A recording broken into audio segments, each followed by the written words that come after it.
Hello everyone, I'm Thomas, and I'm here to help you unwind and drift off tonight. I know many of you use this video to fall asleep, so before you get too cozy, don't forget to like the video and subscribe to the channel. Also, let me know in the comments, where are you from and what time is it as you're watching this? Now, settle in, get comfortable, and let yourself relax. The dashboard recording. The first thing you should know is that I don't believe in ghosts. Never have. 15 years working IT forensics for the Portland PD taught me that there's always a rational explanation. Always. Until the Martinez case. It started with a corrupted file from Officer James Martinez's dashboard camera. Just another night shift recording that needed cleaning up. Standard procedure. Martinez was a rookie, fresh out of the academy, working the graveyard patrol shift in the industrial district. The recording showed 3 hours of static, which wasn't unusual for the older equipment we were still using. What was unusual was Martinez himself. He came to my office on a Tuesday morning, hands trembling as he handed me the USB drive. "Something's wrong with the audio," he said. His face was pale, dark circles under his eyes suggesting he hadn't slept in days. "I need you to listen to it. Please." I've known plenty of cops in my time. The good ones, the bad ones, the ones who've seen too much. Martinez was different. There was raw fear in his eyes, the kind I'd only seen in victims of violent crimes, not the kind of look you'd expect from equipment malfunction. "Take a seat," I told him, gesturing to the spare chair in my cramped office. The walls were lined with servers, their fans providing a constant white noise that usually helped me focus. That day, it felt oppressive. Martinez sat rigid, his uniform crisp, but his posture betraying exhaustion. "I was alone that night," he said quietly, "the whole shift. But when I reviewed the footage," he trailed off, running a hand through his short black hair. I plugged in the drive and pulled up our audio cleaning software. "Walk me through what happened." It was a quiet night, nothing but empty streets and warehouse lots. I didn't talk to anyone, didn't even call in except for standard check-ins. He leaned forward, elbows on his knees. "But there's a conversation on that tape, a conversation that never happened." I started the initial scan, watching the waveforms dance across my screen. Could be radio interference. We get that sometimes with the older units. Martinez shook his head. "Just listen." The first pass through the noise reduction revealed nothing but static and the usual ambient sounds of a patrol car, engine hum, occasional turn signals, the soft squeak of the seat as Martinez shifted his weight. Standard stuff. But there was something else, buried deeper in the noise floor. A pattern that shouldn't have been there. I ran it through a second filter, then a third, isolating frequencies that might contain voice data. That's when I heard it. A conversation, clear as day, floating up through the static like a body rising from the depths. "Beautiful night," said a voice I didn't recognize. Female, middle-aged maybe, with an accent I couldn't quite place. "Jesus," Martinez's voice, startled. "Where did you come from?" "I've been here all along, Officer Martinez, just waiting for the right moment." The timestamp showed 2:47 a.m. The GPS log confirmed Martinez had been parked at the corner of Industrial Way and River Street, monitoring a warehouse lot known for drug activity. "Ma'am, I'm going to need you to identify yourself." Martinez's voice was professional but tense. "Names aren't important. What's important is what happens next. 3 months from now, to be precise." I glanced at Martinez. He was staring at the floor, hands clenched into fists. "I'm going to have to ask you to step out of the vehicle." "No need for that, James." May I call you James? We have so much to discuss and so little time. Tell me, do you know the intersection of Palmer Road and 43rd? How do you know my name? I know many things. I know that 3 months from today at 9:17 p.m. you'll be responding to a domestic disturbance call. It will be raining, the first real storm of autumn. You'll be driving north on Palmer, lights and sirens. The family minivan will run the red light at 43rd. You'll swerve to avoid it. The recording continued, describing in precise detail how Martinez's patrol car would hydroplane, spin 1.5 times, and impact a concrete barrier at 47 miles per hour. The stranger's voice remained calm, almost gentle, as she explained how the impact would crush the driver's side door, how the airbag would deploy a fraction of a second too late, how Martinez would remain conscious for exactly 4 minutes and 12 seconds before bleeding out from internal injuries. "Stop," Martinez's recorded voice cracked. "Just stop. You'll think about your mother in those final moments, about the phone call she'll receive at 10:06 p.m., about how she'll collapse in her kitchen, dropping the glass of water she just poured. It will shatter on the tile floor she just installed last spring. One shard will leave a scratch that she'll notice every morning, a daily reminder of the moment she lost her only son. Get out of my car. Now." "That's not how this works, James. I'm not really here, you see. Not in any way you can touch or remove. I'm just a messenger, a courtesy call, you might say." The recording continued for another 23 minutes. The voice described the funeral arrangements, the weather that day, the exact number of people who would attend. She named cousins Martinez hadn't seen in years, detailed the color of his mother's dress, even quoted verbatim from the eulogy his captain would deliver. When the voice finally fell silent, the only sound was Martinez's ragged breathing and the soft patter of rain on the patrol car's roof. "Why?" he finally asked. "Why tell me this?" "Because knowledge is a gift, James. What you do with it, well, that's the interesting part." The recording ended there, dissolving back into static. I sat back in my chair, the implications hitting me like a physical weight. "When was this recorded?" 3 weeks ago, Martinez whispered. "I've requested transfer to desk duty, changed my shifts, even called in sick a few times, but I can't stop thinking about it. I ran every analysis I could think of: voice pattern recognition, frequency analysis, digital artifact detection. The recording was clean, no signs of tampering or manipulation.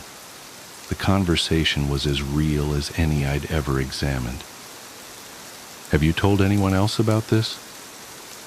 Martinez shook his head. "Who would believe me? A rookie cop having a conversation with a ghost about his own death? I'd be pulled off duty for psych evaluation." He had a point. I'd worked hundreds of cases, cleaned up thousands of hours of recordings. This was different. This was impossible. "Look," I said, choosing my words carefully, "maybe we should talk to someone. There are experts in unusual phenomena, people who study this kind of thing." "You mean paranormal researchers?" He laughed bitterly. "I didn't believe in any of that before this. Still don't want to. But what other explanation is there?" I didn't have an answer for him. Instead, I made him a copy of the cleaned up audio and promised to keep digging. Maybe there was something we'd missed, some rational explanation that would make sense of it all. For the next 2 months, I became obsessed with the case. I researched similar incidents, consulted with audio experts, even reached out to a professor of parapsychology under the guise of a theoretical question. Nothing helped make sense of what we'd heard. Martinez stopped by my office regularly, looking more haggard each time. He'd moved in with his mother, changed his routine, done everything he could think of to avoid the fate described in the recording. But the weight of knowledge was crushing him. "I see that intersection every time I close my eyes," he told me during one visit. "I dream about the crash, about my mother finding that scratch on her floor. Sometimes I think I'm going crazy." "Maybe you should leave town," I suggested. "Take an extended vacation. Get away from all this." He shook his head. "Running won't help. Whatever this is, it found me once. Who's to say it won't find me somewhere else?" The days crept by. I threw myself into work, taking on extra cases to distract from the growing sense of dread. Martinez's visits became less frequent as he withdrew into himself. The few times I saw him in the hallway, he looked like a man walking to his execution. Then came the storm. The first real autumn storm, just as the voice had predicted. I was working late, cleaning up audio from a robbery investigation, when the rain started, a heavy, persistent downpour that drummed against my office window. My phone rang at 9:22 p.m. It was dispatch.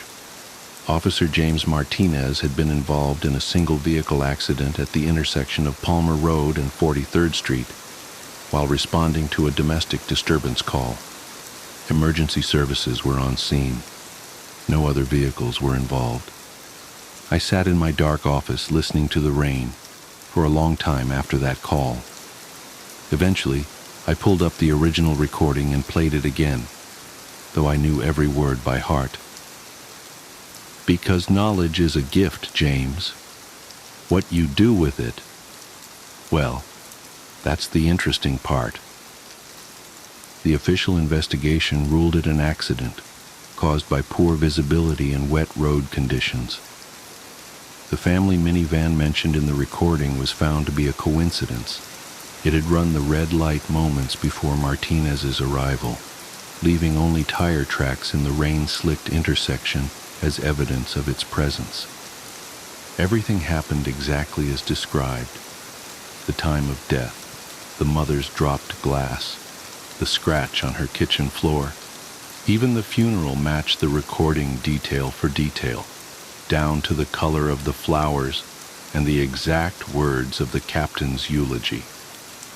I attended that funeral, standing at the back of the crowded church, watching Martinez's mother trace her fingers over the silver crucifix she wore, just as the voice had said she would. The rain fell softly outside, a gentle whisper against the stained glass windows, and I couldn't help but wonder about the nature of fate and free will. The USB drive with the original recording disappeared from evidence storage a week later. The backup copy I'd made became corrupted, filling my computer screen with static when I tried to play it. Soon, all that remained were my notes and the memory of that impossible conversation. I still work IT forensics for the department, still clean up dashboard camera recordings and security footage. But something changed after the Martinez case. Now, whenever I pull up a new file, I find myself listening not just for evidence of crimes, but for other voices hiding in the static.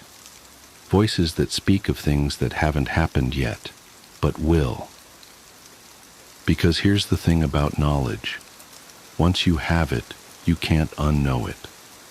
And sometimes, late at night when the rain is falling and the servers hum their endless white noise symphony, I swear I can hear a voice, gentle, feminine, with an accent I still can't quite place, waiting to tell me what happens next. But I never clean up those recordings. Some knowledge is better left buried in the static. The orangutans are skeptical of changes in their cages. "Is this a new couch?" I asked. The psychologist looked at the couch. "Number Same as always. New chair? No. New glasses? No. Are you the same doctor? The psychologist paused. Yes. He scratched his head and sighed. Father sighed the exact same way often. He opened his desk drawer and pulled out a small rectangular bottle of Jim Beam. He raised the bottle to his lips, avoiding eye contact with me, and took a sip. Then he offered the bottle to me. Take a swig. What? I'm retiring in a week. I'm leaving. Take a swig. I took the bottle of whiskey, unscrewed the cap, and took a sip. This isn't whiskey, I said after swallowing. You're right. It's brandy. You noticed that. You're fine. You overreact. You're a clam. Excuse me? It's all the same to a clam. Shel Silverstein wrote that. Would you call a clam stupid because it doesn't notice when prodded by a fish or stepped on by a human? Maybe. The clam functions well enough. But I'm not a clam. And this wasn't whiskey. I shook my head. I'd guessed that it wasn't whiskey. I had no idea that it was actually brandy. The psychologist must have realized this. I wish he did. You don't think my problem is a problem? I asked. It's not. It's a peculiarity. Nothing more. Your mother's been missing for 6 years and you never noticed. It's unobservant, but not abnormal. Your father has accused you of her murder. I've seen families more dysfunctional. You took the bus here all on your own. You are completely normal. Do not let anyone ever tell you otherwise. The fact that you can't naturally observe is just a peculiarity, and nothing more. I looked around and scratched the cuticles on my thumbs with my pointer fingers. Did you switch my room? Something looks different. It was a bad habit, the cuticle scratching. All of my habits were, I suppose. My cuticles were red and raw with hints of blood. I rested 2 fingers against my lips every once in a while, a habit reminiscent of my time as a smoker.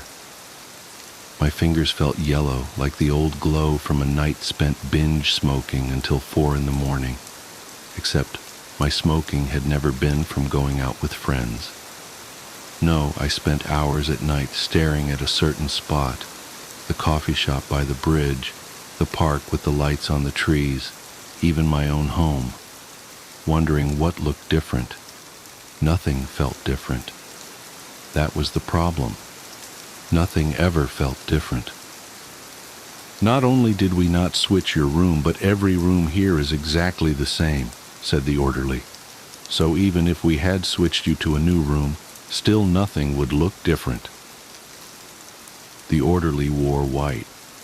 He had brass skin, and his forearm muscles twitched when he spoke. The hair on his forearms was thick and blonde and looked like a memory of wheat. He had dark eyelashes and a heavy nose that seemed to melt from his face. His baggy white pants looked comfortable. It seemed a shame that wearing them out in a social setting would be abnormal. The orangutans are skeptical of changes in their cages. Did the orderly ever wear different pants? When I was 8 or so, while at school, my parents switched my bed for a bunk bed and moved all my older brother's things into my room, I said. Or maybe I switched into his room. He had a lot of things, clothes and furniture, but also posters like that Captain Marvel poster, the one where he looked like he was about to dive back down to Earth from the clouds. He had a lot of stuffed animals and action figures as well. Mostly Captain Marvel stuff. He had a few Wonder Woman toys, but he kept those hidden. I used to tease him and call them Barbies. He would punch me for saying that. I didn't notice when he went off to college. I didn't notice when he came back. I didn't notice that, while he was gone, Father made the empty bedroom his office. I didn't notice Mother was missing. I didn't notice any of those things. Who knows why a butcher needs an office? Either way, I didn't notice. My brother asked where Mother was. I hadn't thought about it until he asked. He and I found out at the same time that she'd been missing for 6 years. My brother and father had gotten into a fight. He came back all of a sudden, my brother. It all makes me feel stupid. So much happened, and I tell it as it was told to me, not as I experienced it. You're not stupid. That's kind of you to say, orderly. So anyway, my brother insisted I see a psychologist. Father would grimace at me. He would say, even the orangutans are skeptical of changes in their cages. He would give me steak every day because I don't like change. That line is from a Simon and Garfunkel song. I tried to be skeptical then. I knew I'd always have steak for dinner. I was always skeptical. Am I the only skeptical orangutan around here? Yes. There has been no change in your cage. Not that a change would be easy to notice. I wiggled my toes. I was barefoot because walking the hallways without shoes allowed me to feel the cool tile on my feet. There was something relaxing in pacing a small room barefoot. I shifted my weight and began picking at my eyebrows as I looked around the room. The walls were beige with a horizontal line of blue. The floor, tan tile, details. My psychologist thinks I don't have a problem. You guys think I do. I feel like a caged orangutan that doesn't move. The kind that if you had to describe it, you'd think it was depressed. That's how Father looked at me, like I was a depressed, confined orangutan. The orderly didn't reply. I sighed. So when can I leave here? After the trial, maybe. No, I mean, when will I be fixed? I keep having the feeling you guys are going to test me by making a change in my room and seeing if I notice. We don't do that. We're here to help you, not play tricks on you. You know that, don't you? My psychologist tests me, I said. I tapped my forehead, imagining a conversation where the orderly told me to take control. Unshakable habits beget unfavorable function. Something like that. That's what the psychologist said. I scratched my cuticles and looked at the orderly's pants. Are those Dickies? My pants? Yeah, they look comfortable. Is that an elastic waistband? You have the same pants except yours are blue. I felt my waist. I hadn't given my pants a thought. If someone had blindfolded me, I'd haven't the slightest idea what pants I was wearing. Is that normal? Yeah, everyone here wears the same pants. Sorry, not that. I was thinking that it's strange that I'd have no idea if what I'm wearing is different than normal. Isn't that odd? That's not for me to decide. I'd like to be able to notice change, I said. The orderly scratched his head. The doctor has diagnosed you with neophobia. Do you know what that is? A fear of change. Exactly. But I'm not afraid of change. I just wish I'd notice it naturally. The orderly shook his head as he left the room. I don't know what to tell you, but I believe you. I don't think you murdered your mother. A lawyer looked at me with an eyebrow raised, but also with his nose crinkled a little. So you never noticed your mother's absence, he said. I shook my head. Number Father never mentioned it. I know this is my second day in court, but I'm not sure if you're the same lawyer I spoke to yesterday. The courtroom didn't look like a courtroom. It looked like a room. Yes, the judge sat on a raised platform, but everyone else sat on folding chairs. Yes, the jury sat behind a wooden bar, but the room was carpeted, and there were only 3 people in the audience who all looked vaguely familiar. Everyone looked vaguely familiar when out of context. The lawyer turned to the jury. Why is that something that would need mentioning if you already knew? I didn't know. "Are you the same lawyer as last time?" I asked. The lawyer raised an eyebrow and turned back to me. "I'm not your lawyer. I work for the DA. How did you not know?" I thought I already answered this to the other lawyer. "Isn't that why the judge sent me to the facility? Don't you already understand? I'm not an orangutan." There was a second lawyer. He nodded at me, a reassuring nod. The district attorney looked confused. I'm sure I looked confused too. The orderly leaned against the frame of the doorway. "Tough day in court?" "I'm just glad to be back," I said. "It's comforting here. I like the padded floor and walls. I don't like it out there.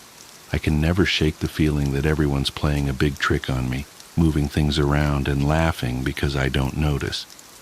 I hate it when people laugh at me." The orderly had brass skin and thick blonde hair on his arms. He had a heavy nose and dark eyelashes. His forearms were thick like an ape's. He looked familiar, but you could never be too certain. Everyone looked vaguely familiar to me. "Are you the—" "Yes, same as always." "Is this the same room?" The orderly looked at me curiously. "You really don't remember? You even mentioned it to me yesterday.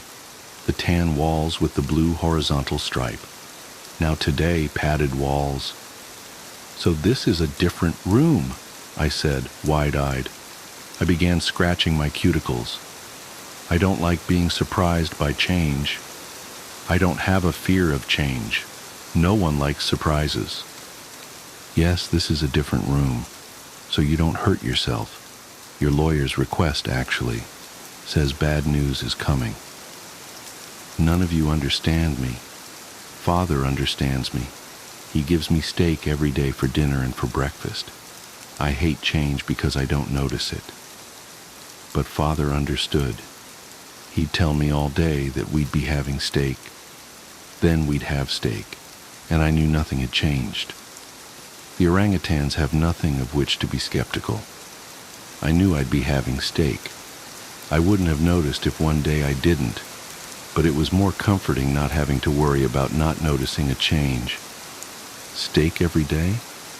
I envy you, man. I love steak." Well, after a while he would switch to hamburgers, probably because it was too expensive to give me steak every day.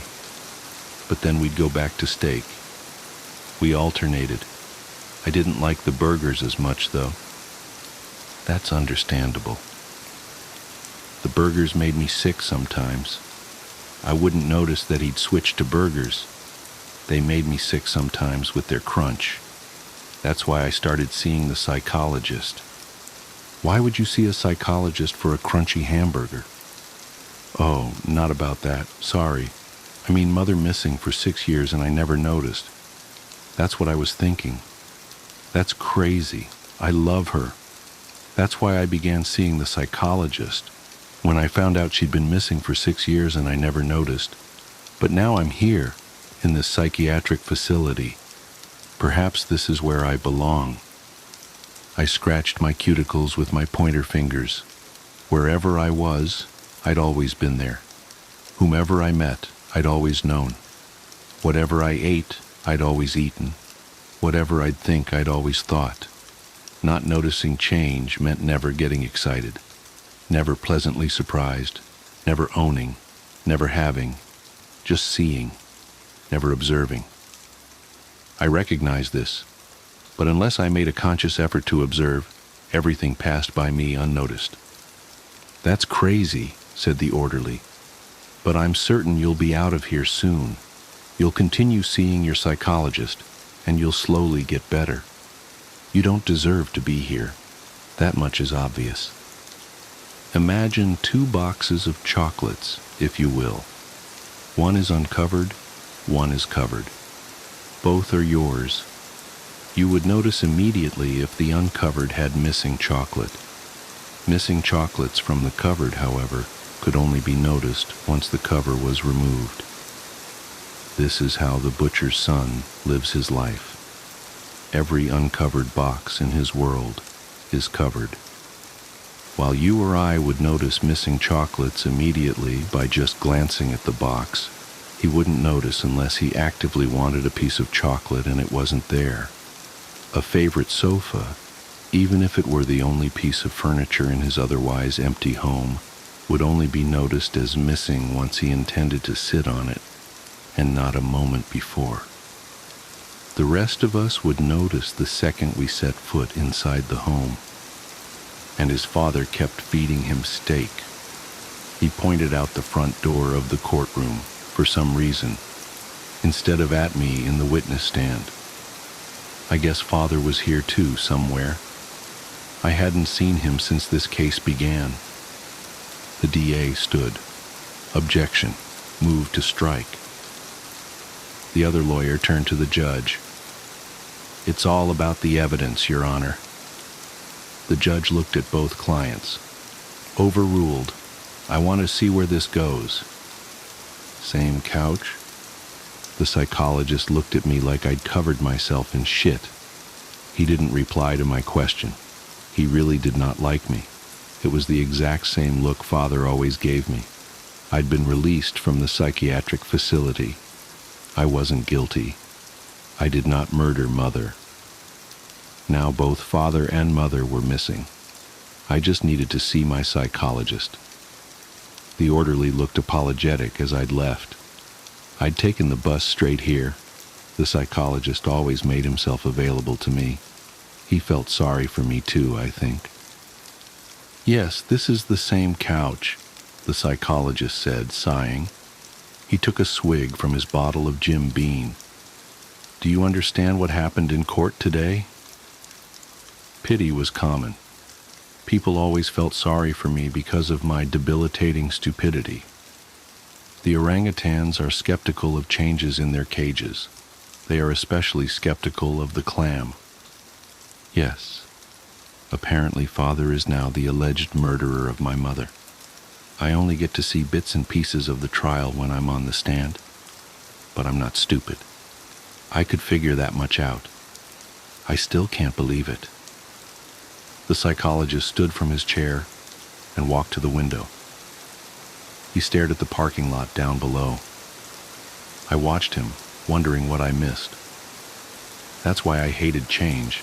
I obviously missed something, but I had no idea what. I missed something. The psychologist's complexion became slightly pale, but also a tinge green, as if he suffered from food poisoning. He turned, grabbed his keys from the desk and coat from the hook by the door. Come with me, he said. This will all be over soon. We're going out for lunch. Lunch? The psychologist held the door open for me. Yes, let's go. I wrapped my fingernails on the table. Why were we out to lunch at Outback Steakhouse? The waiter approached. What will we be having today? One steak, said the psychologist. For the young man across from me. You're not eating? I asked. Not right now, no. That's all, thanks. The waiter nodded and left. I looked around the restaurant. A giant boomerang hung from the wall. Do Australians actually use that? The psychologist cleared his throat. Do you understand what happened in court? I nodded. Father is wanted for the alleged murder of Mother. They think he did it. I didn't do it. Mother's body was never found, so I'm not sure why they think there's a murder to be solved. Maybe she just left. That's what I've been saying. No, she didn't just leave. She was murdered. Your father is guilty. I grimaced. I don't think so. But either way, he's been missing since the verdict. I'm sure he's off trying to find her now. The psychologist spoke slowly. Your father, the butcher, cooked you steak every day? Yes. He understood how I didn't like change.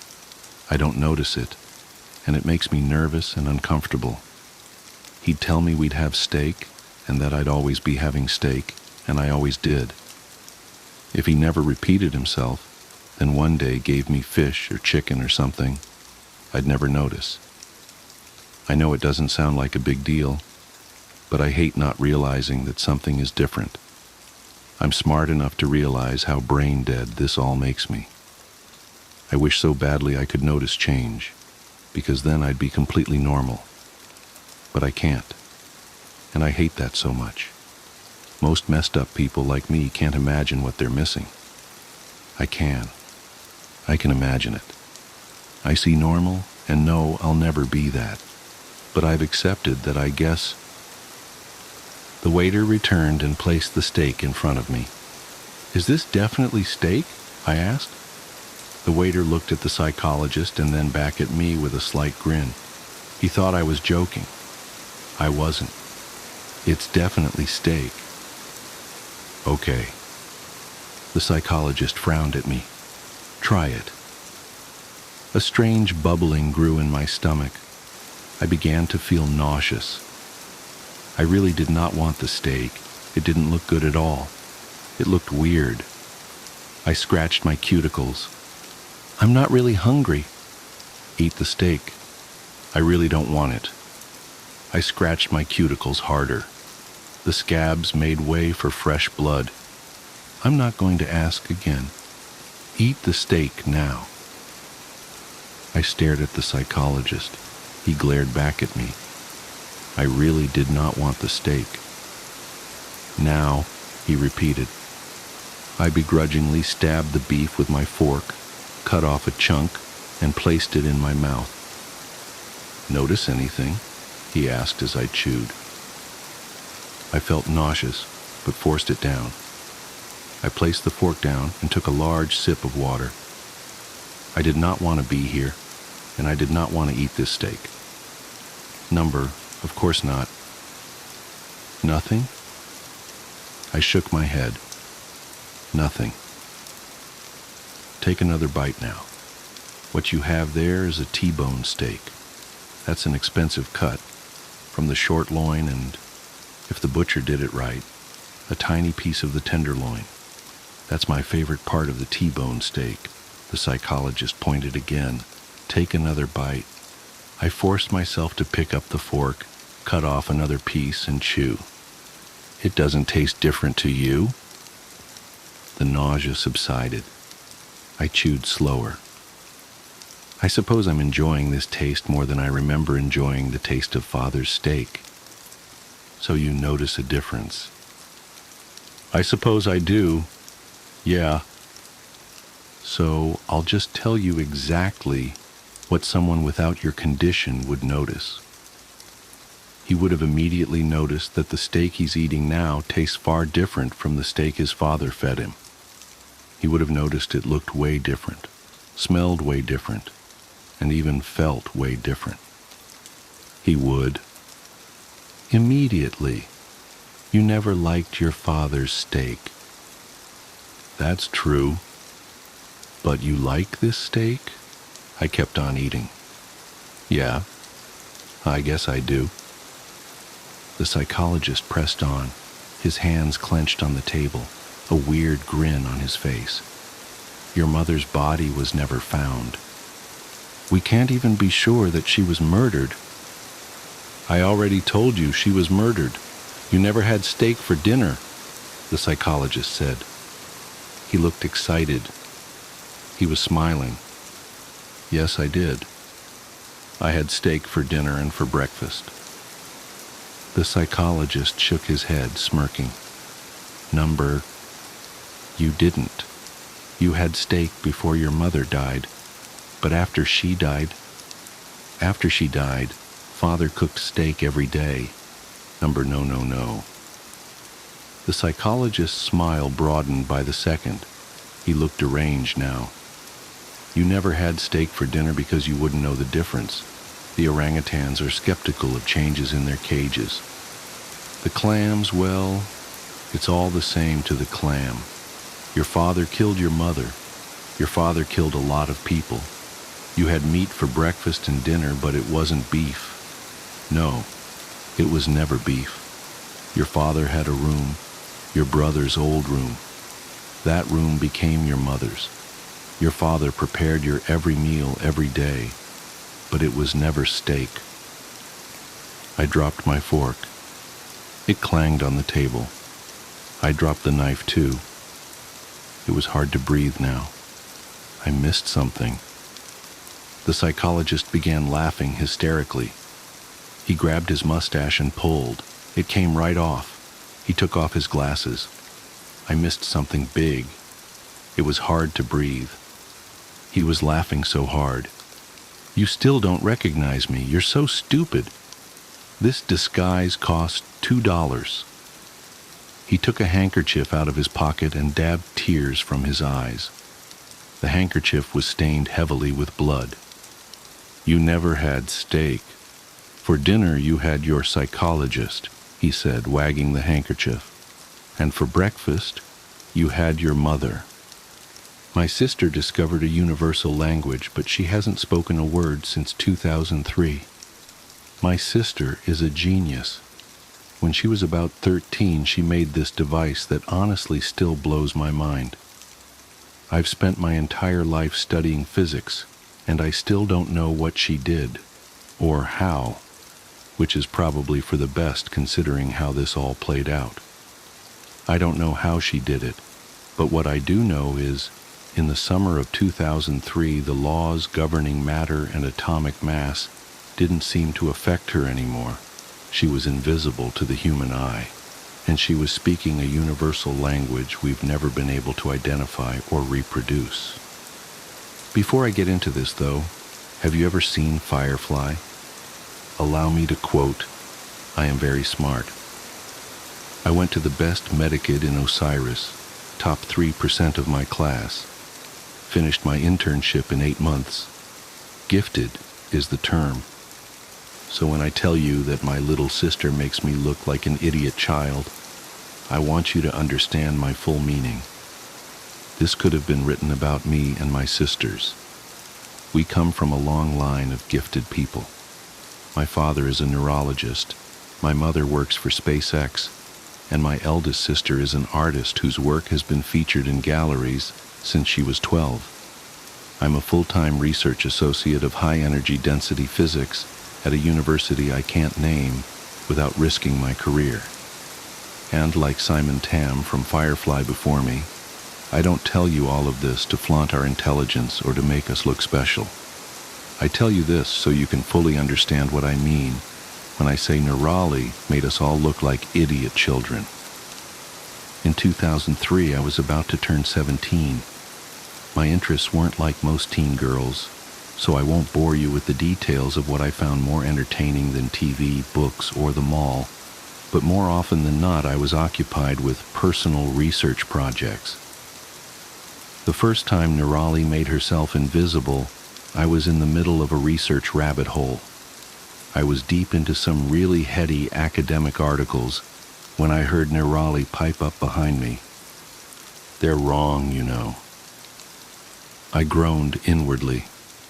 We'd had the knocking talk, but she was still so bad at respecting boundaries. Neurali, what did we say about knocking? Oh, she said, and sounded genuinely surprised. I didn't think about the door. What? I frowned and spun my chair around to look at her. My room was empty. Wait, empty? I looked around briefly before rubbing my eyes, wondering when I'd slept last and already writing the conversation off as an auditory hallucination. Shaking my head, I started to turn back to my computer when I heard her giggle. All right, jerkhole, where are you? Right here, she giggled, her voice coming from directly in front of me. What the... How? Did you hide the speakers again? I stood up, taking a moment to really look around the room. She'd pulled a prank like this before, hiding a complex set of speakers she'd modified to create a confluence of sound she could manipulate. It would sound like someone was anywhere in the room, she specified. She'd even made it sound like she was moving around. It was really impressive, especially since she'd only been 10 at the time. This time, though, she'd either gotten much better at hiding the speakers or something else was going on. She giggled again. No speakers, just me. Okay, just me, but how? I folded my arms, looking in the direction of her disembodied voice. That's going to be hard to explain. That was Nirali for you won't get it. Try me, I said, because I'm stubborn. She did, though, and I didn't. I had the beginnings of a migraine chewing on my right eye by the time she was done. Almost none of it made sense. There was something about atomic frequencies and post-dimensional drift, superliminal desynchronization, and something she dubbed the Planck supertemporal parallel. It was all way over my head. Okay, I said, rubbing my temple as I tried to digest it all. But how did you get here? I walked. Infuriating. I mean, how did you get in here? I gestured widely to the door, which was closed, and the walls around us. Oh. I could hear the shrug in her voice. I just walked where the walls weren't. I squinted at the spot I thought she was standing. You? What? She sighed. It was a special sigh. It was the kind of sigh that told you someone much smarter than you was put out at having to dumb something down enough for you to understand. An embarrassed heat flooded my cheeks. I knew she was smarter than me, smarter than all of us, but it still made me feel like I'd failed simple math in front of Neil deGrasse Tyson and a puppy, and they were both disappointed. I walked where the walls weren't. The walls aren't everywhere, Divya. In fact, in most places, like realities, the walls aren't there at all, so I just walked in those places. I wanted to see the proofs of this statement, though I knew she wouldn't have bothered writing them down, except in scraps and incomplete snippets that only made sense to her. I also knew the proofs wouldn't make any more sense than her original explanation. Even so, it bothered me that I only understood what she meant in the vaguest, most conceptual way. It wasn't natural for me. That abstractness of thought warred with the linear way of my brain, making actual understanding impossible, and I hated it. Sana would have understood. Her brain worked that way, but not mine. I must have looked like I was struggling with it, and I was, because she continued on. Where I am, or technically when and how, everything is a Schrodinger's puzzle of is and isn't. All I have to do is observe the places where the state of something isn't, and go there. This wasn't helping. I mean, it was. I got the basic concept of what she was saying, but in terms of the practical application of physics, it was a mess of meaningless science-y buzzwords. Nothing she said had any foundation in known science. She could have told me, I ate ice cream upside down and chanted purple backwards 30 times and the wall turned to jello, but only as long as I looked at it from a 45-degree angle. And it would have been exactly as scientifically sound as what she'd actually said. Yet she was the one who was invisible, so the limits of my understanding and science itself had no bearing on her corporeal existence. Do you still have a body? I mean, can you see you? Oh yeah, she said, her voice pitched higher in excitement. I look like 100 versions of me laid on top of each other. Looking at my hands and stuff is kinda trippy, but I'm here. Cool. I had no idea what to do with this information. She started giggling again. What now? I can't believe you haven't noticed yet. Noticed what? I couldn't keep the flash of irritation out of my voice. It wasn't easy to accept the premise that she'd managed to trick physics into letting her pass through matter while being imperceptible to the human eye. But I'd had just about all the how much dumber than Nirali are you I could take for one day. What language am I speaking? I had to blink at that and think a moment. It's English, isn't it? She giggled again. Say something, I ordered in my most authoritative big sister voice. Nor again is there anyone who loves or pursues or desires to obtain pain of itself, because it is pain, but because occasionally circumstances occur in which toil and pain can procure him some great pleasure. If I concentrated, I could tell the words she was saying didn't quite match what I was apparently translating in my head, but I couldn't hear them for what they were. Except, wait, is that the lorem ipsum translation from de finibus bonorum et malorum? She giggled again. Yep. Want me to try something in Hindi? Yeah, I said, a little stunned and more than a little curious. Go for it.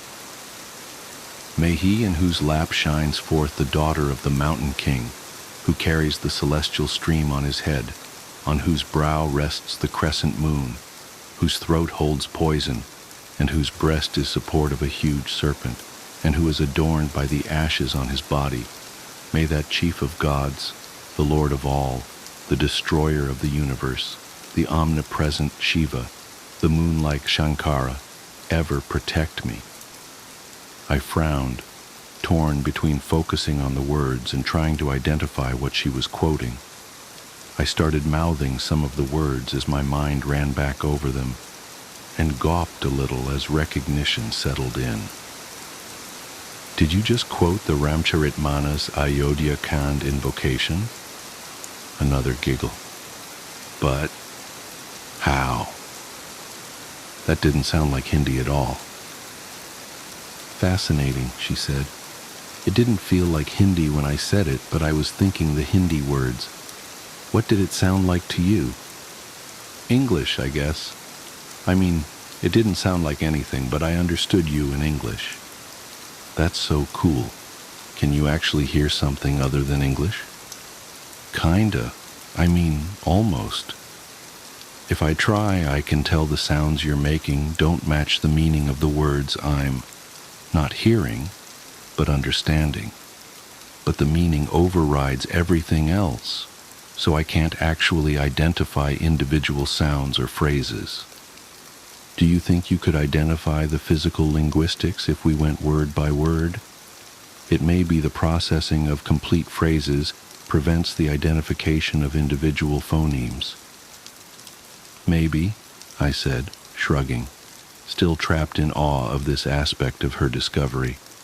We could try it. She had me run her through some general object identification to give me a chance to listen for the sounds she was making and how they differed from the words I knew, the words I was hearing. But I only ever caught the ghosts of divergent beginnings and ends. She thought this was hilarious. I thought it was magical. She started making regular trips to my room in this state, usually after lights out or when our parents were at work. I didn't blame her for sneaking. Sana wasn't into the science stuff, and if our parents knew what we'd been up to, we'd have been grounded for life, especially since Nirali had already been banned from experimental projects at home. The last one had required a lot of external help and several $1,000s to clean up. But someone had to try and catalog this universal lexicon, and this was the only way we had access to it. One night, as we lay awake on the floor naming objects, we'd tried making individual sounds before, but without the intent of meaning behind them, there was no divergence. Nirali froze. I couldn't see her, of course, but something changed. She stilled to the point I worried she'd maybe phased through the floor or something and left me alone. But somehow I still felt her presence along with something sharp and alien I couldn't identify. Nirali? I whispered, cold unease settling on me like snow. Shh. It was her, but so quiet I almost missed it. I felt the urgency behind it, though, and hushed to wait in the silence with her. As the seconds ticked by, a prickling dread crawled across the room. It started at the edges where the shadows were thickest and spread outward, tainting everything it touched, including me. My pulse quickened as a primal paranoia sank in.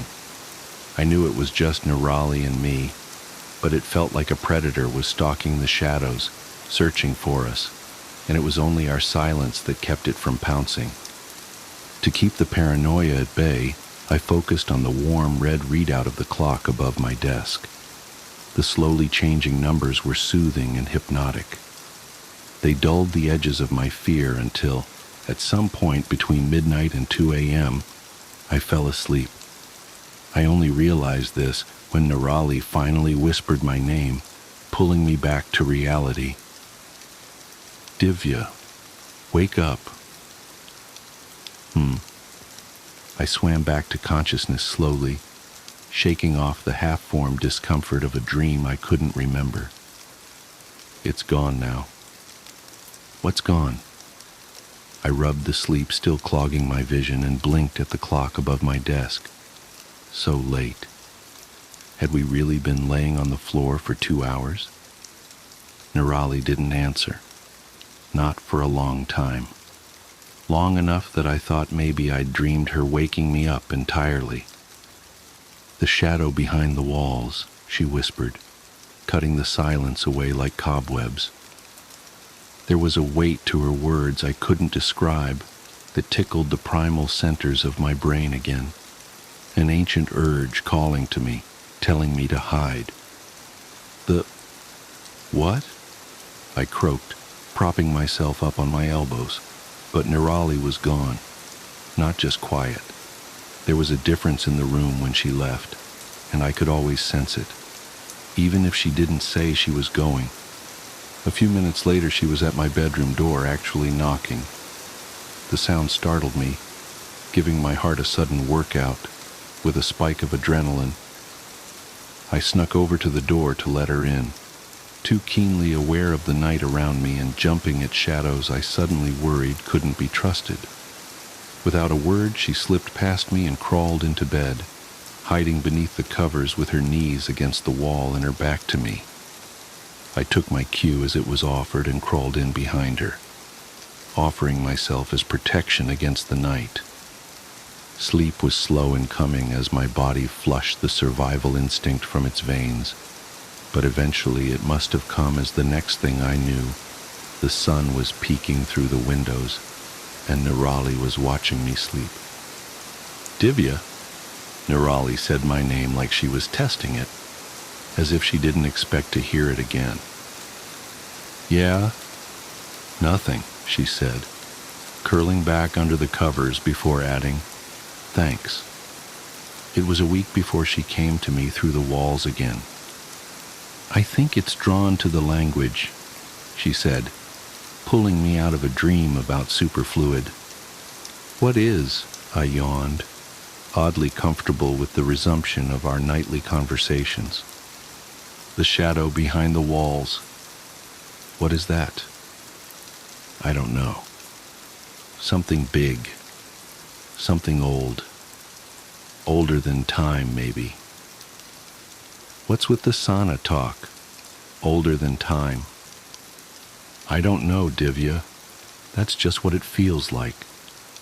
She was always like this, caught somewhere between science and emotion, like the perfect cross between me and sauna.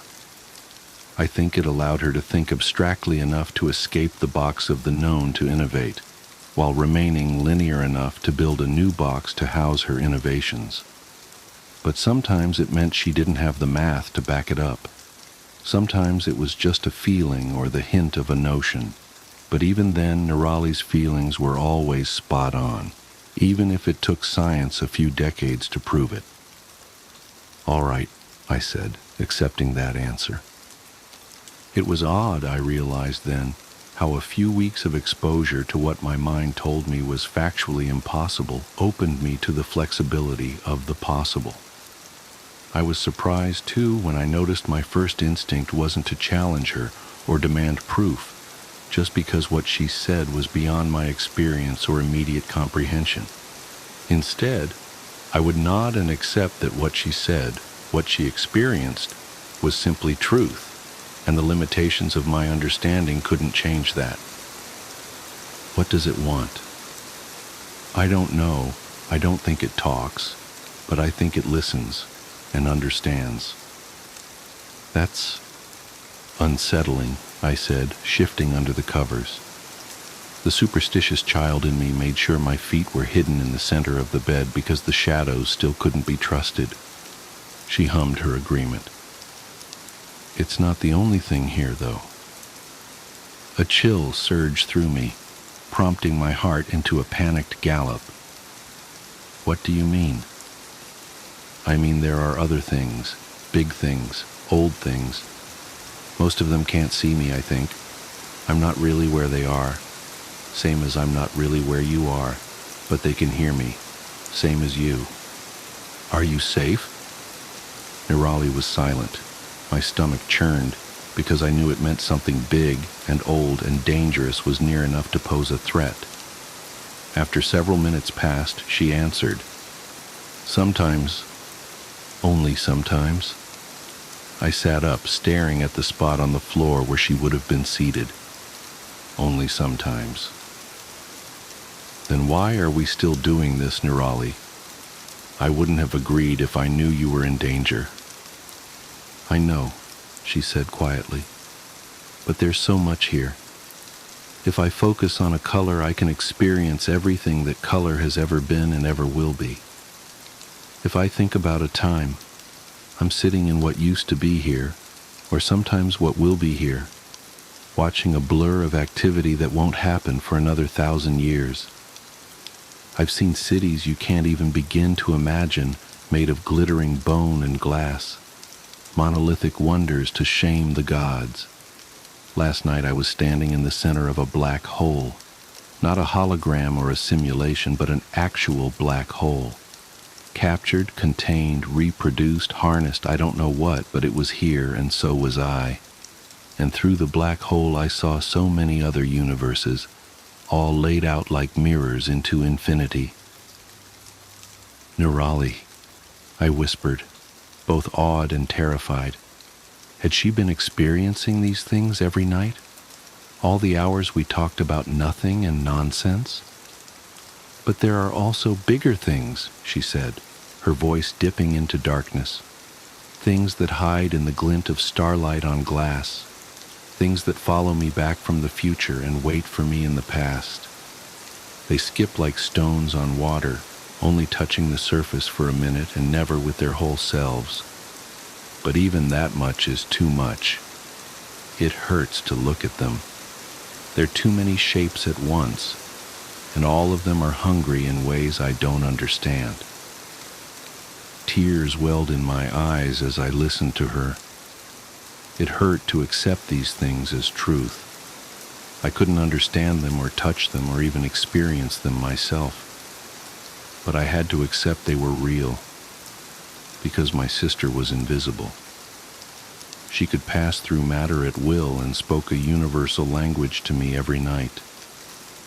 But accepting all that also meant accepting that my sister spent every night compelled by her own curiosity to go back to this dangerous state again and again, only to be terrified by what waited in between. I'm glad they can't see me, but I don't think that will be true much longer. What? Why? The shadow behind the walls has been in my room all week. I can feel it following me around. It's listening now, but I don't think it will come in your room again. Nene, you have to stop this. I can't, she said, her voice thick with imminent tears. Of course you can. Just come back and we'll destroy whatever you've been using to shift. We can fix this. No, she said. The word wet and bent beneath an anguish no 13-year-old should have known. You don't understand. What could possibly be worth the risk? My heart broke in the silence that stretched between us. An eternity of pain and longing swirled between us, and one final fragile breath spoke of the tears she held back when she found her voice again. I can't speak English anymore. I didn't understand. Like the first time she described the math to me, this statement defied understanding. What do you mean you can't speak English anymore? I mean, I can't speak anything but this stupid between language, Divya. I tried and tried all week, but all that comes out now is this ugly mess of gurgles and scrapes and noises I don't recognize, and I'm so scared. I'm so scared, because they can still hear me when I'm out there with you, and out there I'm not invisible. And you, and Sana, and Mom and Dad aren't invisible, and none of us are safe when I'm out there, and the only time I can talk right is when I'm in here, she sobbed. When I'm here with you, my heart turns somersaults in my stomach. I let this happen. I should have stopped her the day she showed me her stupid, science-shattering trick. Nene, I whispered, and all I wanted to do was hold her until everything was right. You have to come back. I don't know what we'll do to fix this, but you can't stay there. I know, she said through a heavy veil of tears. I just didn't want to lose you, to lose us. You still have me, but I won't out there, not like this. I didn't have a good answer for her. We'll find a way to fix it, was all I could say, and we both knew it wasn't enough. We also knew that it had to be, because we didn't have a choice. I felt her presence fade, and a few minutes later there was a quiet knock at my door. Nirali stood on the other side, shaking as silent sobs racked her narrow frame. I gathered her up, shutting the door behind her, and together we curled around each other on the floor and cried. We cried until we passed out from exhaustion and woke up long after the sun had risen. I woke to Nirali watching me again and blinked away the haze of tear-stained sleep. Nirali? She nodded, mute, a sadness hanging over her shoulders. Can you? She shook her head. Nothing? She glanced up, looking over me and toward the hall as someone passed by. I could tell a million thoughts were flitting through her head in that moment, most of them conflicting, but after a minute or so, a stony resolution had settled in her eyes, and she scooted closer, waving for me to do the same. Her mouth was almost against my ear when something unimaginably foul rattled from her lips. A shudder of revulsion rocked through me at the sound of each mangled phoneme. I've never been so disgusted and terrified in my life. I could hear her voice, but it was dripping with caustic venom, dragging over hot coals, buried in the deepest ocean and clawing at the edges of sanity with angry talons. It was wrong. And to this day, it was the most vile, viscerally upsetting experience of my life. The words, this language, was never meant to be spoken by man. Science won't support me, but I know in my bones these words have power man wasn't meant to use. And yet, despite my mind rebelling from the mere sound of her voice warped around these hideous words, I still knew what she'd meant, as if she'd said it in English. Don't tell Mom and Dad. The inheritance. The first night I heard them move, I convinced myself it was the house settling. Old Victorian homes make all sorts of noises after all. But the second night, when the whispers started, I knew I'd made a terrible mistake. Let me back up. My Aunt Margaret died 3 weeks ago, leaving me her sprawling estate in western Massachusetts. I'd always been her favorite niece, though favorite might be too gentle a word. More accurately, I was the only family member who tolerated her peculiarities long enough to maintain a relationship. The others had written her off years ago as insane, and maybe they were right. The inheritance came with conditions, spelled out in painful detail through 17 pages of legal documentation. Most of it was standard stuff. Maintain the property, pay the taxes, don't sell for at least 5 years. But then there was the matter of the dolls. Aunt Margaret's collection filled an entire room on the 3rd floor. 47 antique porcelain dolls, each one handcrafted in the late 1800s, arranged meticulously on custom-built shelves. The will stipulated that I must acknowledge and converse with each doll daily, ensuring they never spend more than 24 hours in silence. I remember laughing when the lawyer read that part. "She can't be serious," I said, but Mr. Harrison's expression remained grave. "Your aunt was very specific about this condition, Ms. Chen. Failure to comply will result in immediate forfeiture of the estate." I signed the papers. What else could I do? The house was worth millions, and my teaching salary barely covered rent in Boston. Besides, how hard could it be to talk to some dolls for a few minutes each day? The first week went fine. I felt ridiculous, but I'd stop by the doll room each morning before work, offering a cheerful, "Good morning, everyone." Sometimes I'd comment on the weather or share gossip from the faculty lounge. The dolls sat silent in their perfectly pressed Victorian dresses, their painted faces frozen in eerily lifelike expressions. I tried not to look too closely at their eyes. Then came last Tuesday. I had a faculty meeting that ran late, followed by dinner with colleagues. By the time I got home, it was past midnight. I was exhausted, slightly drunk, and the thought of climbing 2 flights of stairs to talk to dolls seemed absurd. "They'll survive one night of silence," I muttered, heading straight to bed. That's when everything changed. The scratching started around 3 a.m., a light, skittering sound like tiny fingernails dragging across hardwood floors. I pulled my pillow over my head, trying to block it out. But then came the whispers, so faint I could almost convince myself I was imagining them. "She forgot us. Ungrateful child. We must teach her, the way Margaret taught us." I lay perfectly still, my heart hammering against my ribs.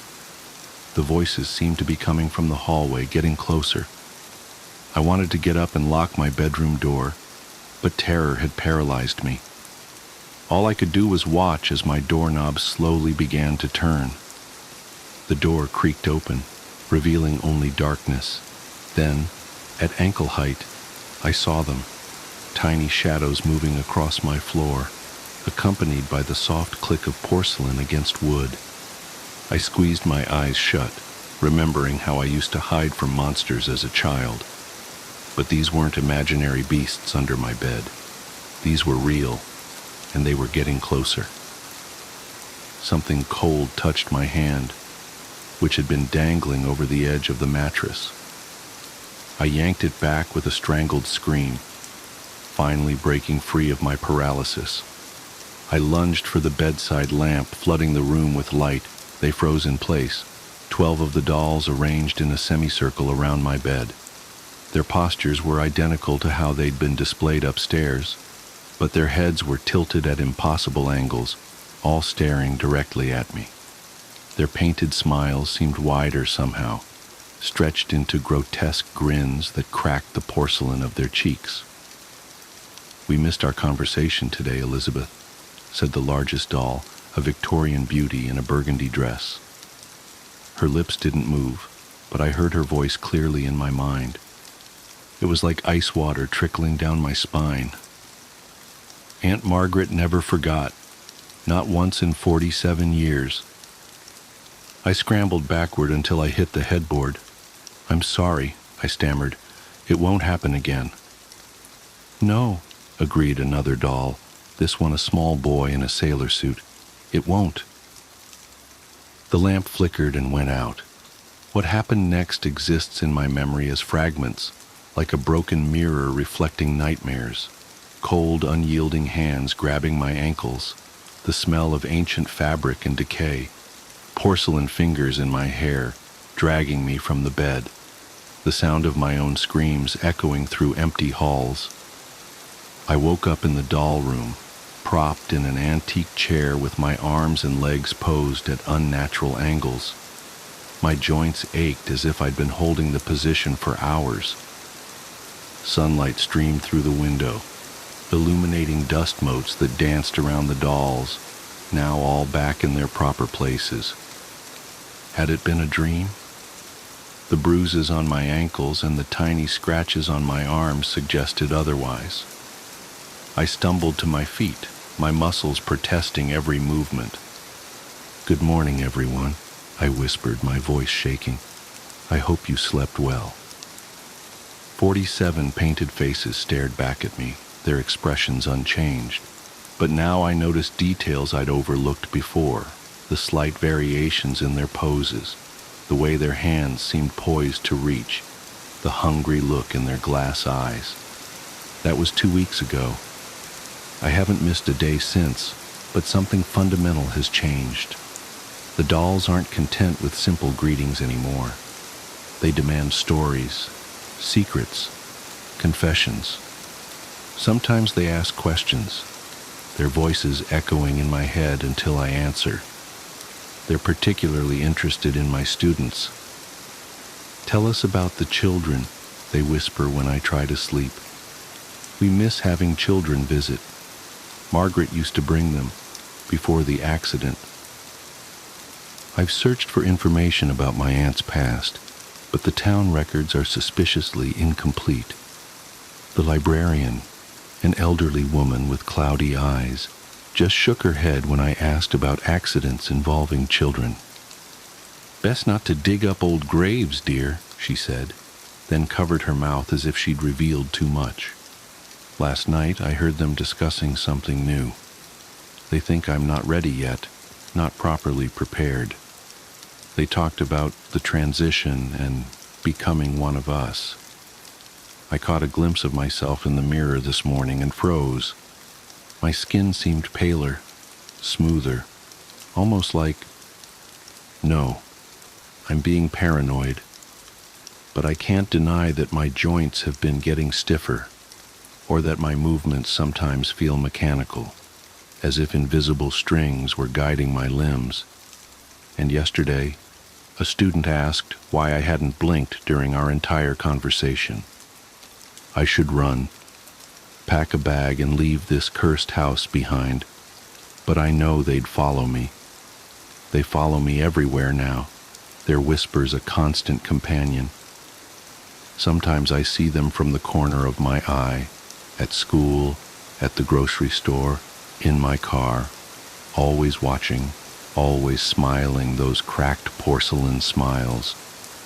Besides, the will was clear about leaving them alone, and now I understand why. They're so lonely, you see.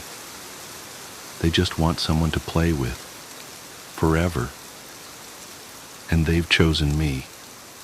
I'm writing this as a warning, though I doubt anyone will believe it. If you inherit something unusual, read the conditions carefully. Some rules exist for a reason. Some gifts come with prices too steep to imagine. It's time for our afternoon chat. They're getting impatient. I can hear them shuffling upstairs, calling my name. My joints crack like porcelain as I stand, and I catch another glimpse of my reflection. For a moment, I could swear my eyes looked like glass. But that's impossible, isn't it? Isn't it? The following was found scrawled on the back of the previous pages in increasingly erratic handwriting.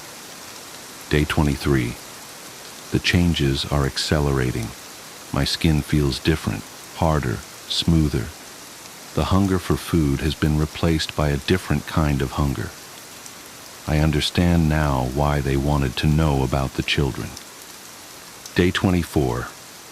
They've started teaching me how to move properly, how to be still for hours, days, weeks, how to wait patiently until someone comes close enough to touch. My bones are hollow now. I can hear them clicking when I walk. Day 25. Margaret didn't die. She's still here. She's the one in the burgundy dress. She's been here since 1887, waiting, teaching, collecting.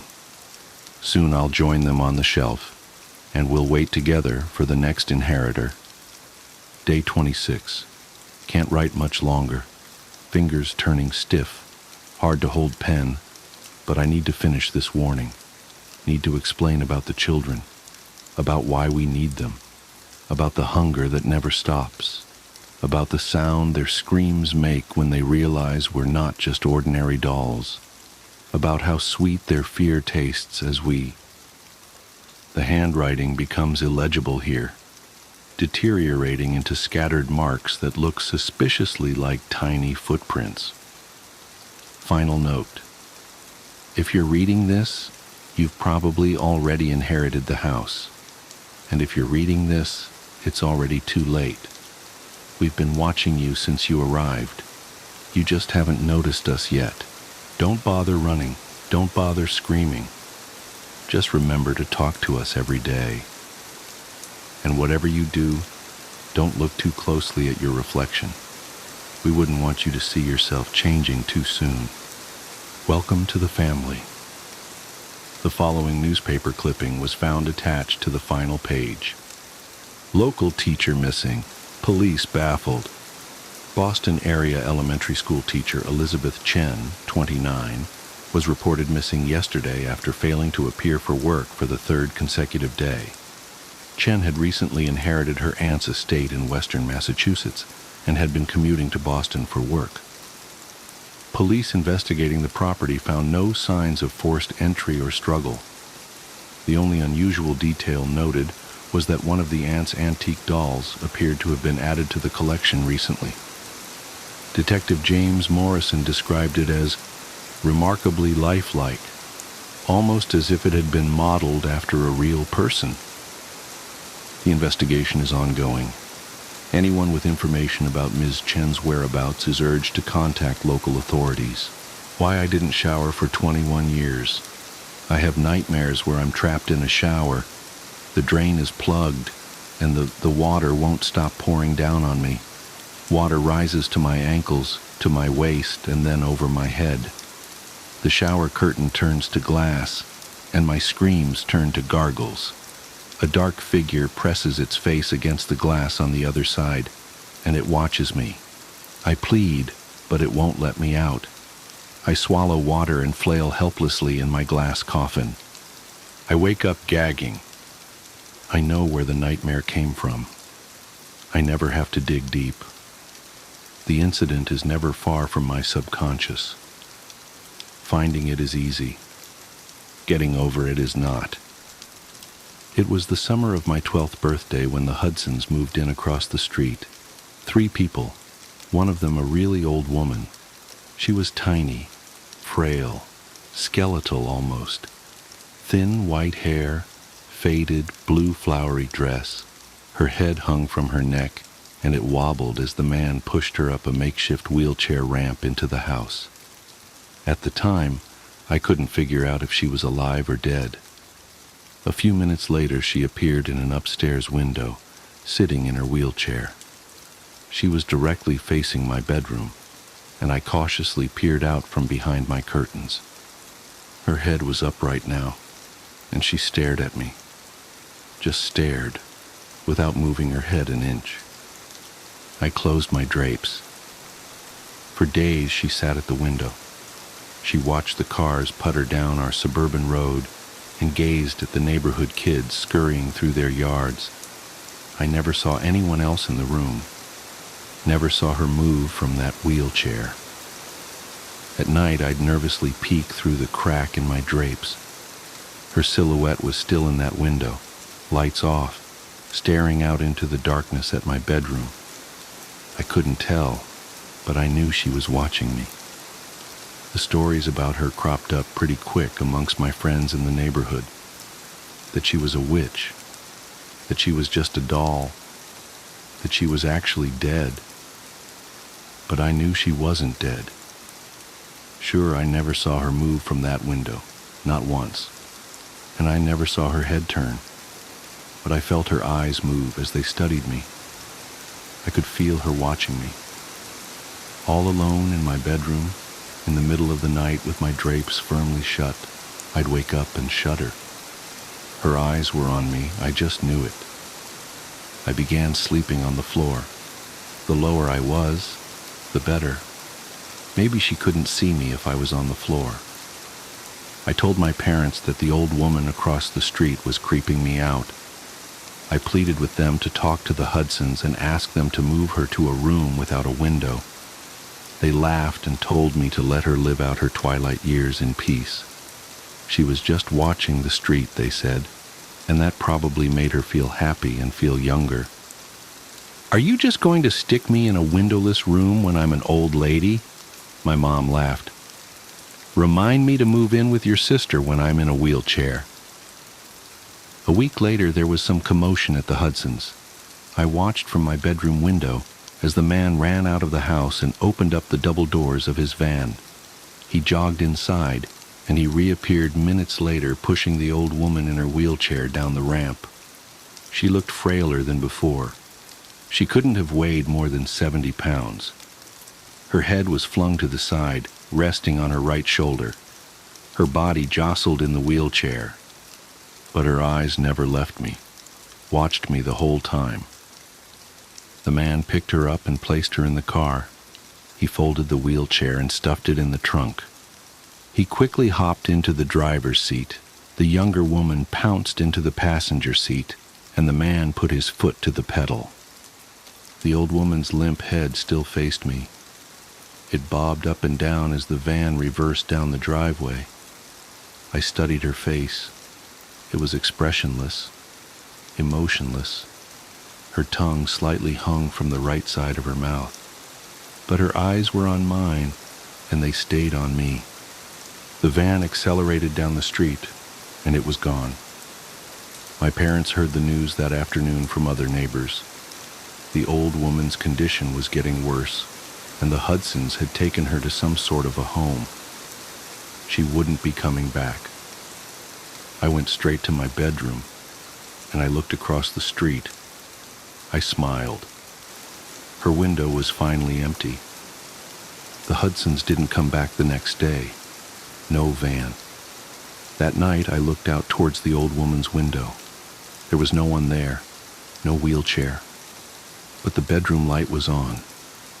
I remember telling my dad I thought it was strange, and he just shrugged and said, "Must be on some sort of timer or something."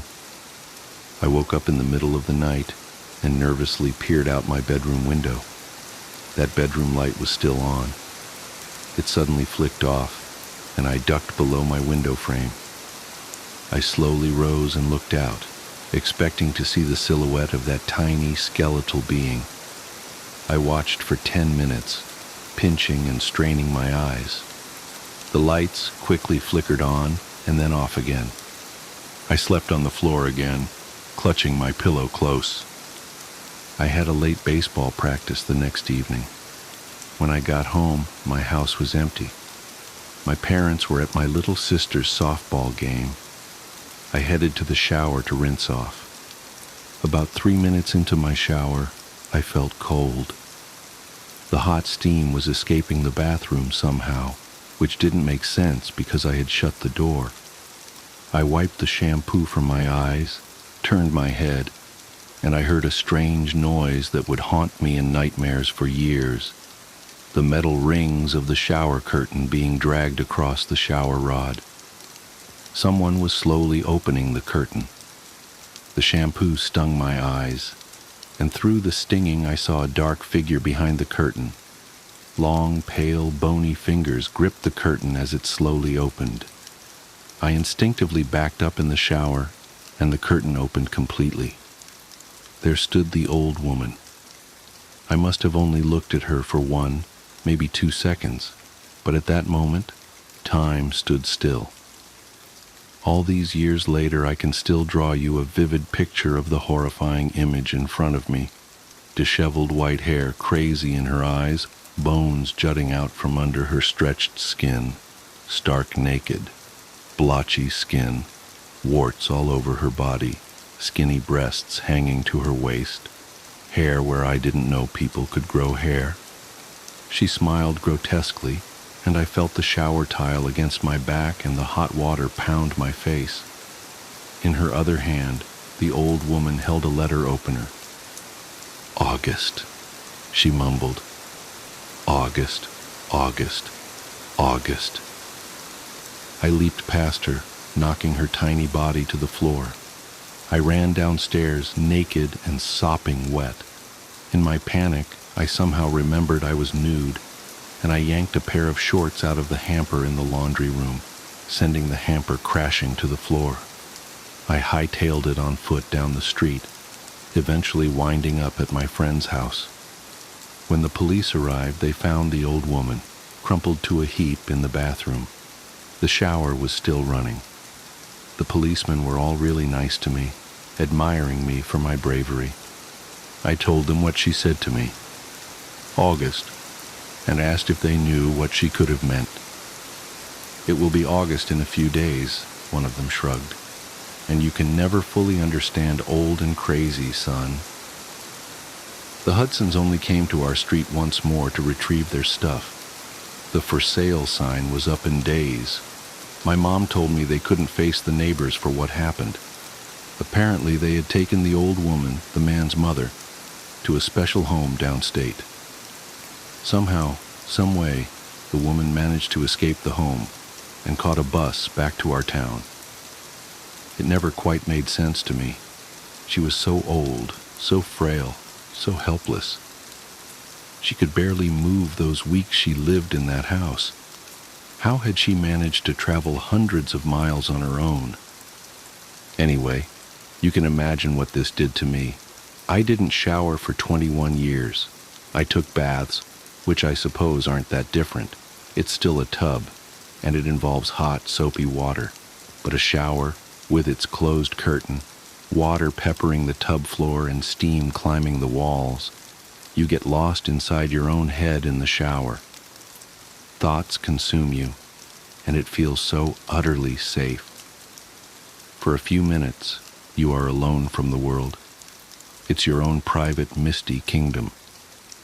But that's what makes the shower dangerous. You're enclosed, vulnerable, naked. You're exposed. I talked to people about it. My parents, a shrink. But mainly I tried to push the incident deep down into places where I couldn't find it. I didn't talk about it with anyone since I was a kid. Life carried on. Besides the baths, I was pretty normal. A few months ago, something inside me clicked. I felt the urge to re-examine the incident. It was almost like a voice in my head was telling me to do it. My head wanted closure. I spent hours online one night trying to track down any information on the Hudsons and the old woman. I finally found what I was looking for, an obituary for the old woman. She had died 4 years ago. Somehow that walking skeleton hadn't checked out for another 15 years. The obituary photo was a black and white picture from when she was a young woman. It was a photo of her and her deceased husband on their wedding day. His name was August, and he looked exactly like me. I closed the browser and stared at my computer desktop for 10 minutes. It finally made more sense, why she called me August, why she was obsessed with watching me. Maybe she used to write letters to her husband, and that's why she was clutching the letter opener that night. For a small moment, I felt a little better. Things always feel better when they make more sense. Honey, is everything okay? It was my wife. I think so, I said. I took the first shower I had taken in years that night. I didn't even jump when the curtain rungs dragged across the shower rod and my wife entered. But as she embraced me under the hot water, one question wouldn't leave my head. How come the young woman in that wedding photo looks exactly like my wife? The unrest stopped. It's been nearly 2 decades since that night, and I still can't drive down an empty highway without feeling my stomach churn. Even now, the memory lingers like a shadow at the corner of my vision, always there, always waiting to remind me of what we saw, or what we think we saw. I've told the story to friends, co-workers, anyone who'd listen, and while most just laugh it off or give me skeptical looks, I've stopped caring. It's not about whether they believe me. It's about getting it out, like purging some toxin from my system. But if you're willing to hear me out, I'll tell you everything. Every detail, every chill, every moment when the world seemed to fold in on itself. I was 16 then, stuck in that awkward stage where I thought I knew everything and simultaneously felt like I knew nothing. My mom had decided that our summer vacation would be a road trip, a cross-country journey from New York to California, crammed in a battered minivan with my older sister Jenna, who was 20 and eternally exasperated with me. The trip was supposed to be an adventure, a bonding experience. What it became was something else entirely. It was late, past midnight, when we found ourselves on a desolate stretch of interstate somewhere in the Midwest. The road was long and flat, cutting through endless fields of nothingness. We hadn't seen another car in what felt like hours, and the only sound was the hum of the engine and the occasional crackle of static from the radio. Despite the emptiness, we weren't tired. We'd stopped a few hours earlier for dinner and coffee, and the caffeine was still doing its job. But nature called, and the gas gauge was dipping toward empty. When the glow of a rest stop appeared on the horizon, it felt like a blessing. A small green sign announced its presence. Rest stop, 1 mile. My mom, ever the pragmatic one, pulled off the exit without hesitation. As we approached, the place looked ordinary enough. A single-story building with the usual gas pumps out front, a flickering neon open sign in the window, and a scattering of parked vehicles. There was a van full of teenagers, their laughter and chatter spilling into the night air, and a small gray sedan parked at the pump directly in front of us. 2 men stood by the car, their figures silhouetted in the harsh fluorescent light. They didn't move as we pulled up, didn't acknowledge our arrival. It wasn't unusual, not at first. "I'll go in with Jenna," my mom said, unbuckling her seatbelt. "You stay here and watch the car." I nodded, content to scroll through my phone and enjoy the brief solitude. They disappeared into the building and I was left alone, the quiet wrapping around me like a blanket. That's when the unease began to creep in. It was subtle at first, a faint prickle at the back of my neck, an inexplicable sense that something was off. The teenagers were the first to react. I heard one of them say, "This place is creepy as hell," followed by murmurs of agreement. They fumbled with the gas pump, muttering about it not working, and then, just like that, they piled back into their van and sped off, their taillights disappearing into the darkness. I turned my attention to the gray car in front of us. The 2 men were still there, standing as still as statues. They weren't talking. They weren't moving. They weren't even looking at each other. It was as if they were frozen in time. I felt a chill crawl down my spine. When my mom and Jenna came rushing out of the building, their faces pale and eyes wide with fear, I knew something was wrong. "Get in the car," Mom said, her voice sharp and urgent. I didn't argue. As soon as they slammed the door shut, I saw it. The men turned to look at us, slowly, deliberately, but they didn't move their bodies, only their heads, their eyes. I'll never forget their eyes, or rather the lack of them. Where their eyes should have been, there was nothing but darkness. Not black like ink or shadow, but an absence of light, an emptiness that seemed to pull at my very soul. I couldn't look away, and yet every fiber of my being screamed at me to run, to flee, to get as far away as possible. "Go!" Jenna shouted, and Mom floored the gas pedal. The tires squealed and the minivan lurched forward. As we sped out of the parking lot, I glanced in the rearview mirror. The men hadn't moved. They just stood there watching us. their empty eyes fixed on our retreating car. We didn't stop driving until we reached the next city, an hour away. Even then, we couldn't bring ourselves to talk about what had happened. It wasn't until the next morning, when we were safely ensconced in a brightly lit diner, that we finally compared notes. And that's when things got even stranger.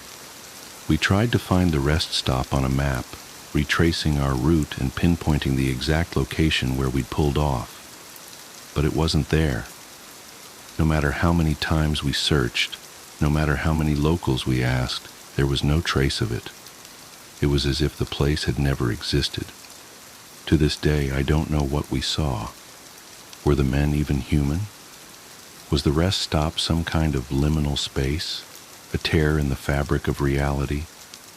I've heard stories of haunted places, of ghostly apparitions and unexplained phenomena, but nothing comes close to what we experienced that night. I've driven that stretch of interstate several times since then, always hoping and dreading that I might see the rest stop again.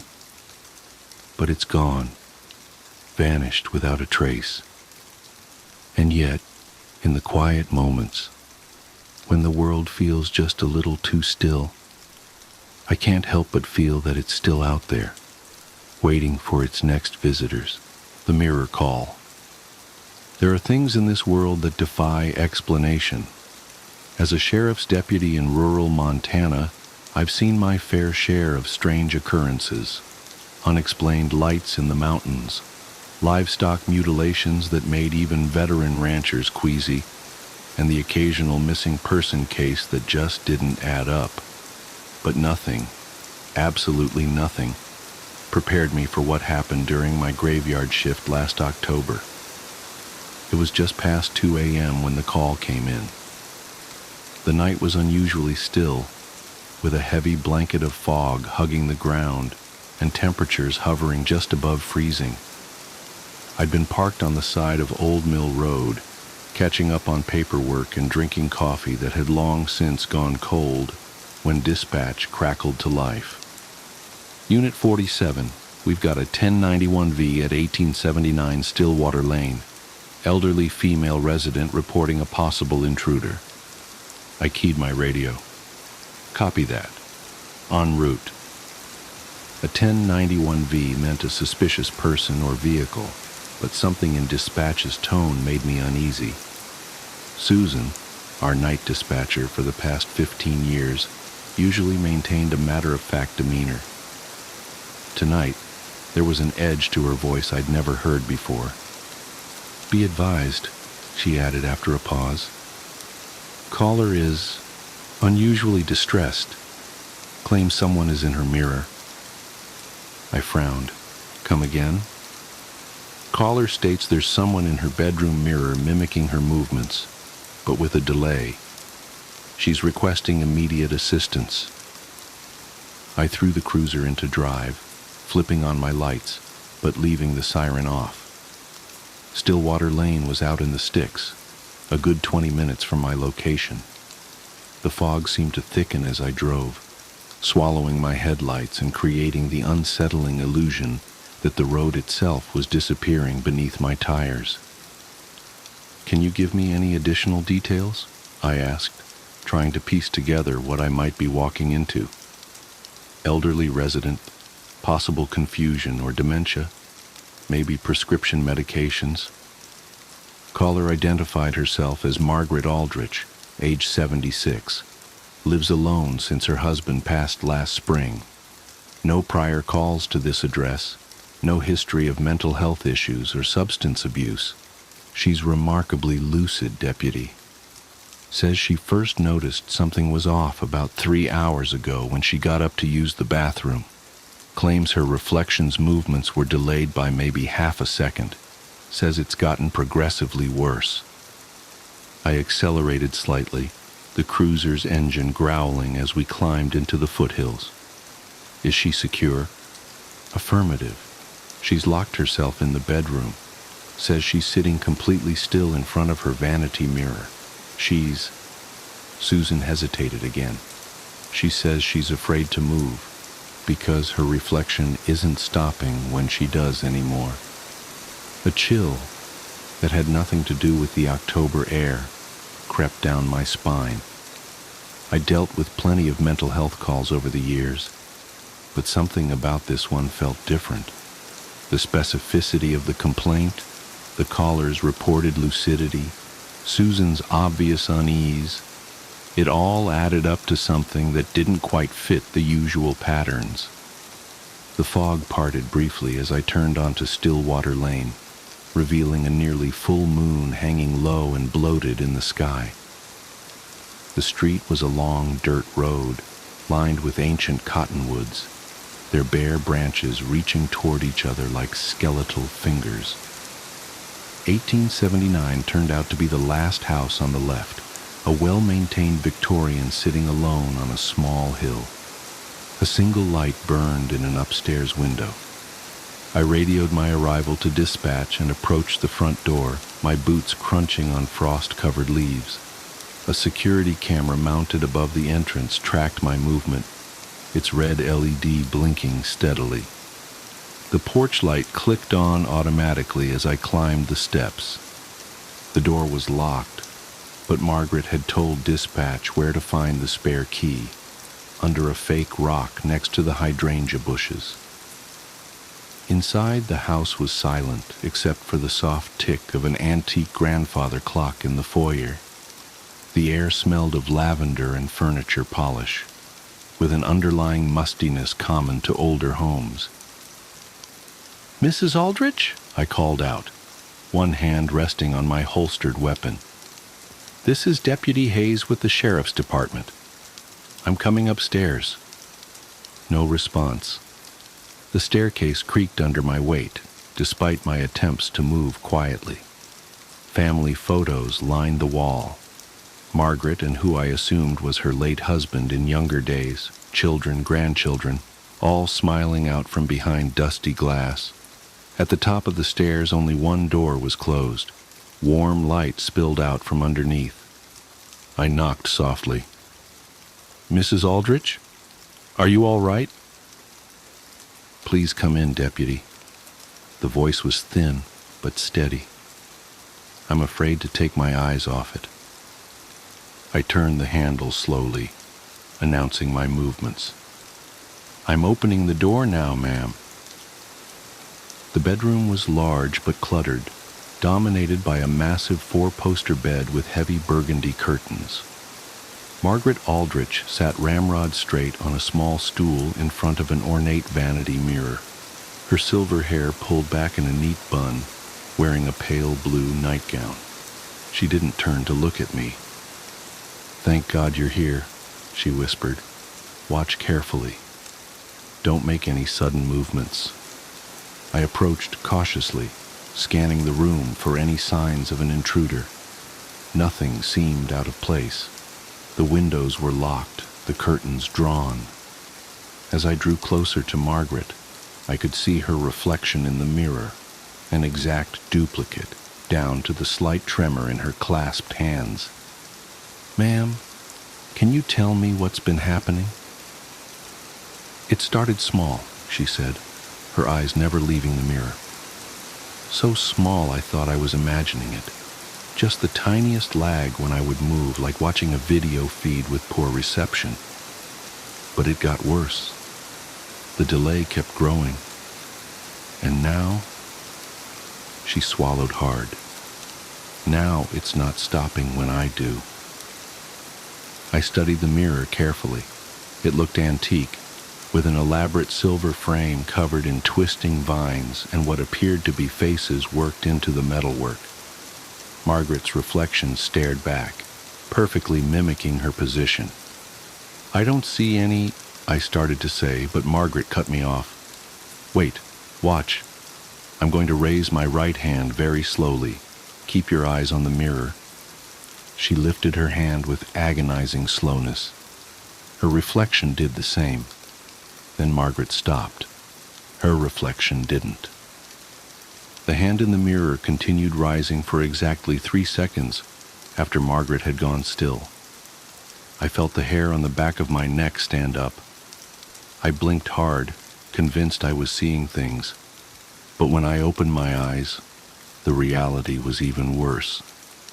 Margaret's reflection was smiling. She wasn't. Jesus Christ, I breathed, instinctively reaching for my weapon. Don't! Margaret's voice was sharp with fear. Any sudden movements make it worse. The more agitated you become, the more it deviates. I forced myself to remain calm, though my heart was hammering against my ribs. How long has it been acting independently? About an hour. At first, it was just the delay. Then it started making tiny changes. A finger twitch here, a slight head tilt there. Things I couldn't be completely sure about. But now, she drew in a shaky breath.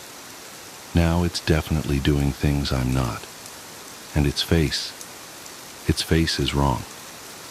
I could see what she meant. While Margaret's expression was one of barely contained terror, her reflection's smile had grown wider. Too wide. The eyes in the mirror had a gleam that didn't match the flat overhead lighting of the bedroom. Mrs. Aldrich, I'm going to call for backup, and then we're going to get you out of here. I reached for my radio, keeping my eyes locked on the mirror. The reflection's head tilted slightly, though Margaret hadn't moved a muscle.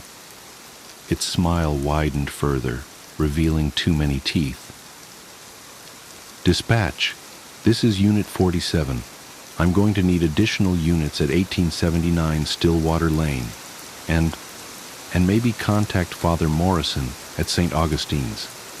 Copy that, Susan replied. What exactly are we dealing with, Deputy? I watched in horror as the reflection's eyes began to bleed, dark liquid welling up and spilling down its cheeks, while it maintained that impossible grin. I'm not entirely sure. Just tell them to hurry. They're saying something, Margaret whispered. Can you hear it? I strained my ears. At first there was nothing but the eternal ticking of the grandfather clock downstairs. Then I heard it. A sound like radio static, but forming patterns. Words, almost, but in no language I recognized. The reflection's mouth was moving now, completely independent of Margaret. Its teeth looked sharper than they had a moment ago. The bleeding eyes never blinked. Mrs. Aldrich, we need to leave. Now. Whatever this is, we can deal with it better if you're safe. She shook her head slightly. I tried that earlier. It didn't like that. What happened? I made it to the doorway, but when I looked back, it was climbing out of the frame. My blood ran cold. What do you mean, climbing out? Just what I said. It pulled itself up to the edge of the mirror, like there was water behind the glass, and started pushing through. That's when I sat back down, and it settled. The static voice was getting louder. The reflection's movements were becoming more pronounced, its head rotating at an angle that would have snapped a human neck. The blood from its eyes had reached its chin, dripping onto the nightgown that was now a deep crimson in the mirror, though Margaret's real nightgown remained pale blue. Unit 47, backup is en route.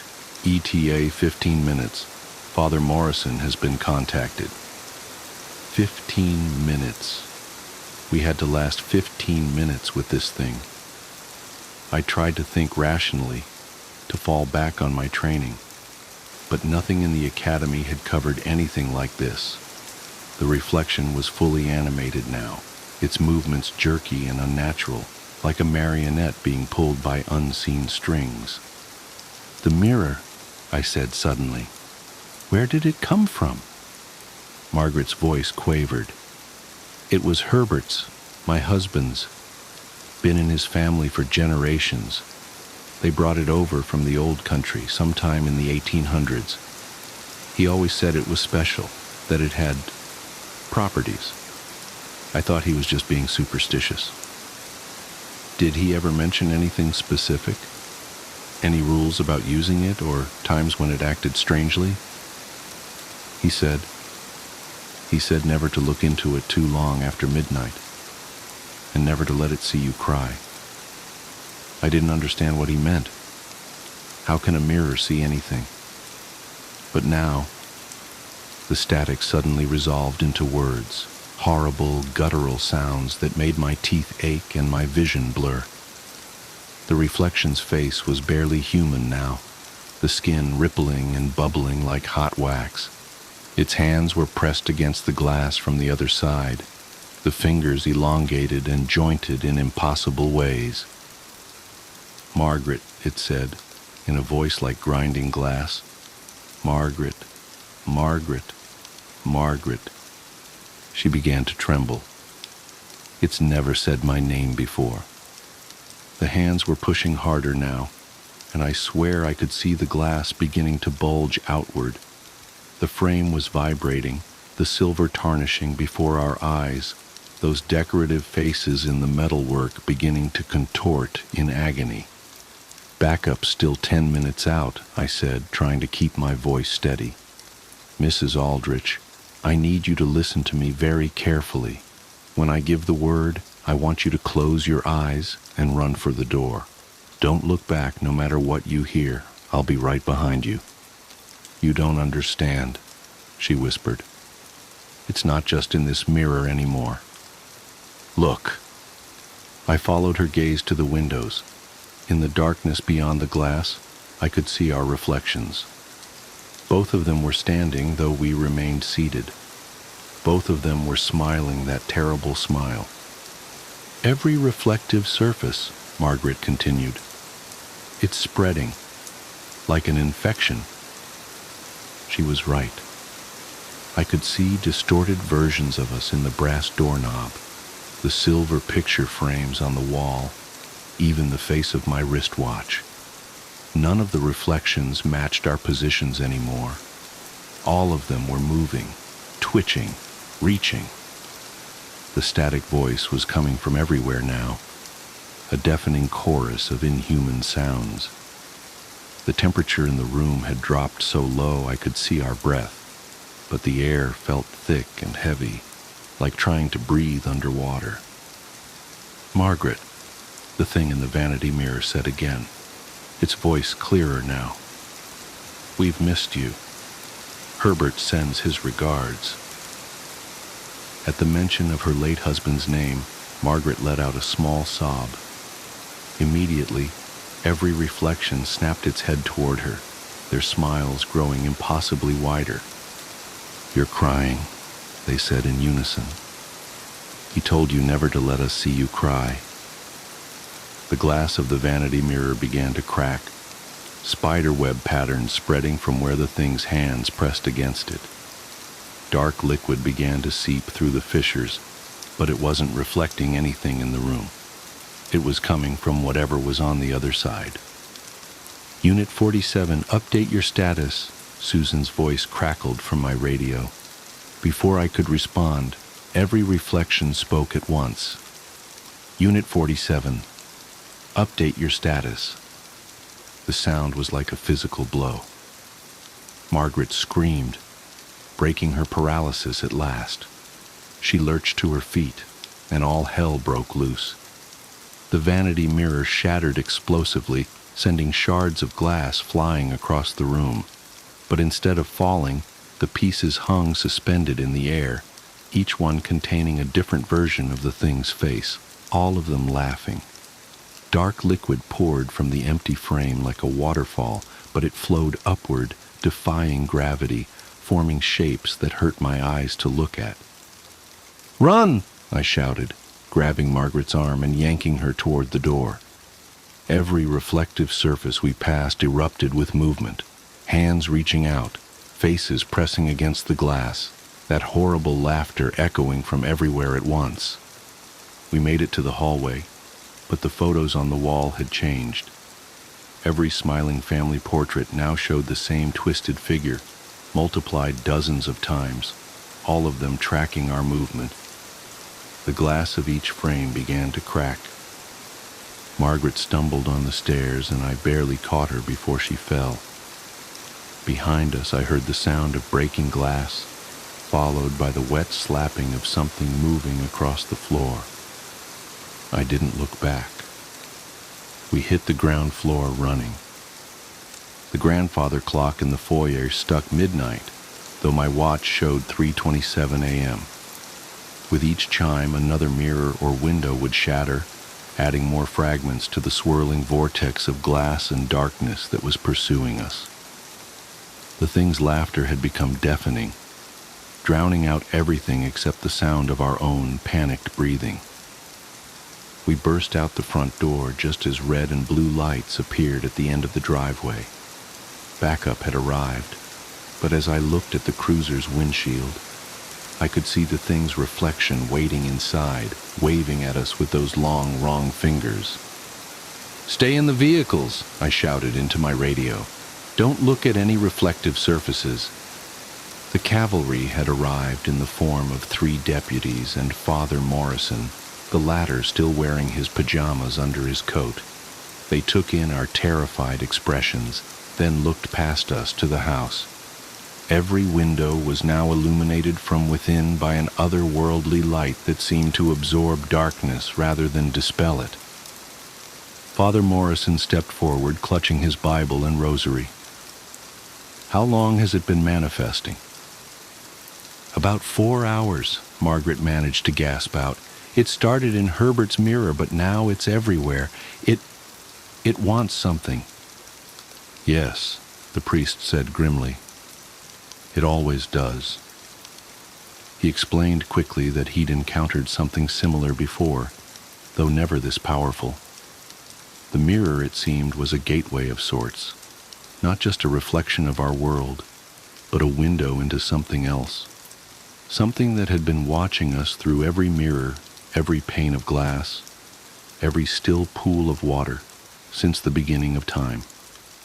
Usually the boundary between our world and theirs was solid, impassable, but certain objects like Herbert's mirror could wear thin spots in that barrier.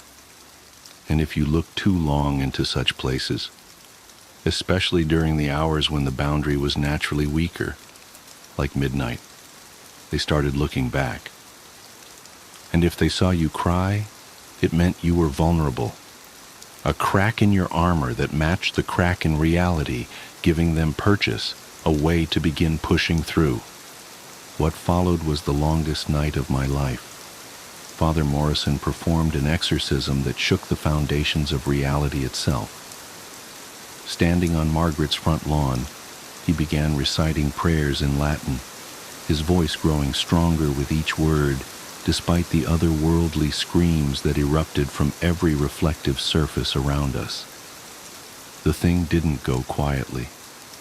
The windows of our patrol cars shattered simultaneously, raining glass that hung suspended in the air like deadly wind chimes. Each shard contained a different fragment of that terrible face, all of them screaming, laughing, crying blood that flowed upward against gravity. The very air felt wrong, like we were breathing syrup, and colors began to blur and shift in ways that made my head hurt. Margaret collapsed to her knees, covering her ears against the cacophony of voices, some calling her name, some speaking in tongues, others making sounds that human vocal cords couldn't possibly produce. One voice, deeper than the others, sounded disturbingly like her late husband Herbert. "Don't listen," I shouted, though my voice seemed to be swallowed by the chaos around us. "It's trying to trick you." The security camera above the front door exploded in a shower of sparks, its screen cracking to reveal dozens of tiny versions of the entity, all pressing against the glass from inside the digital display. Every phone in our pockets began to vibrate, screens lighting up with missed calls from numbers that were just strings of zeros. Father Morrison's prayers reached a crescendo, his rosary beads clicking together with supernatural speed. The temperature plummeted so rapidly that frost formed on the grass around our feet. spreading outward in patterns that looked unsettlingly like handprints. The fog that had blanketed the area all night began to coalesce into shapes, tall, spindly figures that lurched and twisted at the edges of our vision. Then Margaret screamed, a sound of pure anguish that cut through everything else. I turned to see her staring at her house, where every window now showed the same image. Herbert, as he must have looked in life, pressing his hands against the glass. But his face was wrong, stretched into that same impossible smile we'd seen in the mirror. "He's been with us all along, Margaret," the thing said, using Herbert's voice, but distorting it, making it echo and overlap with itself until it became a chorus of horror. "Looking through every mirror, every window, every photograph, waiting, watching, wanting to bring you over to our side." "That's not Herbert," Father Morrison declared, his voice carrying an authority that seemed to make the very air vibrate. "Your tricks won't work here, deceiver. You have no power over the truth of her love, the reality of her memories." The thing laughed, a sound like breaking glass mixed with radio static, and suddenly every reflective surface in sight filled with images from Margaret's life with Herbert. Their wedding day, family picnics, Christmas mornings, but all twisted, wrong. In each image, Herbert's face was slightly too wide, his smile too sharp, his eyes reflecting light like a cat's. "Are you sure?" the entity taunted. "Are you sure you remember things as they really were, Margaret? Look closely. We've been here all along, in every reflection, in every captured moment. Reality is so fluid, after all, so easy to reshape, to rewrite, to reimagine." I could see Margaret's resolve weakening, confusion and horror warring on her face as she stared at the corrupted images of her life. The thing was trying to make her doubt everything, to break down her understanding of reality itself. And it was working. That's when I had an idea. "The surveillance footage," I said suddenly, grabbing Margaret's shoulders. "The security camera caught everything that happened tonight before it was corrupted.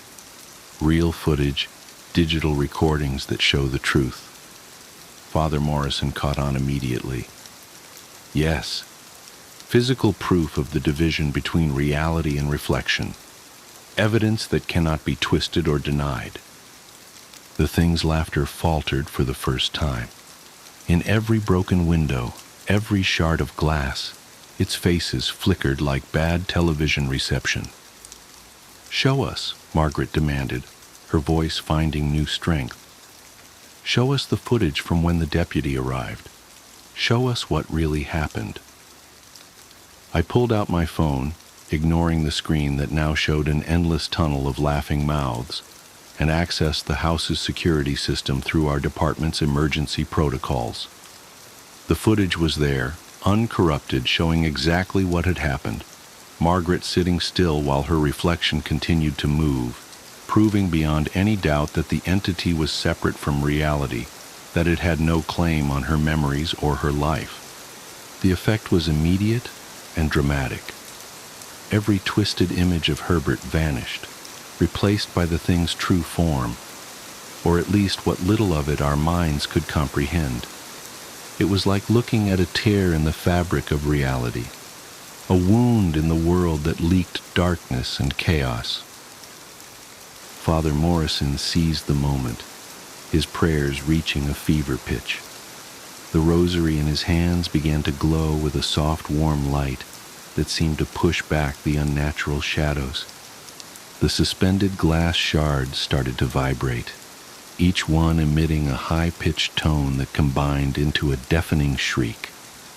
Margaret stood up, tears streaming down her face, but these were different tears, tears of relief and understanding rather than fear and doubt.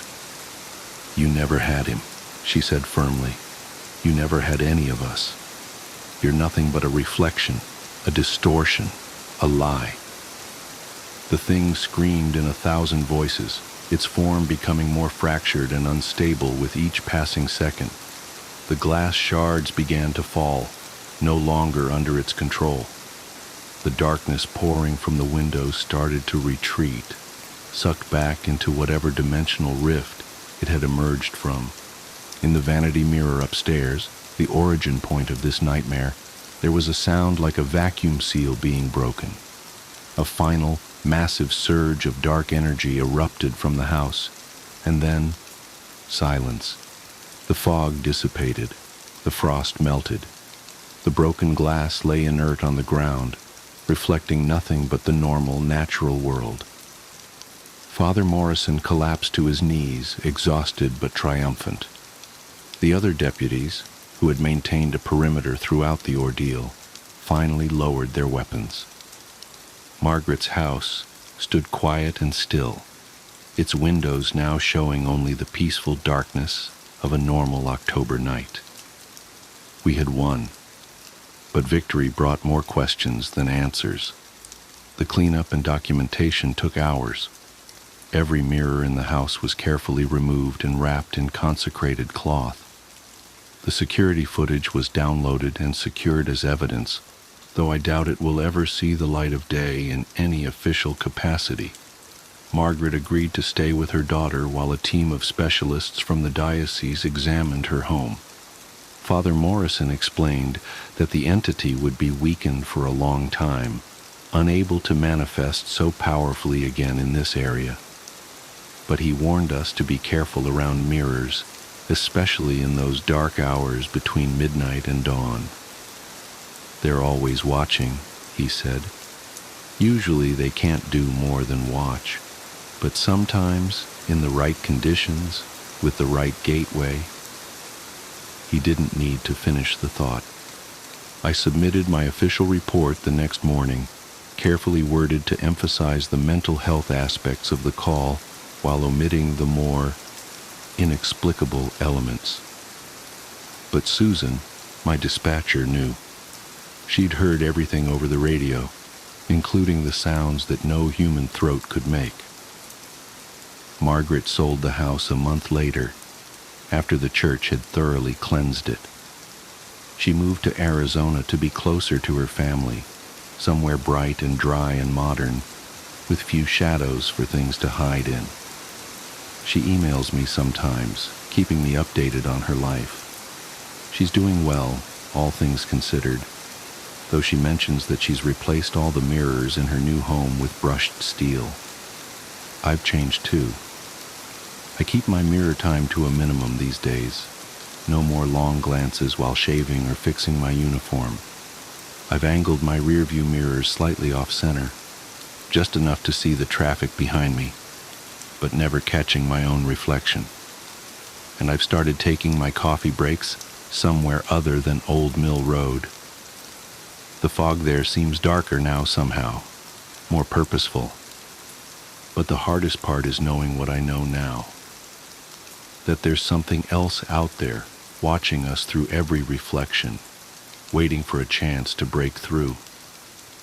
That reality itself is thinner and more fragile than we imagine. That the boundary between our world and whatever lies beyond the mirrors is not as solid as we'd like to believe. Sometimes late at night when I'm on patrol, I'll catch a glimpse of movement in my periphery, a shadow that doesn't quite match its source, a reflection that lingers just a fraction of a second too long. And I wonder if that thing we encountered is still out there, searching for another way in, another mirror to corrupt, another soul to torment. Or worse, I wonder if it ever truly left at all. Because here's the thing about the security footage that still haunts me. The detail I left out of my official report. When we reviewed the tapes the next day, going frame by frame through the night's events, we found something disturbing in the final moments of the exorcism. Just before the camera exploded, In a single frame lasting only 1/30th of a second, every person present, Margaret, Father Morrison, my fellow deputies, and myself, cast reflections that didn't match our positions. And every single one of them was smiling that terrible, impossible smile. I keep a copy of that frame buried deep in a secured file. Sometimes, on nights when I'm feeling particularly brave or particularly foolish, I'll take it out and study it. The image quality isn't great. Security cameras rarely are. But it's clear enough to see that our reflections are all slightly wrong, slightly distorted, slightly other. And I swear, though I know it's impossible, the smiles in that image get just a little bit wider every time I look at them. So take my advice. Be careful around mirrors, especially after midnight. Don't look too long or too hard at your reflection. And if you ever notice it moving just a fraction of a second slower than you do, or smile just a little differently than you are, run. Because by the time you see them watching, it's usually too late. Wrong way, Charlie. Do you remember your very first best friend? I do. Midnight was giving birth in the closet at the end of the hall. The repeating pattern of deep growls and shrieks woke me. Kittens, I nearly shouted as I crawled down from the top bunk. My sister stirred on the bottom bed. I paused on the ladder, held my breath, hoped she wouldn't open her eyes. After a moment, she rolled onto her side and fell back into deep sleep. I was glad she didn't wake. I wanted the kitties all to myself. Midnight continued to scream. I cracked open my bedroom door and saw my parents kneeling in the hallway, peering into the closet. They noticed I was standing there and told me to get back in bed. But I want to make sure Midnight is okay, I protested. She was mine too. I should have been allowed to check on her. Dad refused to let me come out of the room. He said he would get me when it was over. Mom agreed with him. She said I was too little to watch. Too little? I was 4 years old and knew that babies came from a mommy's belly. Plus, I had been waiting forever to see the kittens. My parents weren't being fair. Please let me, I begged. I'll be good. Mom commanded me to go back to bed. I crossed my arms and shook my head. Dad threatened to spank me. I stomped my foot and cried, thinking a tantrum would make them understand that I was right, and they were wrong. Dad didn't care much for my new approach. He picked me up by the arm and carried me to my bed. He said to keep quiet, or else he would take the nightlight and lock me in the dark. It's not fair, I screamed, instantly regretting it. Dad squeezed my arm so tight that I began to cry for real. When he let go, I rubbed the spot, trying to make it look worse than it really was. He told me I was punished, then pulled the nightlight from the wall. No, don't, I cried out. Ignoring my pleads, Dad went back into the hall and slammed my door shut. I heard my sister sobbing from on the lower bed. I felt bad that she had to suffer for my mistake, so I climbed down and cuddled up next to her. I told her I was sorry. She was terrified of the dark, more so than I. But eventually she relaxed and fell back to sleep while holding my hand. I couldn't rest, though. Midnight's persistent shuddering cries and gargling noises kept me from closing my eyes. I stared into the black, waiting. It felt like forever. I'm not sure how it happened, but the next thing I remember is Mom waking my sister and me. Come see, she urged. The sunlight coming through the window lit up her smile. The kittens were tiny versions of Midnight, 8 of them in total. All the same jet black color, except for one. He had a speck of white fur above his nose with white front paws to match. That one period. That one was mine. I knew the moment I saw him. Dad said we could give them names. It wasn't an easy task, since they all looked the same. After several failed attempts to remember which was which, my sister decided the best thing to do was to call them Kitty Cat, but she was only 2 years old and pronounced it Ki-Ka. The oddball was the only exception. He was mine to name, so I named him Charlie. Charlie was more playful than the rest of the litter. Whenever my sister and I were allowed to pick them up, he would roll on his back to let us pet his belly. Sometimes he would try to suck on our fingers, mistaking them for a part of his mother. It never failed to make my sister laugh. And sometimes, when Midnight laid down in the box to feed them, he would get turned around, managing to walk away from her. Mom would pick him up, turn him in the right direction, and say, "You're going the wrong way, Charlie." Eventually, the kittens opened their eyes. My sister and I were allowed to play with them without supervision, but only if we stayed in the hallway. Dad said we weren't allowed to take them out of the closet because they were still too small to run free. We didn't mind. Sitting on the floor petting them was one of our favorite things to do, especially when Midnight fed them. Charlie was turning out to be the runt. He ate well, but he never latched on to Midnight like the others did. While they loved to pat at her stomach and purr, Charlie was always too busy going the wrong way. No matter how many times we picked him up and faced him in the right direction, sooner or later he would get turned around again. Time went on, and the kittens got bigger. They meowed whenever someone would walk down the hall, demanding us to stop and play. Sometimes they got up on their hind legs, just barely able to peek over edge of the box. One day, my sister yelled something about the kittens. Mom and I came running from the living room to see what all the fuss was about. Charlie was in the hall, on the outside of the box, trying to correct his mistake. He clawed at the cardboard, wanting to make his way back to the other side. He kept falling over, shaking himself, then trying again. It was funny.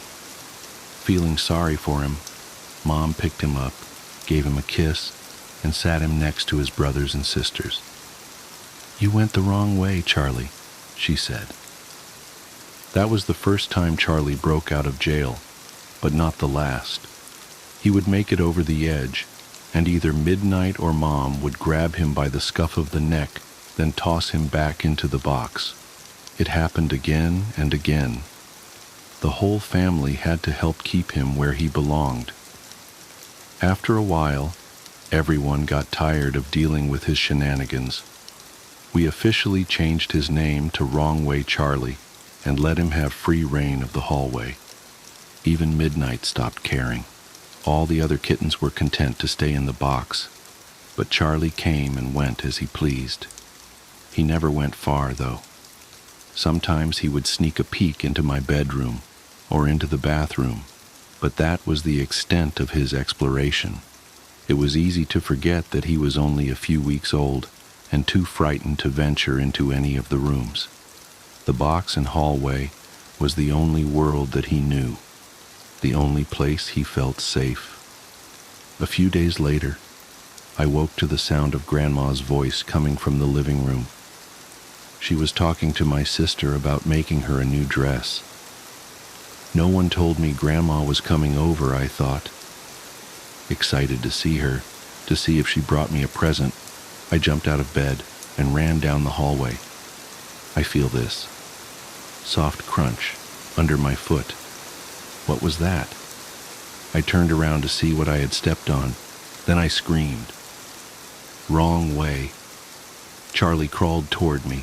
The back half of him was crushed and twisted. Horrible sounds escaped from his small mouth. Meow.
I continued to scream.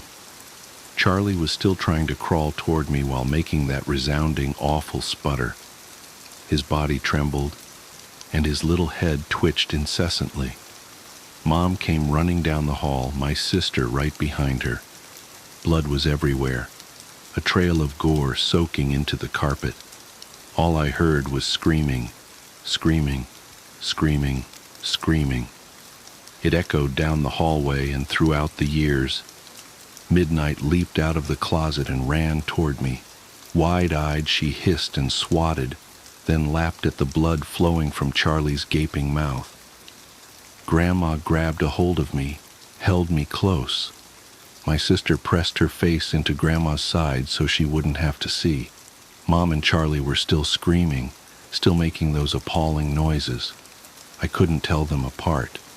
"It's still alive," Mom wailed. "It's still alive. Oh my God, what do I do?"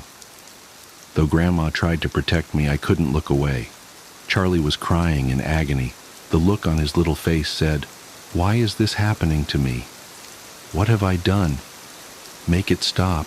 Please, please make it stop." "You have to kill it," Grandma shouted, angry. "Put the thing out of its misery, for Christ's sake." Mom ran into the living room and turned the corner. I heard a drawer in the kitchen pulled open, then slammed shut.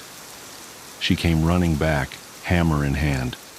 "Eeeeee!" Mom shrieked. She pounded the hammer down on Charlie's head over and over and over again while midnight attacked her, trying to protect the kitten. And yet Charlie still crawled toward me, gurgling, "Me, Meeg." Midnight kept scratching and hissing. Mom kicked her away and brought the hammer down again. After the 5th or 6th drop, Charlie finally stopped making the awful noises. Chunks of his skull and brain littered the hallway.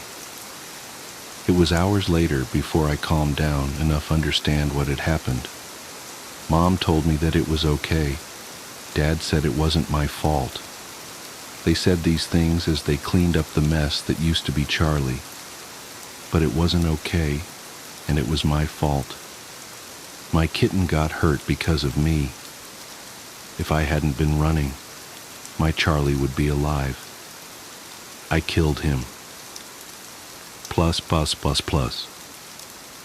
Charlie was my first best friend, my first responsibility, and my first introduction to death. He'll always be with me, even now, after all these years. Every time I walk down a fucking hallway, I see wrong way.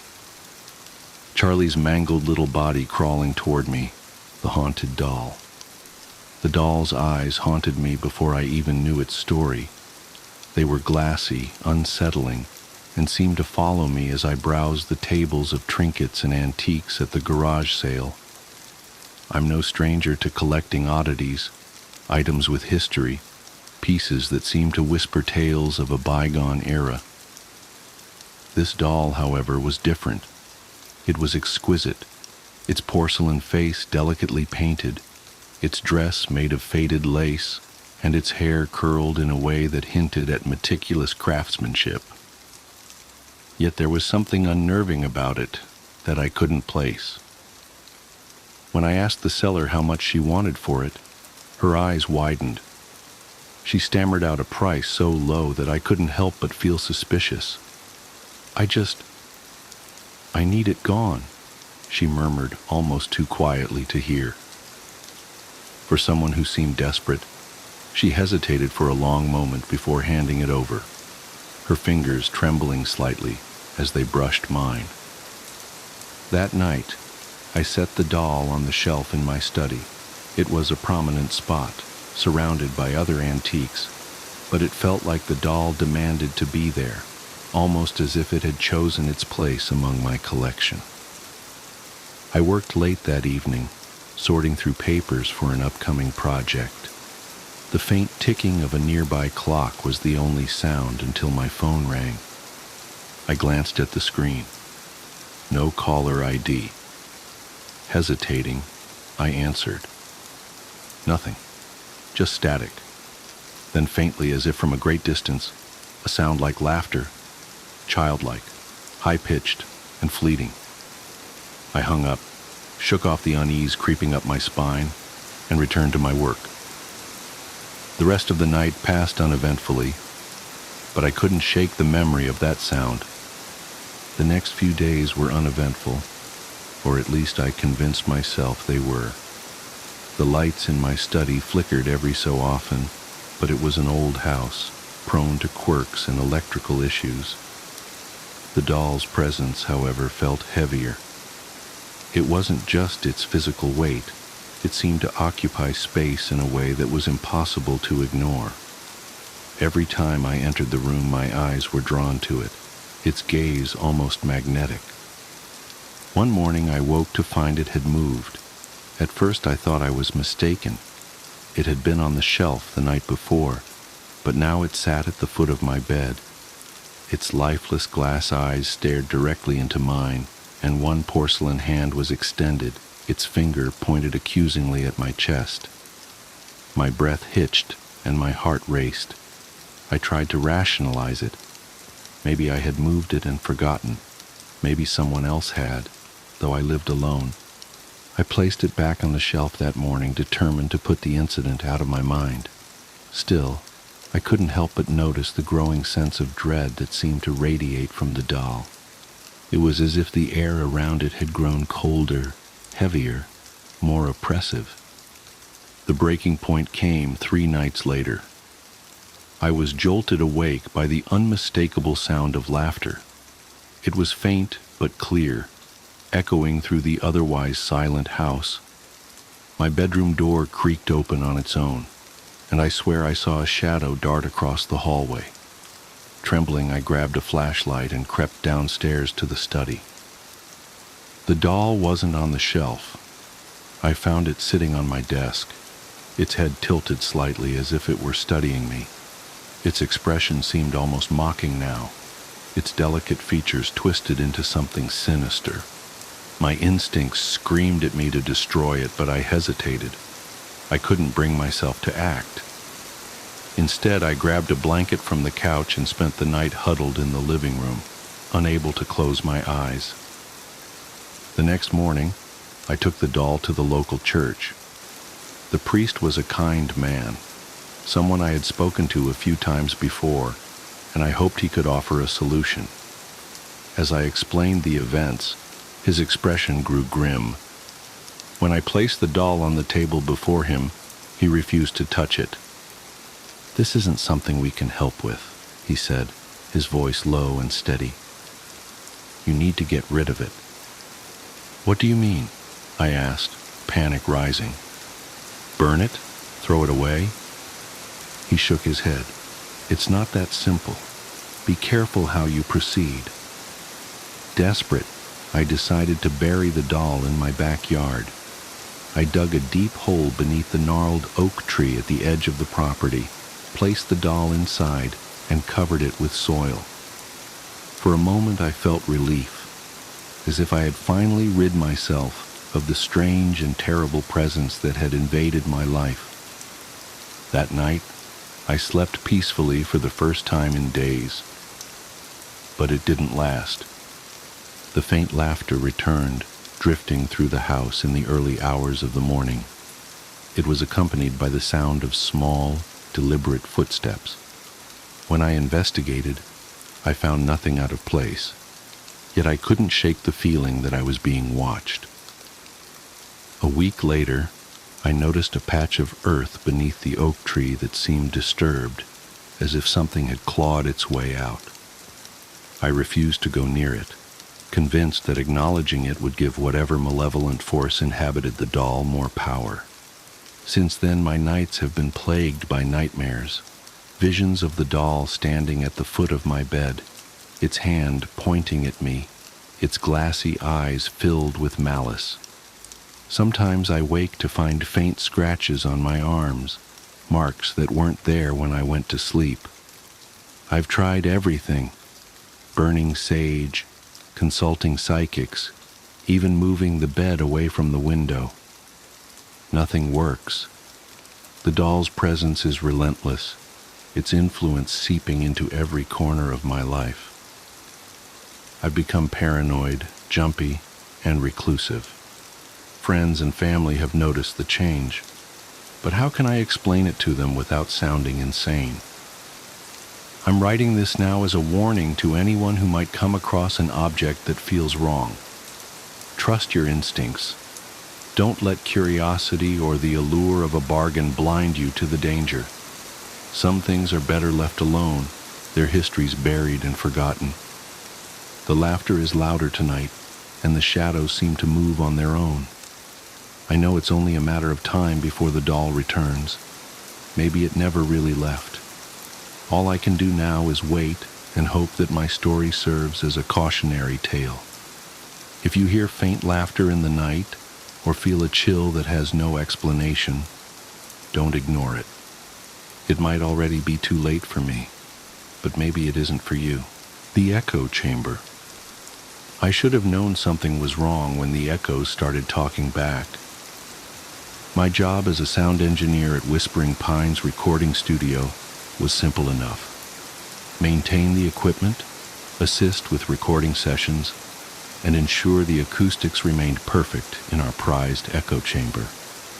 The chamber was an architectural marvel from the 1960s, a specially designed concrete room 3 stories underground, where we could capture the most pristine natural reverb for our recordings. The thing about echo chambers is that they're designed to make sounds repeat, to take a single note and transform it into something longer, deeper, more complex. But they're not supposed to create new sounds. They're not supposed to remember. I first noticed it during a late-night session with a local indie band.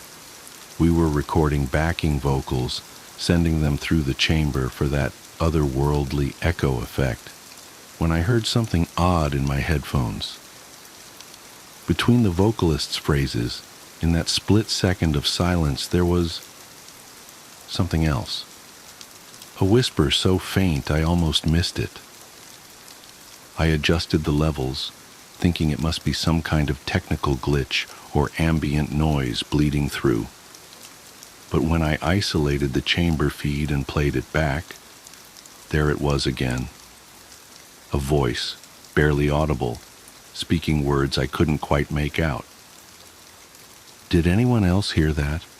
I asked the band, but they just shrugged, eager to wrap up the session and head home.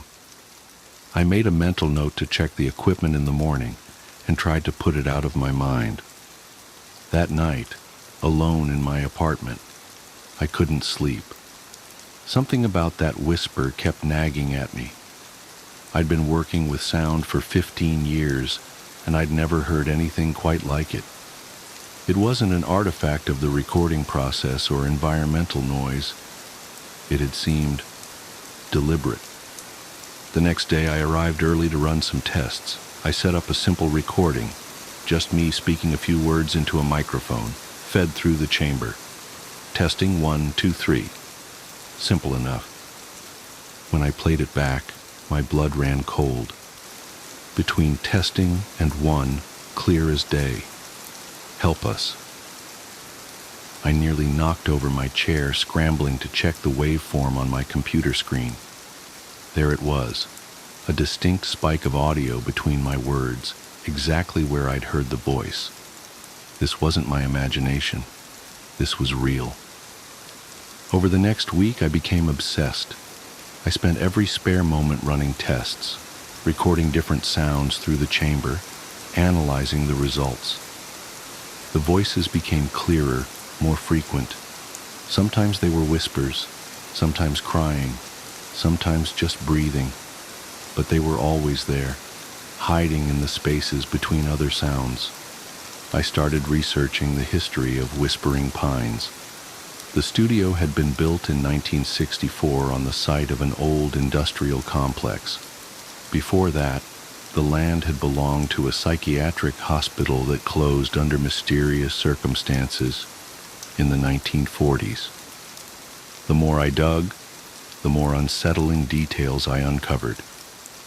The hospital had specialized in experimental treatments for severe mental illness, electroshock therapy, insulin comas, ice baths, all the barbaric cures that were in vogue at the time.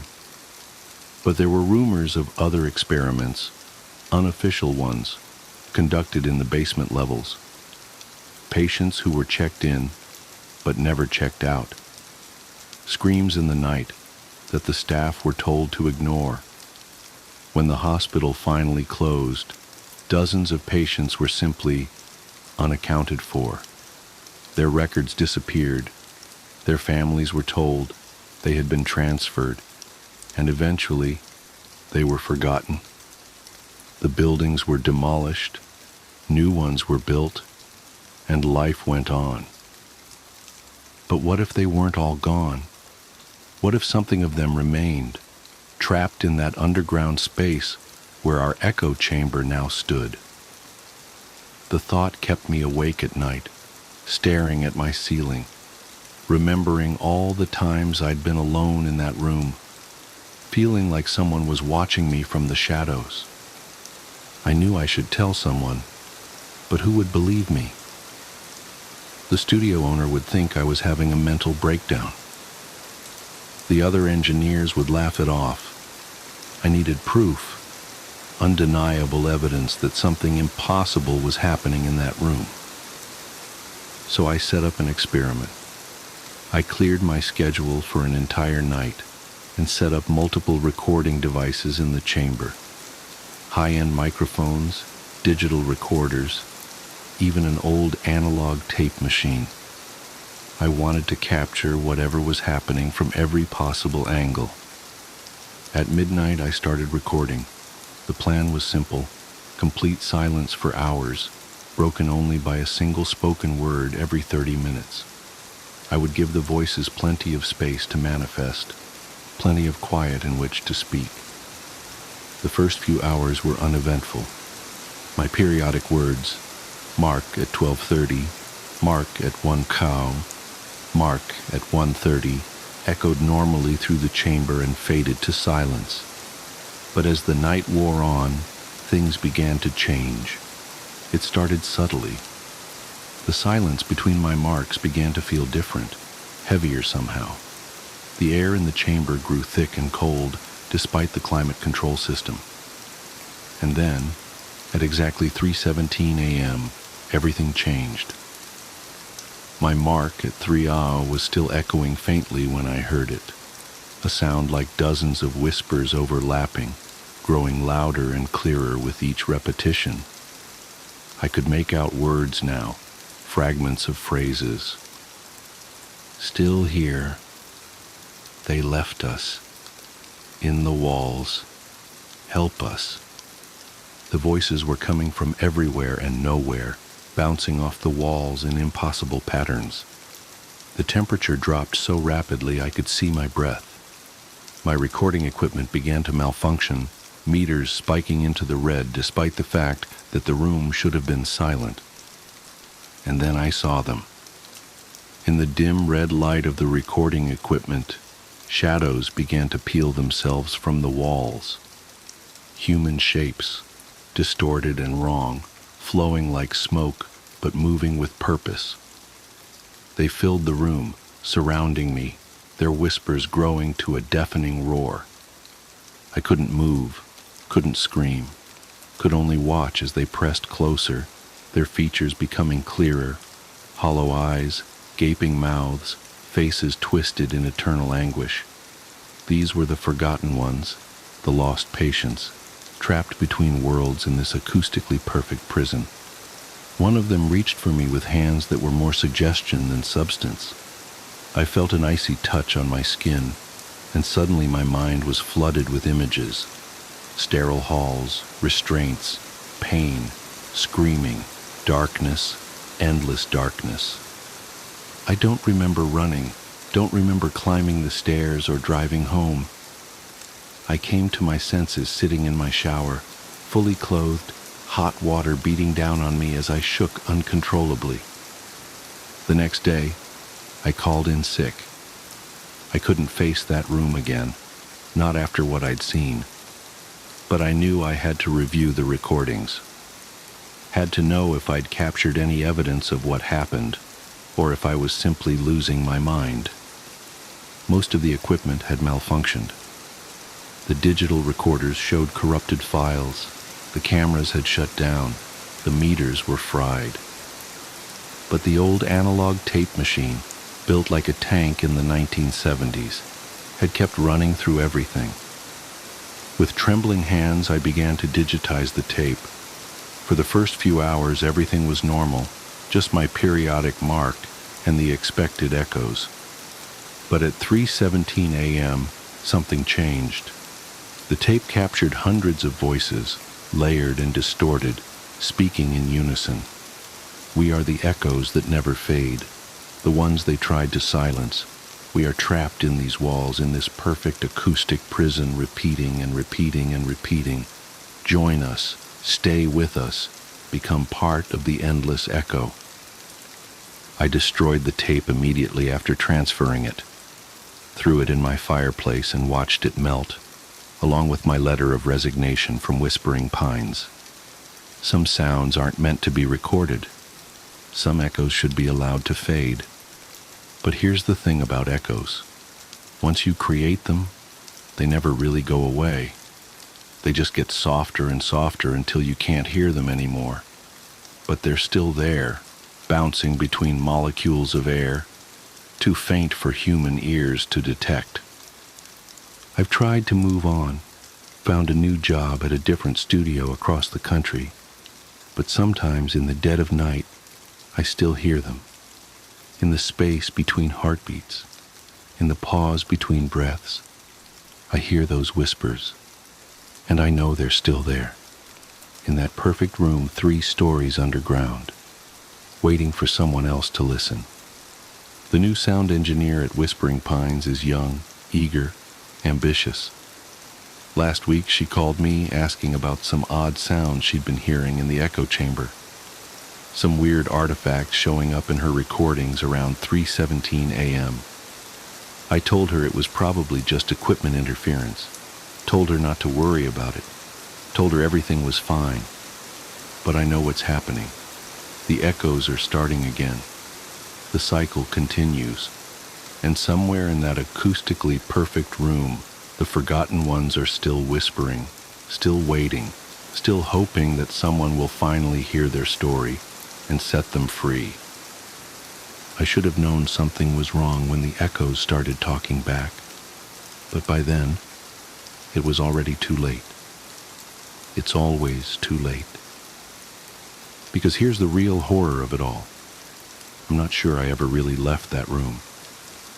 Sometimes, when I look in the mirror, I see something different in my reflection. Something hollow. Something that echoes. And I wonder if maybe, just maybe, I became part of their endless repetition. Another voice in the chorus of the forgotten, echoing forever in that perfect acoustic prison. So if you ever find yourself in a recording studio late at night, and you hear something strange in the spaces between sounds, don't listen too carefully. Don't try to make out the words. Because once you start listening to the echoes, they start listening back. And they never ever stop. The story you've just listened was found as a digital file on a corrupted hard drive recovered from Whispering Pines recording studio after it mysteriously burned down last month. The fire started in the echo chamber, 3 stories underground, at exactly 3:17 a.m. Investigators found no traces of the chamber's concrete walls in the rubble. In fact, according to the original building plans, that section of the building never had a basement at all. The author of this account remains missing. The only clue to their whereabouts was a single audio file attached to the document. 7 seconds of absolute silence, followed by what experts describe as hundreds of overlapping voices, whispering a single phrase, another perfect echo. If you've read this far, you might want to check the time. Is it getting close to 3:17 a.m.? Do you hear something in the silence? A whisper? An echo? Listen carefully. We're waiting for you. We're all waiting for you. The yellow fog. The first thing I noticed when I arrived at St. Augustine's Artists' Commune wasn't the converted church's imposing Gothic spires, or the way its weather-darkened stone seemed to absorb the weak autumn light. It was the smell, an earthy, almost sweet decay that reminded me of compost and something else I couldn't quite place. I would later learn that the surrounding woods were famous for their mushrooms, but at that moment, standing in the perpetual drizzle with my suitcase and art supplies, the scent only made me wonder if I'd made a mistake accepting the residency. Marion Blackwood, a tall woman with silver-streaked hair, emerged from behind the heavy wooden doors. I'm Diana Winthrop, the director. We spoke on the phone. Her smile didn't quite reach her eyes as she gestured for me to follow her inside. You're just in time for evening meditation. We ring the bells at sunset. The interior was darker than I expected, despite the rows of tall windows. Maybe it was the weather, that strange yellow-tinted fog that had followed me for the last few miles of my drive, or maybe it was the way the old church seemed to swallow light rather than reflect it. My boots echoed on the stone floor as Diana led me past what must have been the nave, now subdivided into individual studio spaces by hanging canvas partitions.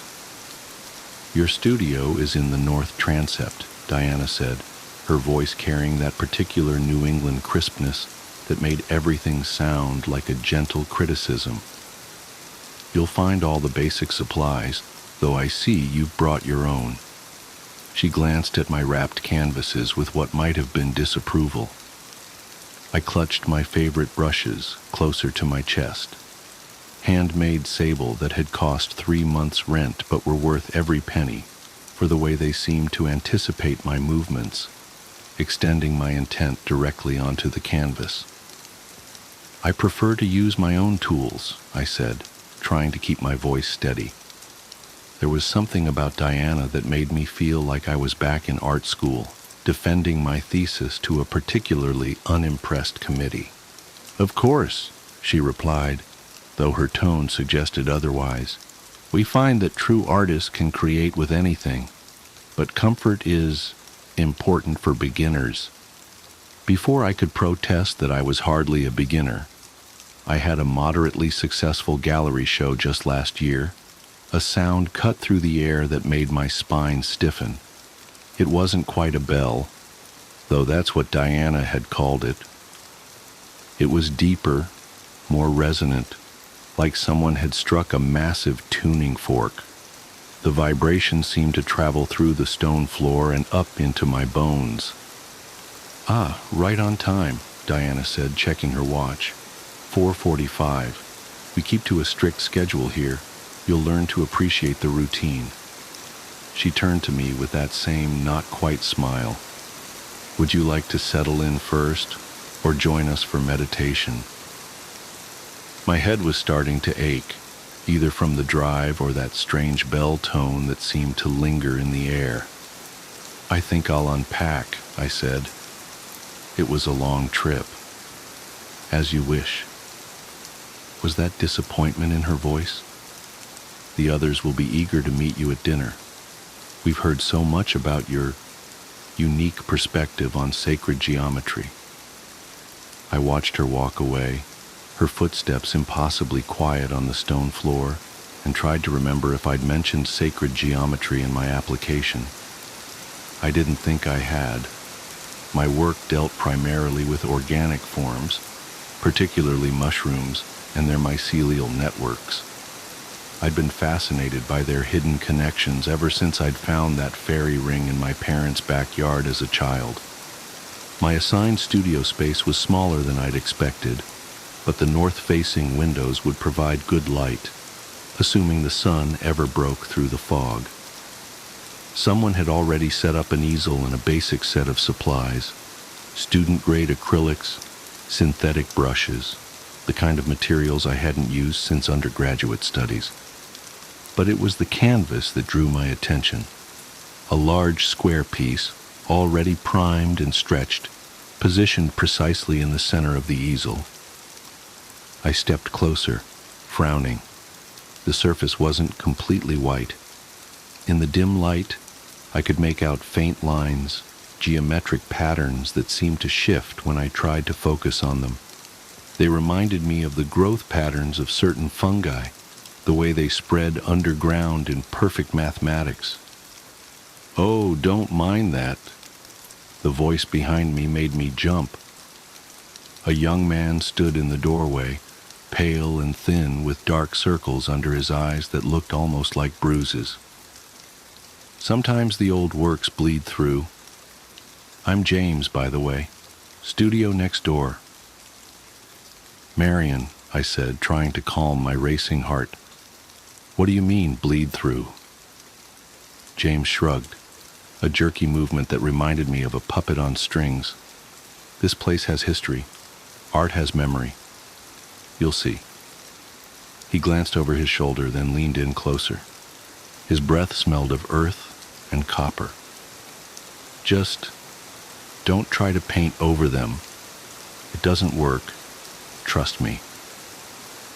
Before I could ask what he meant, another bell tone filled the air, different from the first, higher, almost piercing. James straightened up as if pulled by invisible wires. "That's the second call. You should come to meditation. It helps with the dreams." "What dreams?" But he was already gone, his footsteps silent despite the stone floor. I turned back to the canvas, but in the fading light I couldn't make out the patterns anymore. Just white space, waiting to be filled. I spent the next hour unpacking, trying to arrange my space into something that felt like mine. The studio had a small attached bedroom, more of a cell really, with just enough room for a narrow bed and a dresser. The bathroom was shared down the hall. As I hung my clothes in the tiny closet, I noticed a faint discoloration on the wall behind it, spreading up from the baseboard like watercolor blooming on wet paper. In the yellow light filtering through the windows, it almost looked like it was moving. The third bell came just as I was setting up my paints. This one was different again, deeper than the first, but with harmonics that made my teeth ache. I had to grip the edge of the table until it passed, leaving behind a ringing in my ears and a metallic taste in my mouth. Dinner, it turned out, was served in what must have been the church's refectory, a long, narrow room with a vaulted ceiling that made every clink of cutlery echo. There were 12 other residents, I learned, though only 8 were at dinner that night. The others are deep in their work, Diana explained from her place at the head of the table. We don't disturb the process once it really takes hold.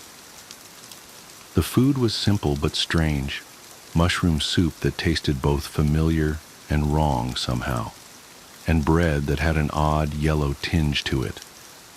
I found myself eating more than I meant to, though I wasn't particularly hungry.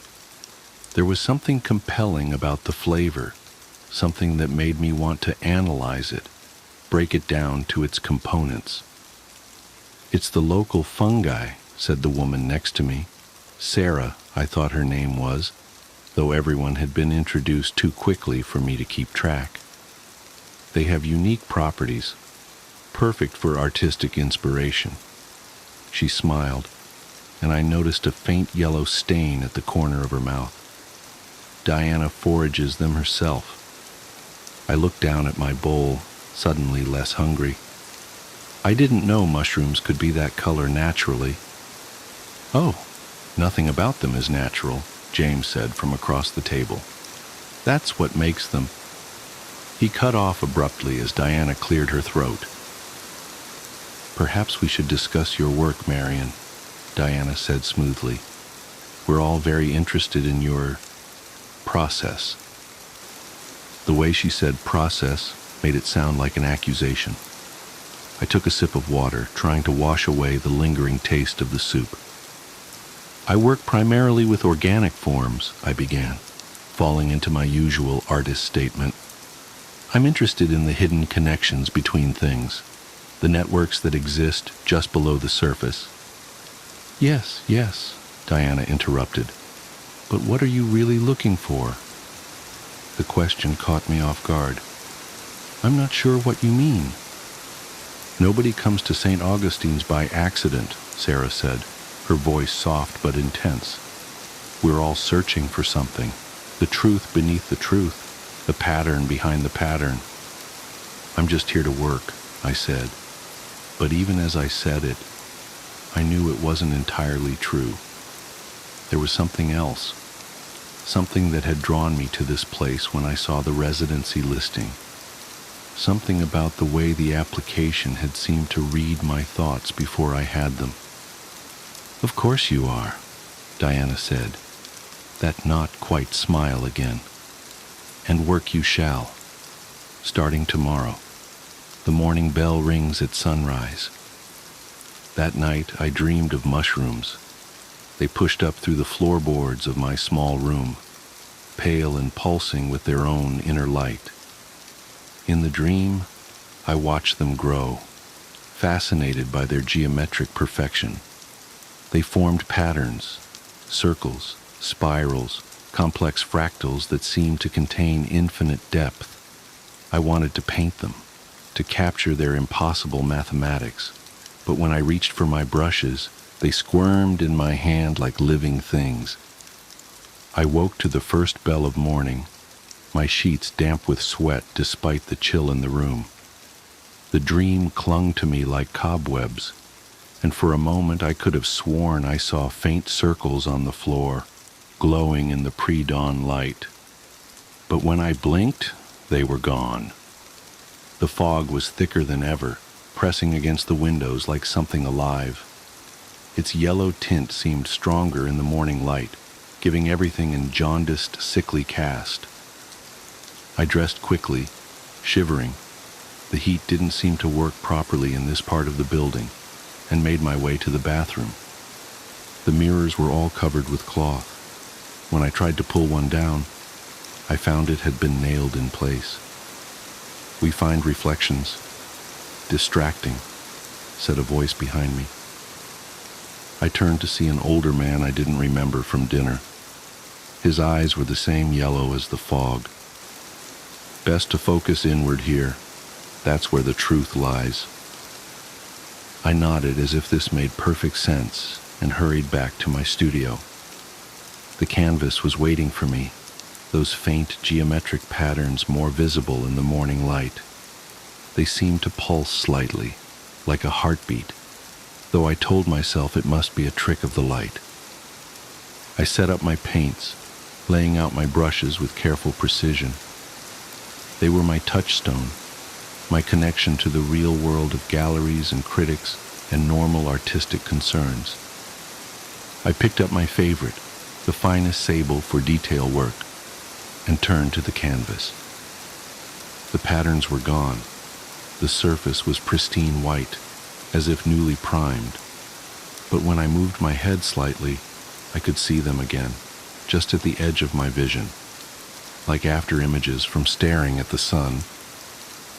They do that, James said from the doorway. I hadn't heard him approach. They hide themselves until they're ready to be seen, like mushrooms before they fruit.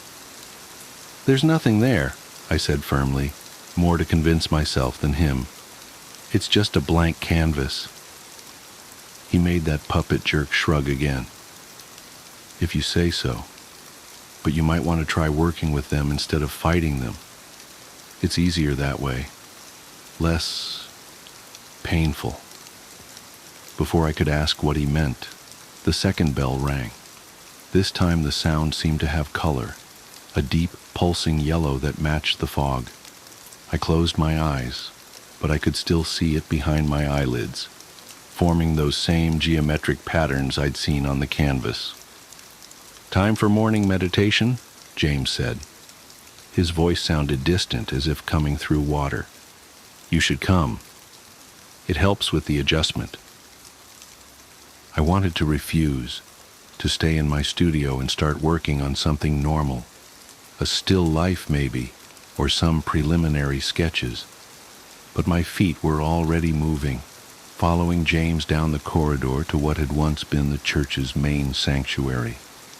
The other residents were already there, sitting in a circle on cushions. Diana stood in the center, holding something that looked like a bell, but wasn't quite.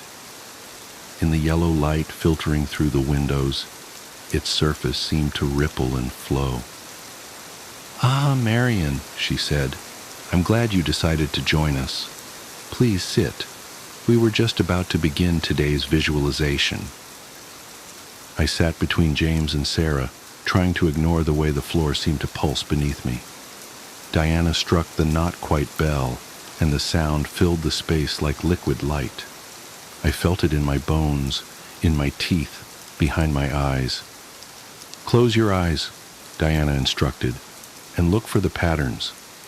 They're always there, just beneath the surface, waiting to be found." I closed my eyes, but I could still see geometric forms spinning and multiplying, mushrooms growing in perfect Fibonacci spirals, mycelial networks spreading like neural pathways. They were beautiful, terrifying, true. When I opened my eyes again, the room was empty except for Diana. The quality of light suggested hours had passed, though it couldn't have been more than minutes. Could it? "How do you feel?" Diana asked, helping me to my feet. My legs were stiff, as if I'd been sitting for much longer than a morning meditation. I tried to find words for the images still dancing behind my eyes. "I saw..." "Yes," she said. "You did. And now you're ready to begin your real work." I stumbled back to my studio, my head swimming with visions. The canvas was waiting for me, but it wasn't blank anymore. The patterns were clear now, impossible to ignore. They wanted to be painted, needed to be painted. I picked up my brush, my beautiful, expensive sable brush, and dipped it in yellow paint that I didn't remember mixing. The bristles writhed against my fingers like tiny tentacles, but that was fine. That was right. They knew what they wanted to paint, and I was just the vehicle. The work poured out of me like fever dreams. I painted mushrooms that grew in impossible geometries, their gills reflecting infinite recursions of themselves. I painted networks of mycelia that spelled out truths in mathematical languages I shouldn't have been able to understand. I painted the yellow fog as it really was, not weather at all, but the visible manifestation of something vast and patient and hungry. I painted until my brushes wore down to nubs, their sable bristles falling out like shed skin. I painted until my fingers bled, and then I painted with that too, because the patterns demanded red now, needed that iron-copper brightness to complete their equations. The bells rang, and I painted their sound. Diana brought me soup that tasted of secrets, and I painted its flavor. Sarah sat with me sometimes, whispering about the truth beneath the truth, and I painted her words in spirals that ate themselves. I don't know how long it's been. Time moves strangely here, measured only by the bells and the growth of mushrooms through the floorboards. Real ones now, not dreams. They glow with their own light just as I knew they would, and their patterns match exactly what I've painted. My newest brush is made from James's hair. He offered it himself after his own work was complete. I saw his final piece yesterday, or maybe last week, a masterwork of sacred geometry that had somehow captured the sound of all three bells combined. He won't need his hair anymore, he said. Where he's going, he won't need anything at all. I understand now why the mirrors are covered. We don't need to see our reflections to know how we've changed. I can feel the mushrooms growing inside me, their mycelia threading through my brain in perfect, beautiful patterns. Soon, my work will be complete too. I'm writing this because I found my old phone while looking for more red paint. It still works, though the screen keeps showing me geometric patterns that I need to paint right now.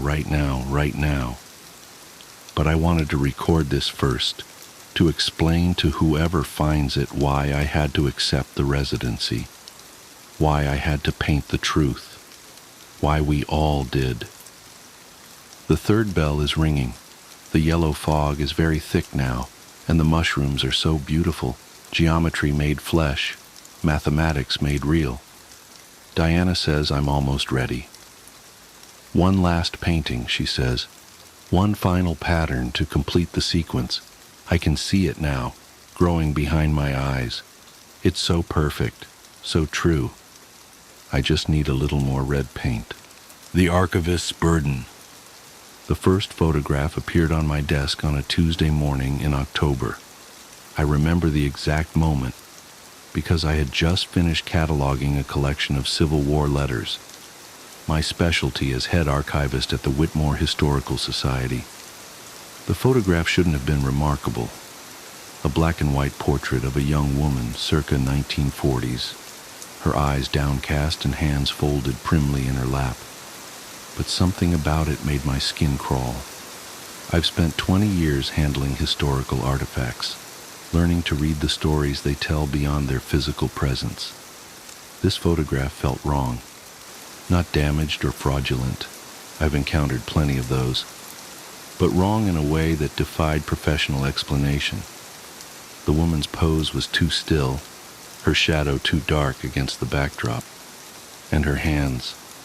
I could have sworn they were in a slightly different position each time I looked away and back. "Margaret?" I called out to my assistant but received no response. Right. She had taken a personal day. I was alone in the archive's basement office, surrounded by climate-controlled storage rooms and the gentle hum of dehumidifiers. I checked our acquisition records but found no entry for the photograph. This wasn't entirely unusual. We sometimes received anonymous donations through our mail slot. I created a new entry following standard cataloging procedure. My hands trembled slightly as I measured the photograph's dimensions. 8x10 inches, standard size. The paper was period appropriate, showing expected signs of age. When I looked up from my notes, there was a second photograph on my desk. I froze, pen hovering above paper. This one showed the same woman, but from a different angle. Her head was turned slightly to the right, and though her eyes were still downcast, a faint smile played at the corners of her mouth. The shadow behind her had grown larger, spreading across the backdrop like an ink stain. I am not a fanciful person. My profession demands rigorous attention to detail and skepticism toward unprovable claims. I've debunked countless stories of haunted artifacts and cursed heirlooms. But in that moment, I felt something I hadn't experienced since childhood, pure, irrational terror. I forced myself to remain calm and logical. Someone must have placed the second photograph there while I was distracted with cataloging. But I hadn't heard footsteps on the creaking floorboards, hadn't felt the characteristic draft when the basement door opened. The phone on my desk rang, making me jump. I answered with hands that were definitely shaking now. Whitmore Historical Society. This is Daniel speaking. Static crackled on the line. Through it I heard what sounded like an old recording of orchestral music, the kind played on a phonograph. A woman's voice, distant and distorted. Have you seen them yet? I'm sorry. Who is this? The collection needs to be complete. The music grew louder, brass instruments distorting into something that sounded like screaming. She's been waiting so long. The line went dead. When I looked back at my desk, there were 4 photographs. In the third, the woman's head was raised, but her face was obscured by shadow. The fourth showed her standing, her dress rippling as if caught in a breeze, though the backdrop remained perfectly still. The shadow behind her had taken on a vaguely human shape, reaching toward her with elongated fingers. I should have left, should have walked out of that basement and never returned. But archivists have a duty to preserve history, to maintain order in the face of chaos. And beneath my fear was a familiar, scholarly curiosity. Who was this woman? What was the significance of these photographs? How were they appearing on my desk? I began to research. The woman's clothing and hairstyle suggested the photographs were taken between 1943 and 1945. The backdrop and lighting setup matched the style of Marcus Sullivan, a photographer who operated a studio in downtown Whitmore during that period. Sullivan was known for his innovative techniques and had a particular interest in capturing movement in still photographs. He also disappeared under mysterious circumstances in 1945, leaving behind a fully equipped studio but no traces of his work. The police investigation found all of his photographs and negatives had been destroyed, the ashes still warm in his fireplace when they arrived. As I read the newspaper archive's account of Sullivan's disappearance, I noticed something that made my blood run cold. The article mentioned his last known client, Miss Eleanor Reed, age 23, who sat for a portrait session on the morning of Sullivan's disappearance. When questioned, Miss Reed claimed to have no memory of the session, though multiple witnesses saw her enter the studio. She was cleared of any involvement, but suffered a nervous breakdown and was institutionalized 2 weeks later. I looked up from the microfilm reader. 8 photographs now covered my desk. In each successive image, the woman, Eleanor, was closer to the camera. Her smile had widened into something that stretched too far across her face. The shadow behind her had resolved into a dark figure that exactly matched her pose, like a 3-dimensional silhouette trying to peel itself away. The air in the basement felt thick, heavy with the scent of photographic chemicals. The humming of the dehumidifiers had taken on a rhythmic quality that reminded me of the orchestral music from the phone call. I reached for the newest photograph with trembling fingers. The moment I touched it, every light in the basement flickered and died, leaving only the red glow of the emergency exit signs. In that crimson illumination, I saw that the photographs had changed. Eleanor was looking directly at the camera now, her eyes wide and pleading. The shadow figure had wrapped its arms around her waist, its head inclined toward her neck. And then, in the darkness between one emergency light and the next, I heard it, the whir and click of a camera shutter, again and again. Each sound brought a burst of phantom flashbulb light that burned after images into my vision. When my eyes adjusted, the photographs had multiplied. They covered my desk, spilled onto the floor, plastered themselves across the walls. Hundreds of Eleanors stared at me, their expressions progressing from fear to resignation to something else entirely. In each image, the shadow figure grew more substantial, more real, while Eleanor became increasingly transparent, like a double exposure slowly fading away. The temperature plummeted. My breath fogged in the air as I stumbled backward, knocking over a stack of archival boxes. The crash echoed through the basement, but beneath it, I heard something else. The scratch of a phonograph needle, followed by that distant orchestral music. The collection must be complete. The voice came from everywhere and nowhere, Eleanor's and not Eleanor's, a chorus of whispers that made my teeth ache. The emergency lights flickered faster now, strobe-like bursts that transformed the basement into a makeshift darkroom. In those fractional seconds of illumination, I saw them. Figures stepping out of the photographs, Eleanor and her shadow multiplied into a crowd of identical pairs. They moved with jerky, stop-motion precision, like subjects in an early motion study. With each step, the shadow figures grew more solid while the Eleanors became increasingly ghost-like. I ran for the stairs, but they were blocked by a wall of photographs that hadn't been there moments before. Each one showed the same scene, the basement, from every conceivable angle, with me at the center. And in every image, standing just behind me, was a shadow that didn't match my pose. The whirring of camera shutters reached a deafening crescendo. The emergency lights exploded in a shower of sparks and glass.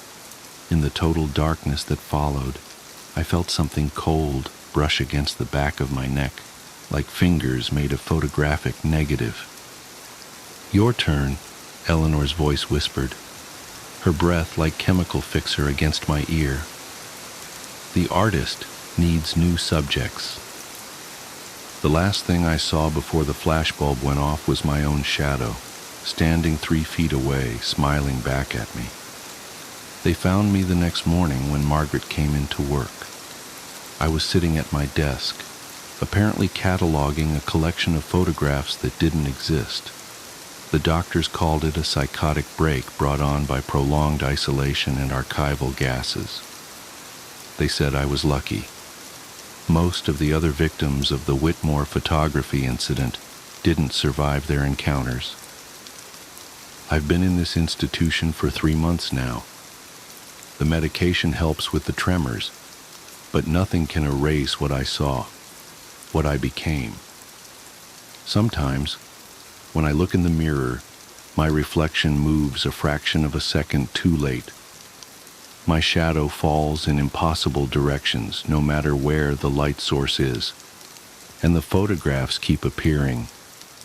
On my bedside table, under my pillow, tucked into my case file. Always the same progression, always ending with a new subject. The collection grows, one portrait at a time. I know how this story ends. I've seen it play out in silver halide and shadow, frozen in countless variations. The artist is patient. The camera is always watching. And somewhere in that basement archive, in a box that can't be found but can't be destroyed, the negatives are waiting to be developed.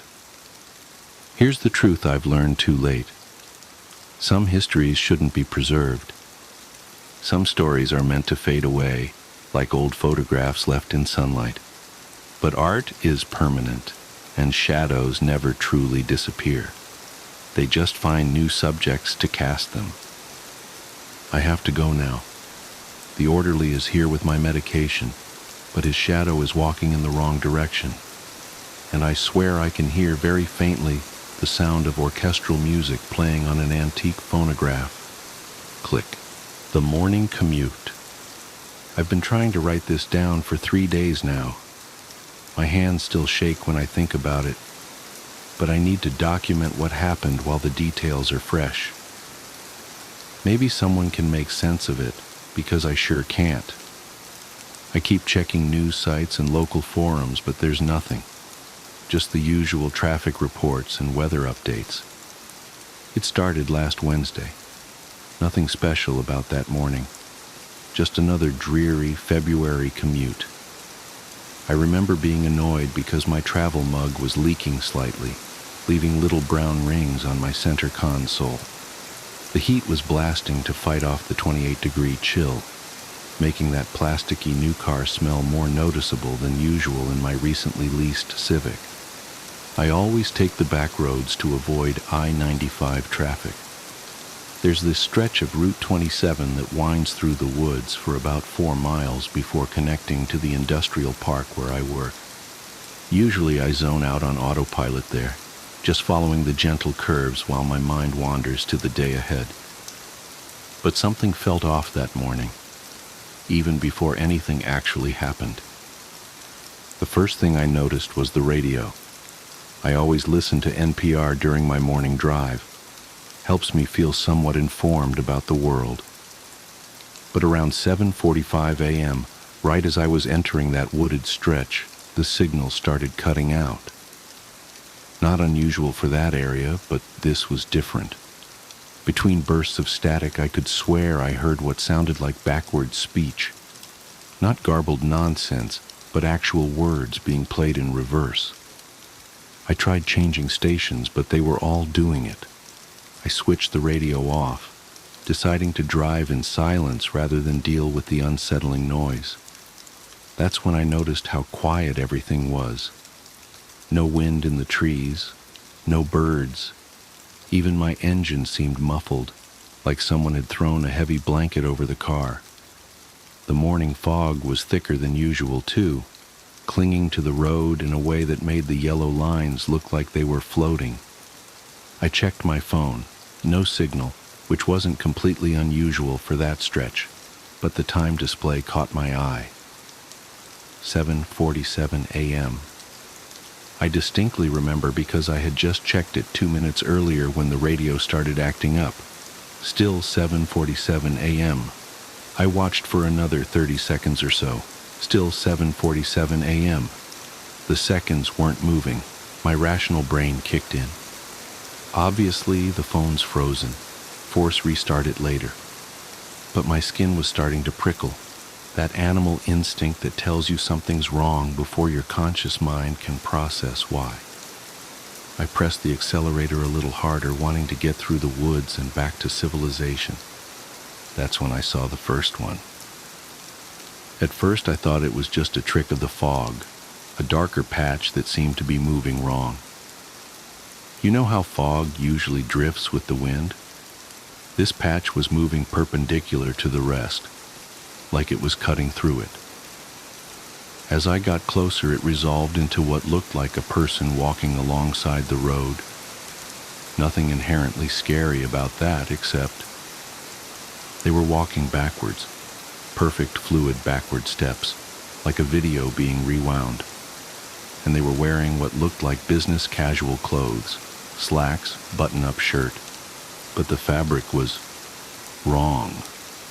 It rippled and shifted like static on an old TV, black and white pixels constantly rearranging themselves. I gripped the steering wheel harder, my knuckles going white. Just someone exercising in weird athletic wear, I told myself. One of those recovery suits with the electronic muscle stimulation or whatever. But even as I thought it, I knew that wasn't right. As I passed them, they turned their head to track my car. That's when my heart nearly stopped. Where their face should have been, there was just more static. Not blank skin, not a mask, but a void of shifting black and white pixels, like a TV tuned to a dead channel. I looked straight ahead, pressing the accelerator harder. Don't acknowledge it. You're tired, you're imagining things, just get to work. But in my peripheral vision, I could see more dark shapes emerging from the fog. 3, then 7, then dozens, all walking backwards along both sides of the road, all wearing those business casual clothes that weren't quite clothes, all turning their static-filled faces to watch my car pass.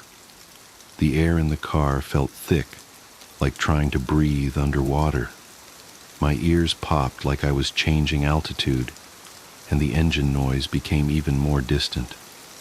The forest beyond the figures was wrong too. The trees looked like cardboard cutouts, flat and artificial. When I blinked, they seemed to shift position slightly, like a glitching video game trying to render a scene. I reached for my phone to try recording what I was seeing, but my hands were shaking so badly I dropped it between the seats. When I glanced down for a split second to grab it, I heard a sound that I still can't properly describe, like a dial-up modem screaming through a meat grinder, but deeper, more organic. I looked up and immediately slammed on the brakes. One of them was standing in the middle of the road facing my car, not walking backwards like the others, just standing perfectly still. It was closer than any of the others had been, close enough to see details I wish I hadn't noticed. Its clothes weren't just shifting patterns, they were flowing upwards, like water running in reverse, and there were gaps in it, places where the static cleared for a fraction of a second, showing something underneath that my brain refuses to properly process. Something geometric but non-Euclidean, folding in on itself in ways that shouldn't be possible. I sat there, engine idling, hands frozen on the wheel, staring at this thing through my windshield. It cocked its head at an angle that went slightly too far, like a bird but wrong. The static of its face started forming patterns, almost like it was trying to mimic my features. That's when I noticed the temperature display on my dashboard, 77.7 degrees. The same numbers kept flickering over and over, even though I could see my breath fogging in the freezing air. The clock read 7:47 a.m. The odometer was stuck on 7,177.7 miles. That's when I did something either very brave or very stupid. I laid on the horn. The sound came out distorted, stretched and warped, like it was being played at quarter speed. But it had an effect. The figure in the road spasmed, its form glitching violently, and then it moved. Not stepped or walked, but moved, like a video file corrupting. One frame it was in the road, the next it was beside my car, hand pressed against my driver's side window.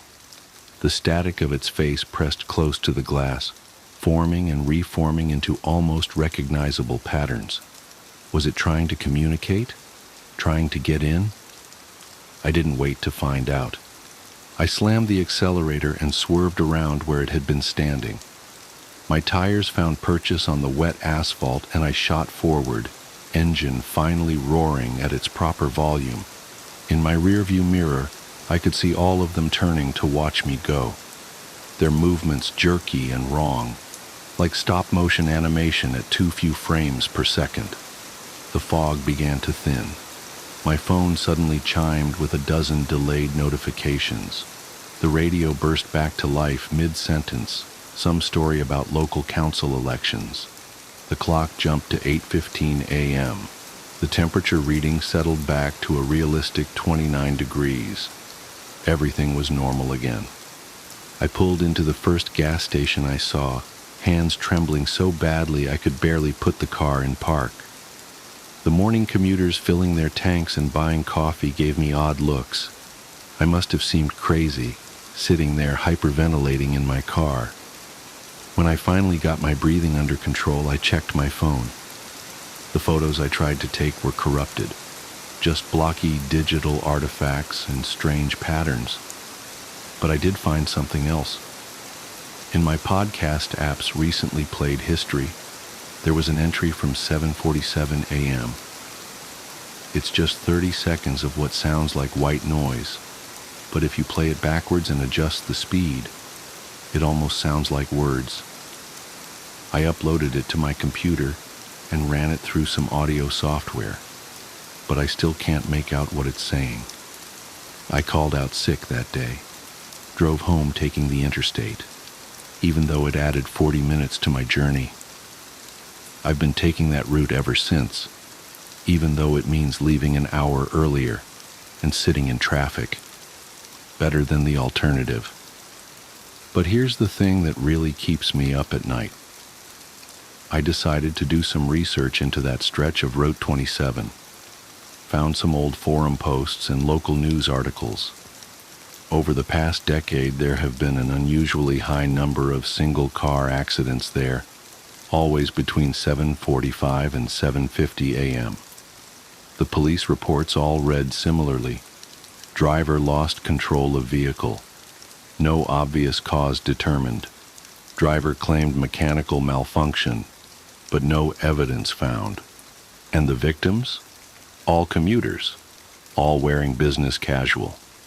I keep telling myself there must be a logical explanation. Bad cell reception and a frozen phone, fog playing tricks on my eyes, stress and an overactive imagination.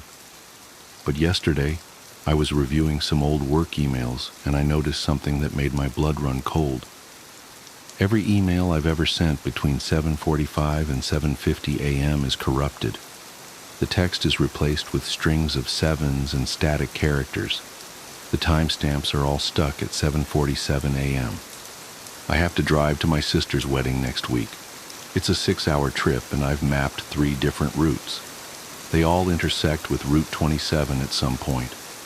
I don't know what I'm going to do, but if you're reading this and you commute through wooded areas in the early morning, do yourself a favor.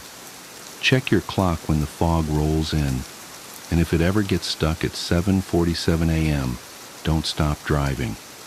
Don't look at the shapes in the mist, and whatever you do, don't honk your horn. They might just honk back.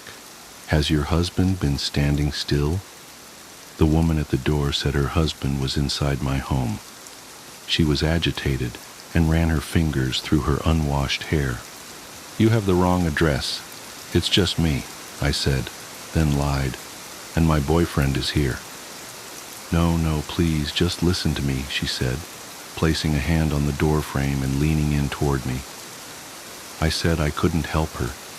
Said again she had the wrong address, then shut the door. But I could still hear her. I don't know what he'll do. Let me in, let me find him, she said, her muffled voice sharpening while her palm drummed on the door. He stands still. I froze in the entryway and waited full minutes after it sounded like she had left, in case her ear was pressed to the door. I didn't give much thought to her husband at first. There was something off about her, how she tried to talk so calmly, even though it was obvious she was coiled tight enough to snap. She kept floating on her toes, looking into my apartment behind me. But she also didn't seem outcast, or even neglected really. Her cashmere sweater and tapered pants told a different story. So I searched my apartment with the crowbar I kept under the sheets in the linen closet. No one was in the front rooms, with their windows facing the street. I had been there all day, so it was impossible for anyone to have broken in that way. Then I remembered the old dumbwaiter shaft. It was behind the kitchen door, shut behind a hinged metal slab. To keep noise from bleeding between apartments, it was no longer an open shaft, but a dusty compartment used as a pass-through for cables. I brought along my biggest chef knife from the drawer across from the refrigerator. The steel panel was painted the same color as the wall and had no handle or latch. Instead, there was a small jagged hole punched in one side with several drill bit plunges. I dug a screwdriver out of the junk drawer and tried to pry it open with a single jerk so I could step back and hold out the blade in my other hand.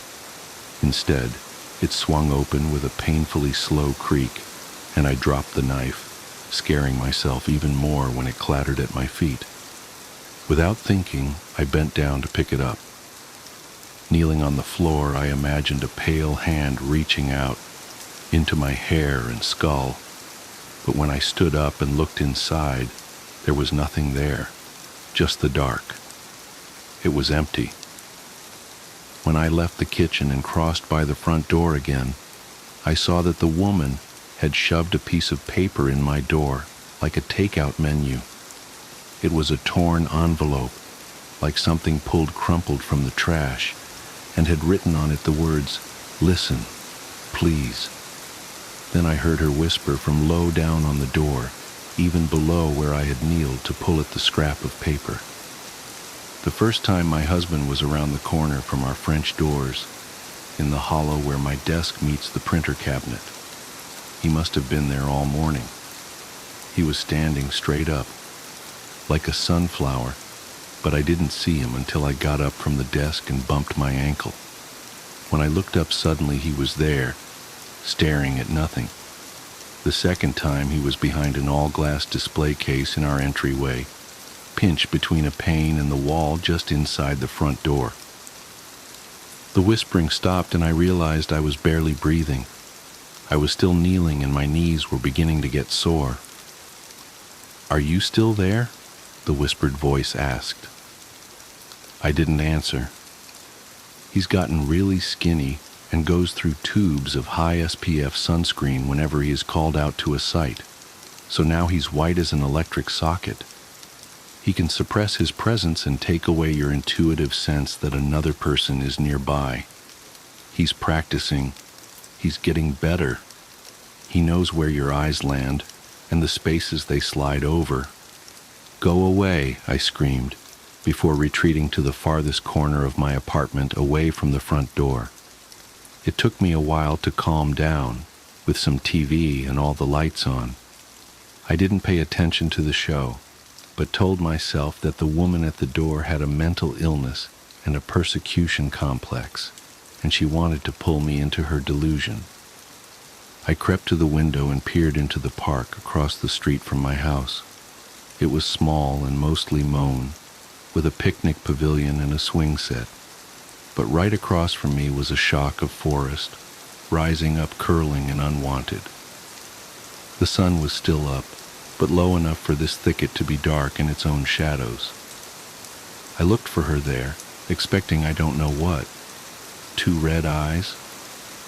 I didn't see her, and opened the blinds fully. A few families were playing volleyball down at the farthest end of the park, but it was otherwise empty. Then I caught the blue light off an e-cig.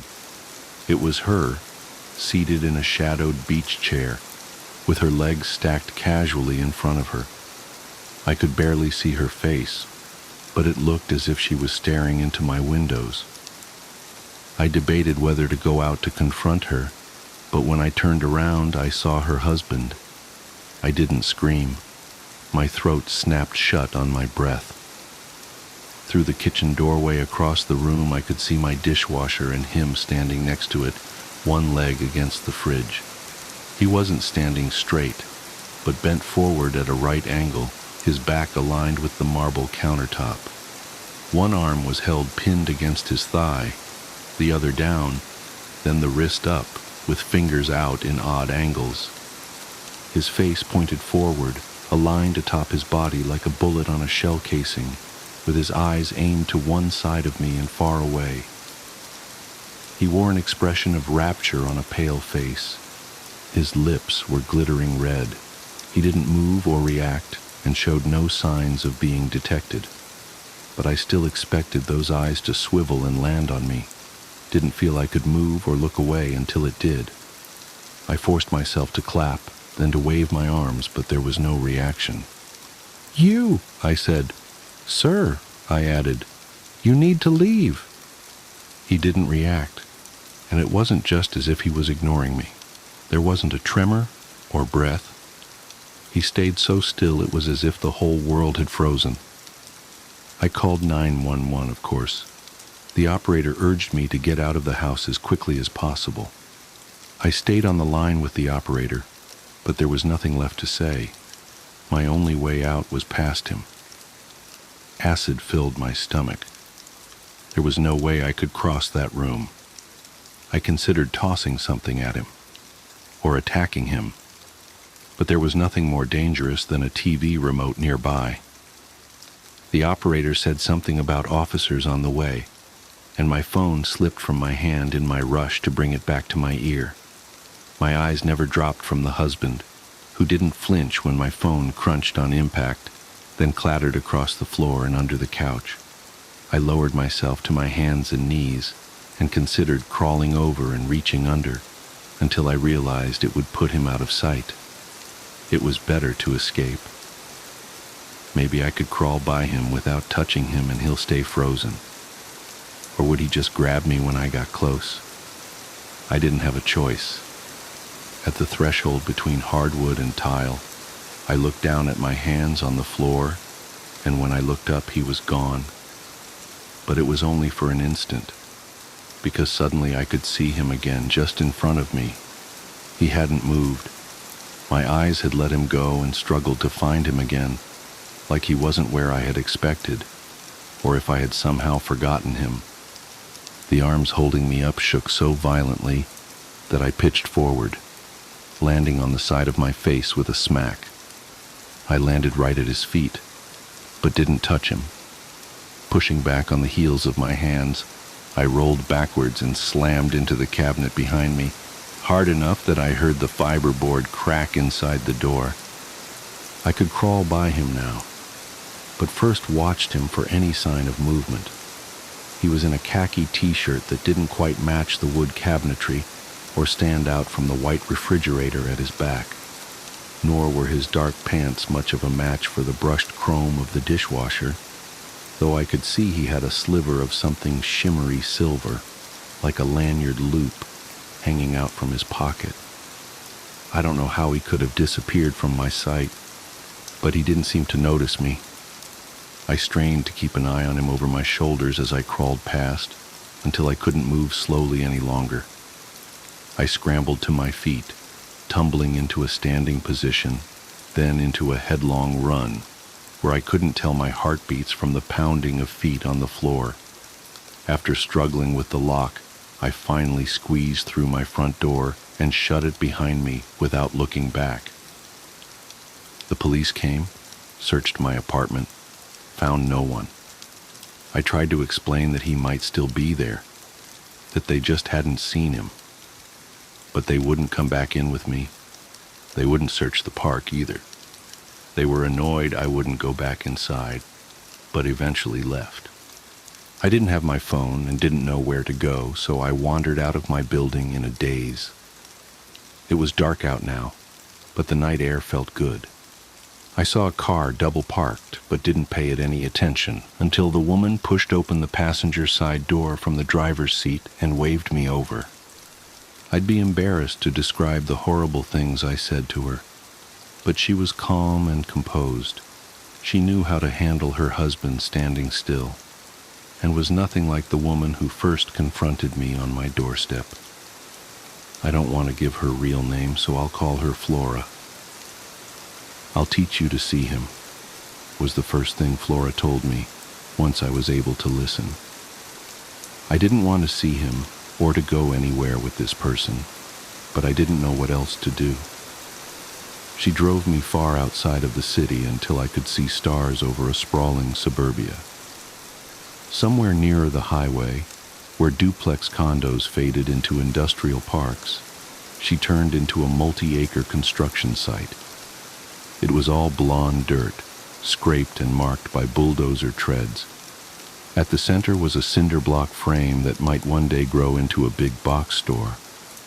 She turned off her headlights, and suddenly the feeling I had ignored in favor of her serene understanding of my situation could no longer be ignored.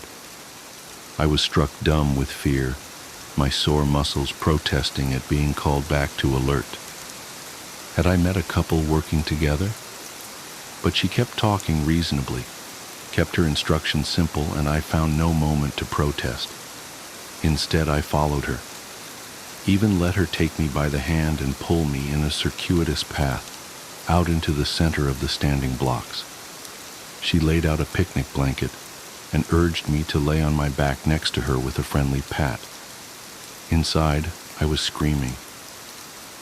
"We're in the middle of one of the dimmer meteor showers that doesn't get headlines," she said, "but we can see one every few minutes if we know how to look.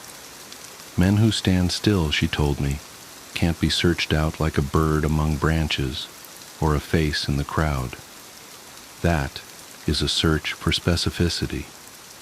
Even if you could live in a state of constant scrutiny, where every pixel of reality is examined, you would not often find these unmoving men. They slip into your scotoma and escape your attention because they are no longer objects to be found." "There was one," she said, pointing to a part of the sky. "Did you see that one?" I hadn't. "Because you are darting around looking for shooting stars," she said, "instead of looking at the surface of reality." Her husband had receded into the sky of our day-to-day existence, she said. When standing still, he wasn't an object to be found in space, but had shut down every part of himself to become permanent. She taught me to make my eyes flat and to search without an idea of what I wanted to see. To see them, you can no longer want anything from the sky, she said. You have to deaden yourself to know what surrounds you. I laughed when I saw the first shooting star and forgot about my terrible day. Then there was another and another. Now please, please don't be afraid, she said, sitting up and placing her hand on my goose-pimpled forearm. I looked around with my meteor eyes. There were men standing in strange shapes, pressed against the cinder blocks, and standing in the mud at bent angles, and even across the street, holding themselves straight. I see them everywhere now, she whispered. There are so many of them standing still. The security camera. The first time I saw my husband's double, I thought it was a glitch. I had just installed our new security system that afternoon, one of those fancy setups with motion detection, night vision, and smartphone connectivity. David thought I was being paranoid, but after the string of break-ins in our neighborhood, I wasn't taking any chances. Besides, as a software engineer who often worked late from home, I liked having eyes on our property when I was alone at night. The cameras had been running for less than 6 hours when my phone buzzed with its first motion alert. 2:01 a.m. I was still awake, catching up on some code reviews in my home office. The notification showed a still from our backyard camera, a dark figure standing motionless in the grass. My heart rate spiked until I recognized David's familiar silhouette. His broad shoulders, the slight slouch he'd developed from years hunched over keyboards, that distinctively messy bedhead I'd tease him about. I figured he must have had trouble sleeping and stepped out for some air. Not totally unusual. He'd been stressed about the upcoming product launch at work. I was about to dismiss the alert when something made me pause. The figure was completely still. Not the natural shifting of weight or subtle movements you'd expect from someone standing outside. Just perfectly, unnaturally motionless. That's when I realized he wasn't looking around the yard or up at the stars. He was staring directly at our second-floor bedroom window. Our bedroom window, where I could see the warm glow of our bedside lamp still burning. The lamp I always left on because David liked having some light when he got up to use the bathroom. A cold weight settled in my stomach. I pulled up the live feed from the indoor security camera I'd installed in our bedroom. There was David, curled up under the covers on his side of the bed, chest rising and falling in the peaceful rhythm of deep sleep. I looked back at the yard camera. The figure was still there, still staring. I closed my laptop and crept upstairs, my bare feet silent on the carpet. Our bedroom door was slightly ajar, just as I'd left it. David was exactly as I'd seen on camera, sound asleep, occasionally making the soft whistling sound through his nose that I normally found endearing, but now sent chills down my spine. I crossed to the window on trembling legs. The yard below was empty. I checked the security footage immediately. At exactly 3 a.m., the figure had simply vanished. One frame it was there, the next gone, with no movement in between. I rewound to the beginning of the incident. Same thing. At 2 a.m. sharp, it had appeared instantaneously in the middle of our yard. I barely slept that night, watching David's peaceful face in the lamplight and trying to convince myself I'd seen some kind of technical glitch. But the next night, it happened again, and the next, and the next. Always at exactly 2 a.m. Always standing in the exact same spot. Always staring at our window with David's face. I started sleeping less and less, spending my nights hunched over my monitors, documenting every detail. The figure never moved, never shifted, never blinked, just stood there, a perfect carbon copy of my husband, staring up at where we slept with an intensity that made my skin crawl. I tried telling David about it over breakfast that first week. He'd laughed it off, assuming I was joking. When I showed him the footage, he'd frowned and suggested it must be some kind of video artifact or reflection. He promised to stay awake with me the next night to see it in person.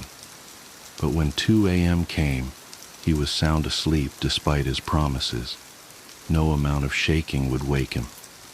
I watched in horror as his duplicate appeared in the yard right on schedule, while David slumbered beside me, impossibly heavy in a sleep that seemed more like unconsciousness. That's when the differences started. It was subtle at first. David would wake up groggy and irritable, with no memory of having promised to stay up with me. He'd zone out during conversations, staring blankly into space until I touched his arm or called his name. His appetite changed. He, who had always been a picky eater, suddenly started devouring his food with mechanical efficiency, like he was fueling up rather than enjoying a meal. Then came the physical changes. His skin seemed slightly waxy, especially in the mornings. His movements became more precise, more deliberate, losing the natural clumsiness I'd always found charming. Sometimes I'd catch him standing perfectly still, head cocked at an unnatural angle, like he was listening to something I couldn't hear. But the eyes were the worst. David's eyes had always been a warm brown, crinkled at the corners from his ready smile. Now they seemed darker somehow, flatter, empty. I started documenting these changes too, in an encrypted file on my laptop. I knew how it would sound if I told anyone else, but I couldn't shake the feeling that whatever stood in our yard each night wasn't just watching us. It was studying us, learning, preparing. And David wasn't really David anymore. I began sleeping in my home office, claiming I had too much work to come to bed. I installed more cameras throughout the house, hidden ones David didn't know about. I watched him when he thought he was alone. The way he would practice expressions in mirrors, like an actor rehearsing for a role. The way he would sometimes forget to blink for minutes at a time. The way he would stand in empty rooms, perfectly still, staring at nothing. But it was the footage from last night that finally broke me. I was reviewing the bedroom camera feed from around 5 a.m., just before David usually wakes up. The video quality was poor. There had been a storm, and the power had flickered several times, but I could clearly see David's form under the covers. Then came a power surge, the image distorting with static. When it cleared, the bed was empty. I frantically checked the other cameras. Nothing in the hallway, nothing on the stairs, nothing in the kitchen or living room. David had vanished from our locked and alarmed house without triggering a single motion sensor. Then movement caught my eye on the yard camera. A figure walking slowly back toward the house. David's figure. It moved with that same mechanical precision I'd grown to dread, but now there was something else in its gait. A confidence, a purpose. It looked up directly at the camera, smiled, not David's warm, natural smile, but something that just stretched his lips without touching his eyes. Then it raised one hand and waved, holding up a familiar keychain. My keychain, the one I'd left on my office desk when I'd finally passed out from exhaustion an hour earlier. I'm typing this now from my car, parked outside a 24-hour diner 2 towns over. My hands won't stop shaking, because I know what this means. The thing in my yard, the thing wearing my husband's face. It's not watching anymore. It's done learning, done practicing, done replacing. And now it's coming for me. My phone buzzes, another motion alert. I don't want to look, but I can't help myself.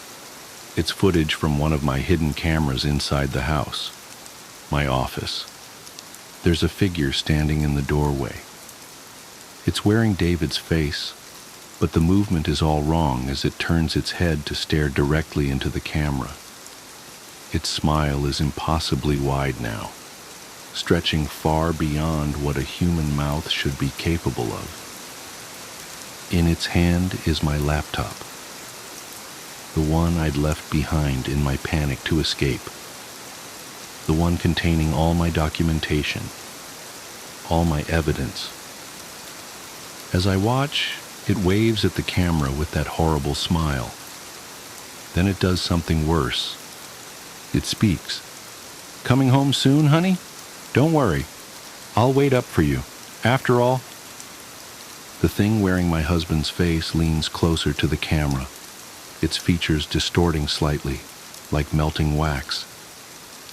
I never sleep. I throw my phone out the car window, watching it shatter on the asphalt. My hands are shaking so badly I can barely grip the steering wheel, but I force myself to focus. I need to drive, need to get far away, need to warn others. But as I reach for the ignition, I catch a glimpse of myself in the rearview mirror. Have my movements always been this precise? Has my skin always had this waxy sheen? When was the last time I blinked? I look closer at my reflection, at the thing wearing my face, now smiling, and I begin to scream. The sound of spinning. I've been trying to write this down for weeks now. My therapist says it might help to get it all out, but every time I start, my hands shake so badly I can barely type. Even now, sitting in my well-lit home office at 2:47 p.m. on a sunny Tuesday, I keep glancing over my shoulder. The rational part of my brain knows there's nothing there, but rationality doesn't count for much anymore. Not since that night at Riverside Park. I should probably mention that I'm a photojournalist for the local paper. Nothing glamorous, mostly community events, high school sports, that sort of thing. The assignment that brought me to the park that night was supposed to be a simple puff piece about the holiday carnival. You know the type. Happy families, cotton candy, twinkly lights. The kind of wholesome content that fills space between car dealership ads. The carnival had been in town for about a week, and my editor wanted some night shots to capture the magical atmosphere. I remember rolling my eyes when she said that. If I'd known then what I know now, I would have called in sick. I arrived around 8:30 p.m., just as dusk was settling in. The temperature had dropped significantly from the warm afternoon, and a light fog was rolling in from the river.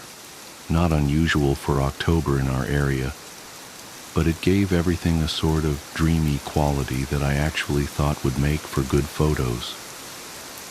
God, I was so focused on getting the right shots that I ignored all the warning signs.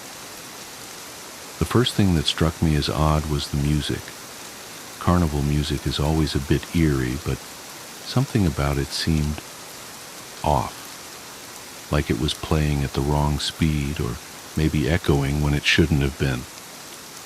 I kept thinking I could hear laughter mixed in with it, but not the normal shrieks and giggles of kids having fun. This was different, more like someone trying to remember how laughter should sound. I started with some wide shots of the midway, capturing the way the colored lights diffused through the fog. The place wasn't exactly crowded, but there were enough people around that I didn't feel uncomfortable.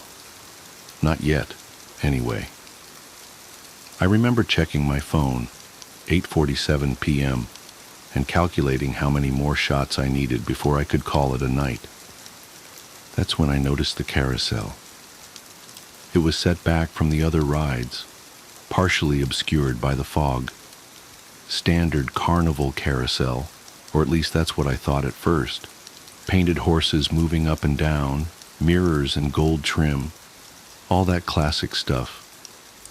But something about it made my skin crawl. I tried to tell myself it was just the fog playing tricks with the lights, but beautiful, isn't it? I nearly jumped out of my skin. The voice came from right behind me, but I hadn't heard anyone approach. When I turned around, I found myself face to face with what I assumed was the operator, an older man in a red uniform that seemed somehow both pristine and impossibly old at the same time. Yeah, I managed to say, trying to calm my racing heart. I'm just getting some photos for the paper. He smiled. At least I think it was a smile. Something about his expression made my stomach turn. You should take a ride, he said. Best view for pictures is from up there. He gestured toward the carousel, and I noticed his hand seemed too pale, like something that had never seen sunlight. Thanks, but I think I can get what I need from here, I replied, already taking a step backward. The carousel was still turning, but I realized I couldn't see any riders, just empty horses moving up and down, their painted eyes reflecting the lights in a way that made them look almost alive. I insist, he said, and his voice had changed. It still sounded pleasant, but there was something underneath it, like static on an old radio. Everyone takes a ride, eventually. I turned to leave. I remember that clearly. I turned and started walking away, but somehow I was moving toward the carousel instead. The fog had grown thicker, and I couldn't see the other rides anymore. Just the carousel, spinning in that strange, silent way. No, not silent. There was that laughter again, coming from everywhere and nowhere at once. My camera was still in my hands, and I raised it almost involuntarily. Through the viewfinder, I saw something that made my blood run cold. The mirrors around the carousel's center column weren't reflecting the empty horses anymore. They showed riders, dozens of them. Some looked like they were screaming, but their faces were blurred, like long exposure photographs. And they were all looking directly at me. I tried to lower the camera, but my fingers wouldn't move. The operator was beside me again. How did he move so fast? And his hand was on my shoulder. His touch felt wrong, like pressure through several layers of thick fabric, even though his hand was directly on my jacket. Your turn, he whispered, and his voice seemed to come from inside my own head. Everyone rides. Eventually. What happened next is, confused. I remember the cold. God, it was so cold. The kind of cold that burns. The carousel was moving faster now, but also somehow in slow motion. The horses' painted eyes were following me, their frozen expressions twisting into something else. Something hungry. That horrible laughter was getting louder, and I could smell something that reminded me of old pennies and burnt sugar. I don't know how I got away. I have a vague memory of running, of my feet slipping on wet grass, of my camera swinging wildly from its strap. I remember reaching for my phone and seeing that it was 11:23 p.m. Impossible. I'd only been there for a few minutes, hadn't I? When I finally made it to my car, I sat there shaking for what felt like hours, watching the fog swirl in my headlights. I could still hear that music, faint but persistent, even with all the windows rolled up. The next morning, I convinced myself I'd imagined it all. Sleep deprivation, maybe, or some kind of weird panic attack. But then I looked at my camera. Most of the photos were normal, just carnival shots, exactly what my editor wanted. But the last one showed the carousel, empty horses, fog, normal carnival stuff. Except in every mirror, in every reflective surface, there were faces, not blurred this time, crystal clear. And in the front row, sitting rigid on a horse with bared teeth and wild eyes, was me. I called in sick and spent the day doing research. The carnival had been setting up in Riverside Park for as long as anyone could remember, always in October, always for exactly 1 week. And every year, like clockwork, people would go missing. Not many, 1 or 2 per season. Usually dismissed as runaways or drifters. The only connection was that they were last seen at the carnival. I tried to talk to the police, but they looked at me like I was crazy. The carnival had already moved on, right on schedule. No one seemed to remember anything unusual about the carousel or its operator. The missing persons reports I found online started throwing up error messages, and within days, I couldn't find them at all. But I know what I saw. I know what's on that last photo, even though I can't look at it anymore. I keep it in a locked drawer in my desk, and sometimes, late at night, I swear I can hear music coming from it. Carnival music, playing just a little too slow, mixed with that terrible laughter.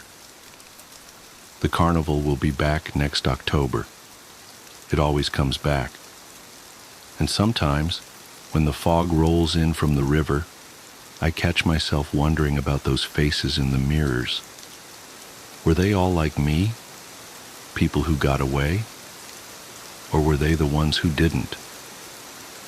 I've been trying to convince myself to destroy the photo, but I can't. It's evidence, proof that I'm not crazy. And maybe, just maybe, it might help someone else understand what's happening before it's their turn to ride. Because he was right, you know. Everyone rides. Eventually. 2 weeks after posting this account, the author was reported missing. Their home was found empty except for an open drawer containing a single photograph.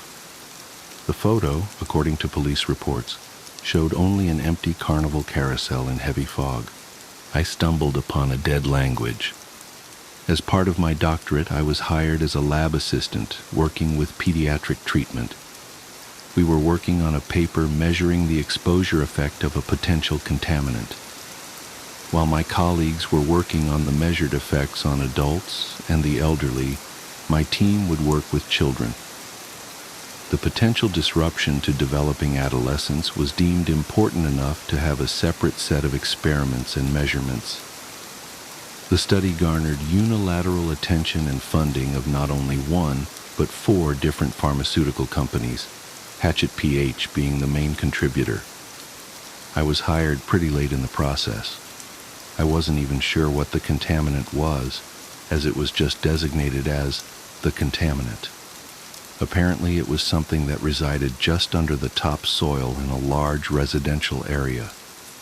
To not taint our measurements, me and my colleagues were given minimum information about the symptoms to look for and what to expect. Instead, we were provided a set of experiments and willing participants. It was all fast and haphazard. Most of us started on a Monday, and Tuesday the following week was the day of our first experiment. Little time to prepare, get settled, or even understand. Still, this could be big enough to launch a career. The experiment, described as the Cognition and Ocular Development Assessment, CODA, was to be performed with full consent and supervision of the parental guardians. All children were between 6 to 10 years old, and none of them had any observed deformities or illnesses. We were given limited access to certain medical records to make sure our study didn't have the potential to cause any harm. Then again, I'd read the experiment checklist, and there was nothing that could damage anyone. If anything, I argued the results would be pretty much useless. As Tuesday came around, me and my 2 colleagues had prepared as best we could. The 3 of us would put 1 participant each through a series of tests. The CODA was 3 tests over a total of 3 hours. The parents were to be asked for consent before and after each step, and given the ability to stop any test at any given time. The experiment overall was surprisingly simple. It was supposed to be a measurement of cognitive and emotional development, mostly tested through facial and spatial recognition. The day of the experiment, I first met Logan, an 8-year-old kid sporting a baseball cap and a brand new Pokemon t-shirt. His mom was a bit anxious, but from what I'd been told, she'd been generously compensated. As I met them in the parking lot and lead them inside, I promised her we'd go through the specifics. "Don't worry," I said. "We're mostly going to look at pictures. Doesn't sound too bad, huh?" He shook his head, but I'd yet to see him smile. Maybe his mom's anxiety rubbed off on him. The testing room was somewhat small and made entirely out of concrete. There was a pair of opposite two-way mirrors on each side of the room. The walls were painted this sickly mint green, a color so neutral it hurt to look at. The first test was all about emotional intelligence. In sets of 6 pictures each, I was to show Logan various expressions and ask him which mostly correlated to an emotion. If they answered objectively wrong, according to a chart, we were supposed to ask them to explain their choice. Simple enough, I'd done something similar before. But this is where I first realized that Logan wasn't some ordinary kid. As I laid out the first image set, I asked him to identify the happiest face. Clearly it was card number 3, and Logan answered as such without hesitation. In the second image set, he was asked which one was the saddest. Again, it was number 3. He answered correctly, again. In the third picture, the 6 pictures were a wild mix. Some sad, some happy. One guy was sleeping in the corner. "Which one is the angriest?" I asked. There was a correct answer, number 4. A woman furrowing her brow and exposing her teeth. Yet Logan looked at them all for a long time. "Number 6, he said finally, pointing at the sleeping man. "How come?" I asked, following protocol. "It's complicated. They almost killed his mom." The kid seemed almost distant, staring at the picture. What the hell? He answered the rest of the questions flawlessly, but that answer stuck with me. Such a strange reaction. Not only did he answer wrong to an obvious question, but it was also such an odd explanation. Logan himself seemed to have trouble finding the right word for it. The second test was similar, but there were new cards, in sets of 3. Logan was supposed to explain each emotion presented by the people in the pictures. Happy, sad, angry, scared. It was similar to the first test, but much more detailed. For every image, there would be a description and a short explanation given by the participant. We pressed forward. First 3 cards, no problem. Happy, happy, sad. Easy explanations. Second set of cards, same result. Surprised, sad, sad. But when the third image set came along, I didn't know what to say. 3 people, all completely neutral. Not a single emotion on their face. They looked almost computer-generated. Logan didn't skip a beat, though. "She's scared," he said. "She doesn't know why she's doing this." And, what about this one? "Oh, he's hungry. He just doesn't show it." Hungry? Is that the emotion? Yeah, he's really hungry. Dangerous. And the third one? Logan took a long, hard look. After a few seconds, he looked up at me, almost like he forgot about the picture for a while. "Okay, I think he's obstinate." "Obstin?" "Yeah, obstin." "What do you mean?" "That's what he is. I don't know a better word for it." "So why is he, obstin?" He saw something he shouldn't have. We continued with several more image sets, and Logan gave mostly ordinary answers, but every now and then he'd throw in something absurd sounding. Obstin was the first, but there was also ADR, Gald, and Srit. The descriptions were outlandish and frankly nonsensical. Adres. He stared too long into the light. Gald. He didn't go swimming, but his feet are still wet. Srit. He fell between the cracks. By the time I was about to start the third experiment, I had a few moments alone with Logan's mom. Still anxious, she held her arms close to herself and didn't meet my eyes. "We'll be done in a bit," I said. "He's doing great." "He's such an imaginative child, you know." She nodded. "He makes up things all the time. You should see his drawings." "Does he have any trouble at school?" "No, not really, no," she smiled. "Well, mostly not. Some of the other kids can get a bit creeped out when he starts making things up." I checked the clock. It was time to start the final experiment. "All kids have a quirk or two," I smiled back. "That's what makes them kids." The final experiment was about recognizing places rather than people. One by one, I was to show Logan pictures of various places. Ordinary places like supermarkets, playgrounds, and factories. They were pretty easy to recognize. First, I'd show him the pictures. Then I'd ask him to describe the scene. Logan didn't seem to mind. The pictures themselves was easy for Logan to recognize. One by one, he explained what he saw. Factories with lots of cars parked outside, empty playgrounds. But as we got to a park, he sort of stopped. His expression shifted. "That's a graveyard," he said. I had to stop myself from correcting him. It was obviously not a graveyard. "Can you describe it?" I asked. I really don't want to. There's a lot of people there." "What kind of people?" I was going off script, but I was just too curious. Logan leaned in to look closer at the picture. "There's a lot of strange colors," he said. "The people who used to be there are gone." I couldn't tell what he was seeing. The picture was empty. As we finished up, Logan went to the bathroom. I got some time to talk to his mom on our own, and I brought out the picture of the park. "Do you have any idea what he sees here?" I asked. "No," she said, shaking her head. "Could be anything." "It's just strange," I said. "Usually kids make up stories about dragons, lasers, wizards, that kind of stuff. Not graveyards and parks."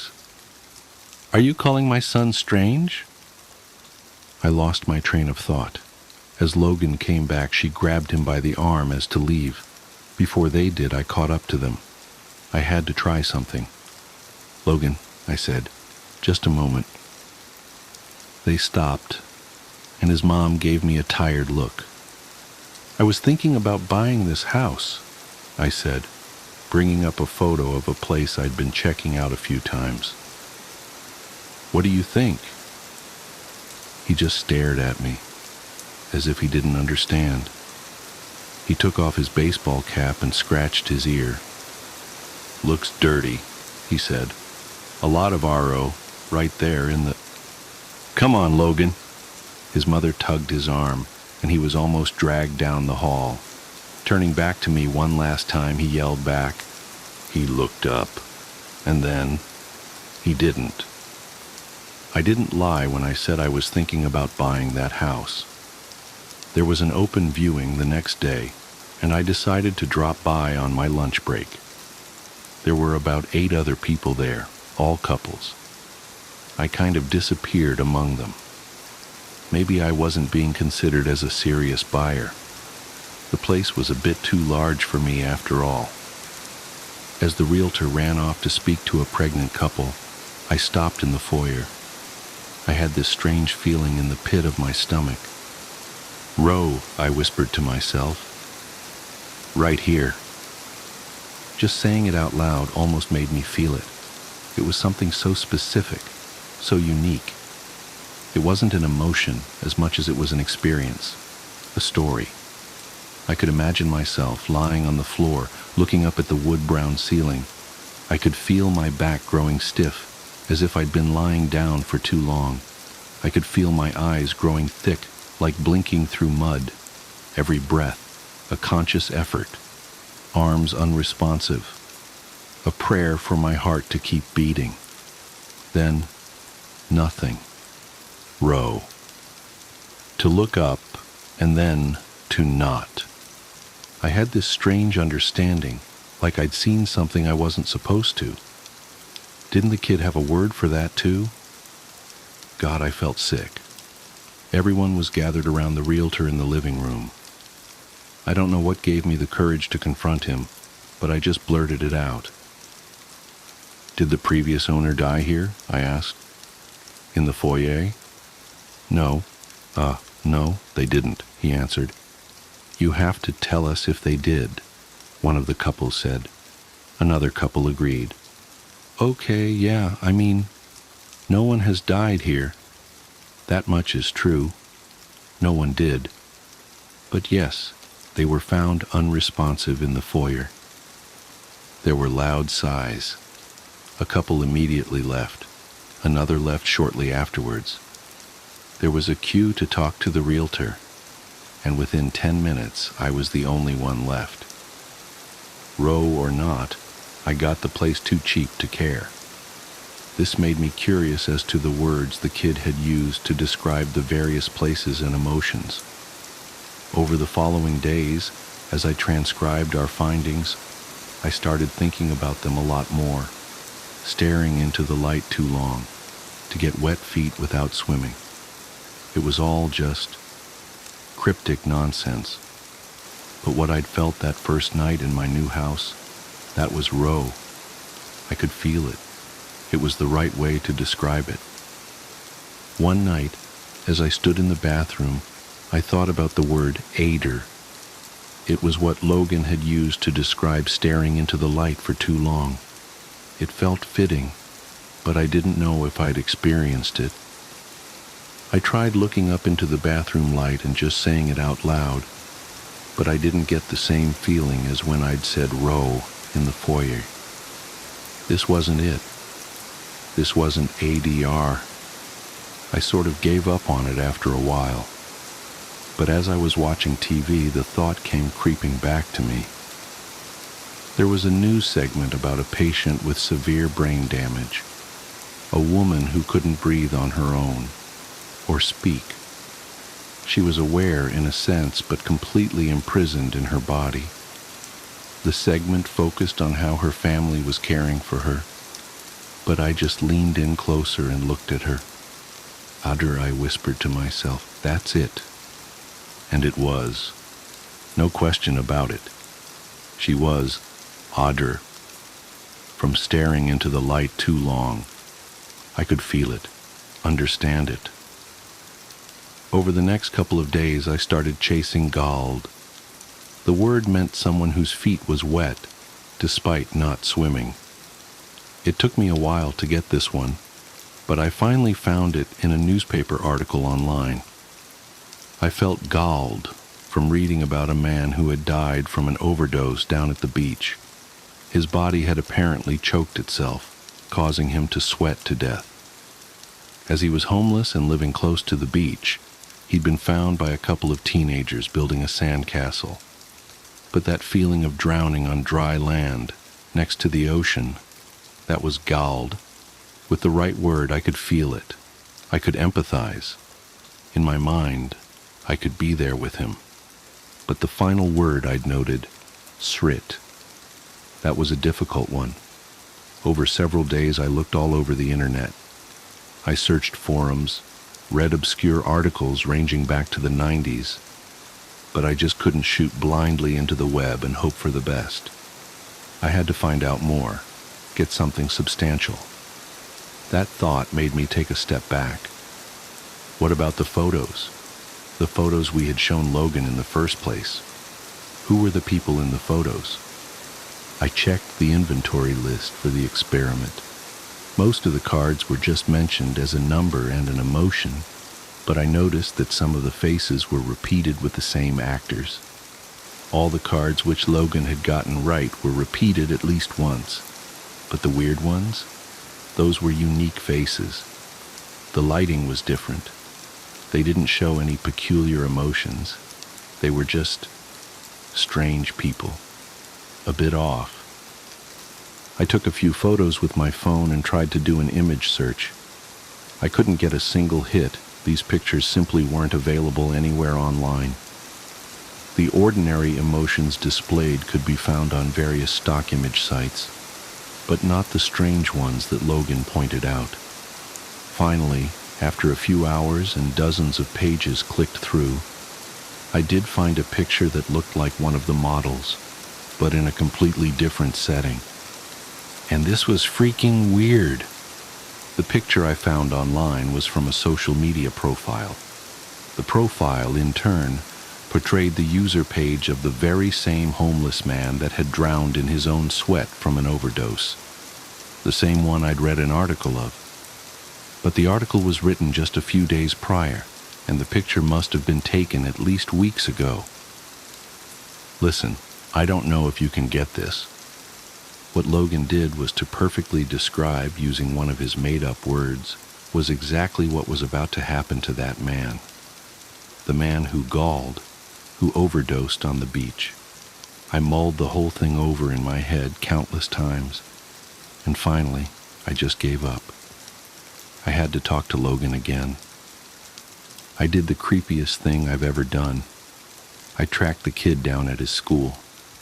The following day, as he was about to get on the bus back home, I waved at him from across the parking lot. He was surprised to see me and couldn't place me at first. Then I could see him recognize me, like something lit up in his mind. "Hey," he called out. "Science man." "Hey, Logan," I called back. "How's it been?" "Good," he said. "You're not here for more tests, are you?" He stopped a few feet ahead of me. "Actually, I'm just here to ask you about that language of yours.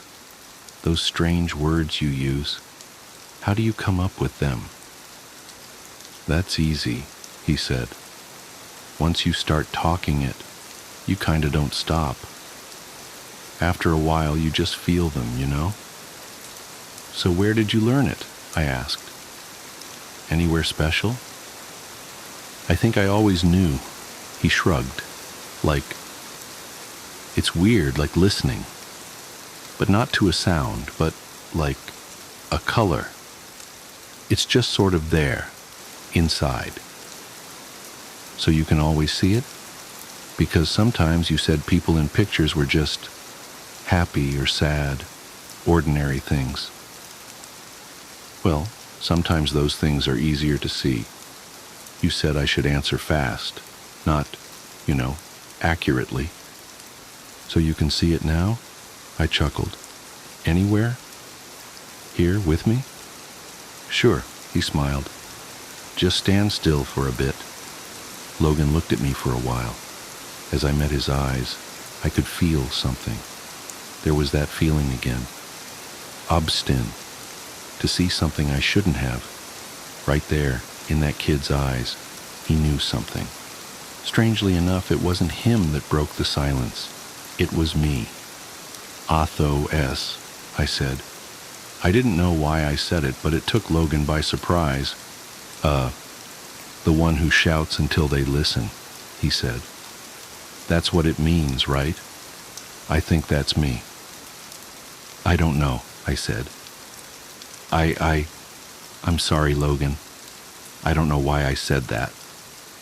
"Did you see it?" he asked, almost excited. "Do you see it now?" I want to say that I didn't. I want to say I saw nothing, but that'd be a lie.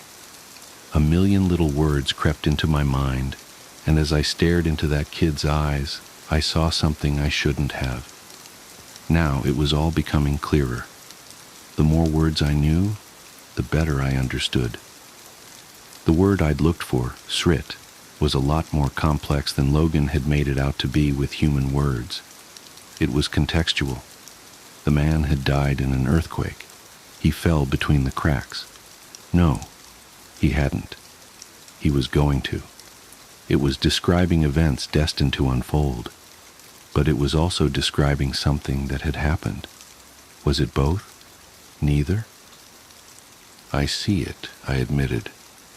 Right there I could feel the parking lot falling away in insignificance. With a single, unspoken word, we could tell each other infinite things. These mundane expressions were just the tip of the iceberg, a dumbed-down shadow of what was truly being said. The words told us of things that were, things that could be, and things that currently was. And in that moment of silence, of understanding, I heard the vibrant colors so clearly I could almost see them. They were piercing into my mind, forcing themselves into my understanding, screaming to me that once you understand something, you can't unlearn it. I forgot to breathe, as to not accidentally say something I shouldn't. You weren't talking about the picture I held up in the test. You were looking at me, I said with nothing but a shallow breath. Obstin. I'm Obstin. You didn't even look at the picture. He didn't have to answer. I knew it was true. It was written into the word itself that my realization would come. Then, as possibilities came rushing towards me, I could feel an enormous weight come down on me. My mind couldn't take it. My body was shutting down as I fell to my knees, screaming until my neck felt raw. The world started to fade as my heartbeat swallowed my hearing. I have a hard time describing what happened next. When I closed my eyes, I'd see millions of possibilities. Mostly pain, suffering, and terror. My own thoughts and emotions multiplied like a torch in a hall of mirrors. I'd see myself waking up in my bed, only to get murdered by 1,000 different weapons. I'd see myself drowning in my bathtub, breaking my neck, falling down the stairs. Death. So much death. And then in the blink of an eye, I'd be in the back of an ambulance, feeling the residual effect of a defibrillator on my chest. As I blinked, the ambulance burst into flames. The driver crashed into a tree, someone carving their initials into my chest with a scalpel. None of it was real, but I couldn't tell anymore. Different worlds, with nothing but a well-placed syllable. All the while I was just spitting out seemingly random words. My eyes lost focus, and as I lost grip of reality, my body shut itself down in self-defense. Thank God. This was back in January of 2019. Logan was born with this language already stored in the back of his mind, some kind of residual effect from his contamination. But for people like you and me, we can't take it all at once. So over the years, with intense therapy to back me up, I've settled on trying to learn one single word. I'm going to find out as much as I can about just what it means to be obstin, the word describing me. There was so much to that one word that you could fill a lifetime with it. In a way, maybe that was the point. A God language meant to fit all of our very beings into simple expressions, like compressing a folder into a zip file. But that's just the thing. To learn what it really means to be obstin, to be my word, I can't really do anything else but to live and see what happens.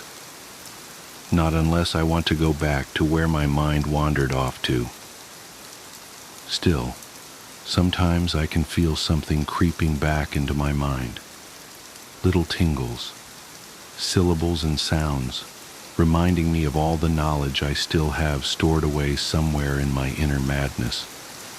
Little words with galactic proportions. It is so easy to slip back into that mind, just inches away from the edge of what my physical brain can hold. I sometimes wonder what all your words are. I sometimes wonder what they mean. I'll really try not to think about it. It's strange how certain events can carve deep trenches into the memory, like shadows that refuse to fade.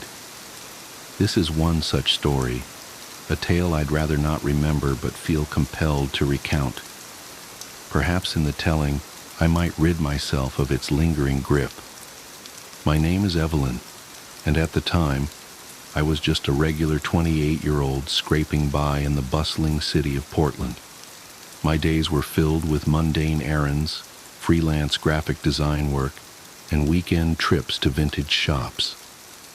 I had a soft spot for anything old, weathered, and steeped in mystery. Furniture, trinkets, books. That's how I stumbled across her. The shop was a little out of the way, tucked between a boarded-up theater and an abandoned laundromat. Haven Antiques, the faded wooden sign read. It smelled of mildew and dust, its cramped aisles a labyrinth of forgotten relics. I'd been there a handful of times before, but had never ventured to the back corner. That's where I found the doll. She sat propped against a yellowed lace curtain in a wicker chair, her porcelain face cracked just enough to lend her an air of melancholy. Her dark eyes, painted of course, seemed to follow me as I moved closer. She wore a navy dress with tiny white flowers, and her shoes were scuffed, as though she'd walked miles. A black ribbon tied her dark hair into two neat pigtails. Despite her eerie presence, something about her called to me. "How much for the doll?" I asked the old man behind the counter. His thick glasses magnified his eyes to cartoonish proportions, and he looked at me as if I'd asked to purchase his soul. "That one, $5. His tone was clipped, hurried. "No refunds." I laughed nervously. "She's creepy, but I like her." "Creepy," he muttered under his breath. As he rang me up, he added, "You might want to keep her in a box." I thought it was an odd remark, but brushed it off. By evening, the doll had taken up residence on my bookshelf, nestled between a collection of leather-bound classics and a framed photo of my late mother. Her eyes caught the light, and I could swear they sparkled in the dim glow of my desk lamp. The first night was uneventful, though I did dream about her. In the dream, she stood on my nightstand, staring at me with those painted eyes. When I woke, I found her right where I'd left her on the shelf. Still, I felt uneasy. It began with small things. Her position seemed different, a tilt of the head, an arm raised slightly. I chalked it up to my overactive imagination. Then one morning, I found her lying on the floor, her dress stained with dust. I assumed she'd fallen during the night, though there was no breeze, no tremor to explain it. "Stay put, okay?" I murmured as I set her back on the shelf. Her painted lips seemed to curl into a subtle smirk. By the third night, I'd started to feel irrationally paranoid. I woke to a loud thud, my heart racing as I fumbled for the bedside lamp. The doll was on the floor again, this time closer to my bed. Her unblinking eyes stared up at me, almost accusatory. That was when I decided to move her. I placed her in a wooden box and shoved it into the closet. For a few days, life returned to normal. The oppressive feeling of being watched dissipated, but my relief was short-lived.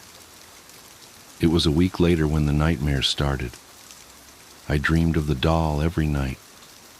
She would crawl out of the box, her porcelain limbs creaking as she climbed onto my bed. Sometimes she'd whisper in a voice like dry leaves, though I could never make out the words. Other times, she'd simply sit at the foot of my bed, her head tilting unnaturally as if observing me. I tried to ignore it, attributing the dreams to stress, but then I began hearing noises at night, the soft scrape of something dragging across the floor, faint giggles that seemed to echo from the closet. One night, I bolted upright to find the box sitting on my dresser, lid ajar. My skin prickled with cold dread. I threw the box into the basement, determined to forget about it. Yet the nightmares persisted, and soon I began finding the doll in unexpected places. Perched on the kitchen counter, nestled in the laundry hamper, even sitting at my desk. Each time her eyes seemed more lifelike, her smirk more pronounced. "Stop it!" I screamed one night, hurling her against the wall. Her head cracked further, and a thin wisp of black smoke curled out before dissipating. I stared in disbelief, my chest heaving. That night, I slept with the lights on. Desperation drove me to research. I scoured forums, read about haunted objects, and even consulted a psychic. "It's not just a doll," she said, her voice trembling. "It's a vessel." "A vessel for what?" Her eyes darkened. "For something old, something angry." She advised me to burn it, but when I tried, the flames wouldn't catch. I doused it in lighter fluid, struck match after match, yet the doll remained unscathed. Defeated, I decided to return it to Haven Antiques. When I arrived, the shop was gone. In its place stood a vacant lot, overgrown with weeds. Confusion turned to dread as I realized the truth. Haven Antiques had never existed. The doll, whatever it was, had found its way to me, and it wasn't leaving. The nights grew darker, the air heavier. Shadows seemed to stretch and twist, whispering my name. The doll's movements became more brazen. I'd find her in my bed, her cracked face inches from mine, her cold fingers tangled in my hair. And then, one night, she spoke. Her voice was a child's, sweet and chilling. "Why won't you play with me?" I screamed, throwing her across the room. She landed on her feet, her head snapping toward me. "You can't get rid of me," she said, her voice dripping with malice. "I'm part of you now." Weeks turned to months, and my life unraveled. Friends stopped visiting, claiming my house felt wrong. My freelance work dried up as clients complained about unsettling images in my designs, images I didn't remember creating. I became a recluse, terrified to sleep, to dream, to live. And then came the final night. I woke to find the doll sitting on my chest, her weight crushing, her eyes glowing faintly. She leaned in, her lips brushing my ear as she whispered, "It's time." Time for what? I didn't know. But as darkness engulfed me, I realized with horrifying clarity that I was no longer alone in my own body. When they found me days later, I was sitting in the corner of my room, clutching the doll. My eyes were vacant, my lips stretched into a grotesque smile. They say I mumbled the same phrase over and over. "She's here. She'll always be here." I don't remember much after that, but sometimes, in the dead of night, I feel her stirring inside me, waiting. And I know this is far from over.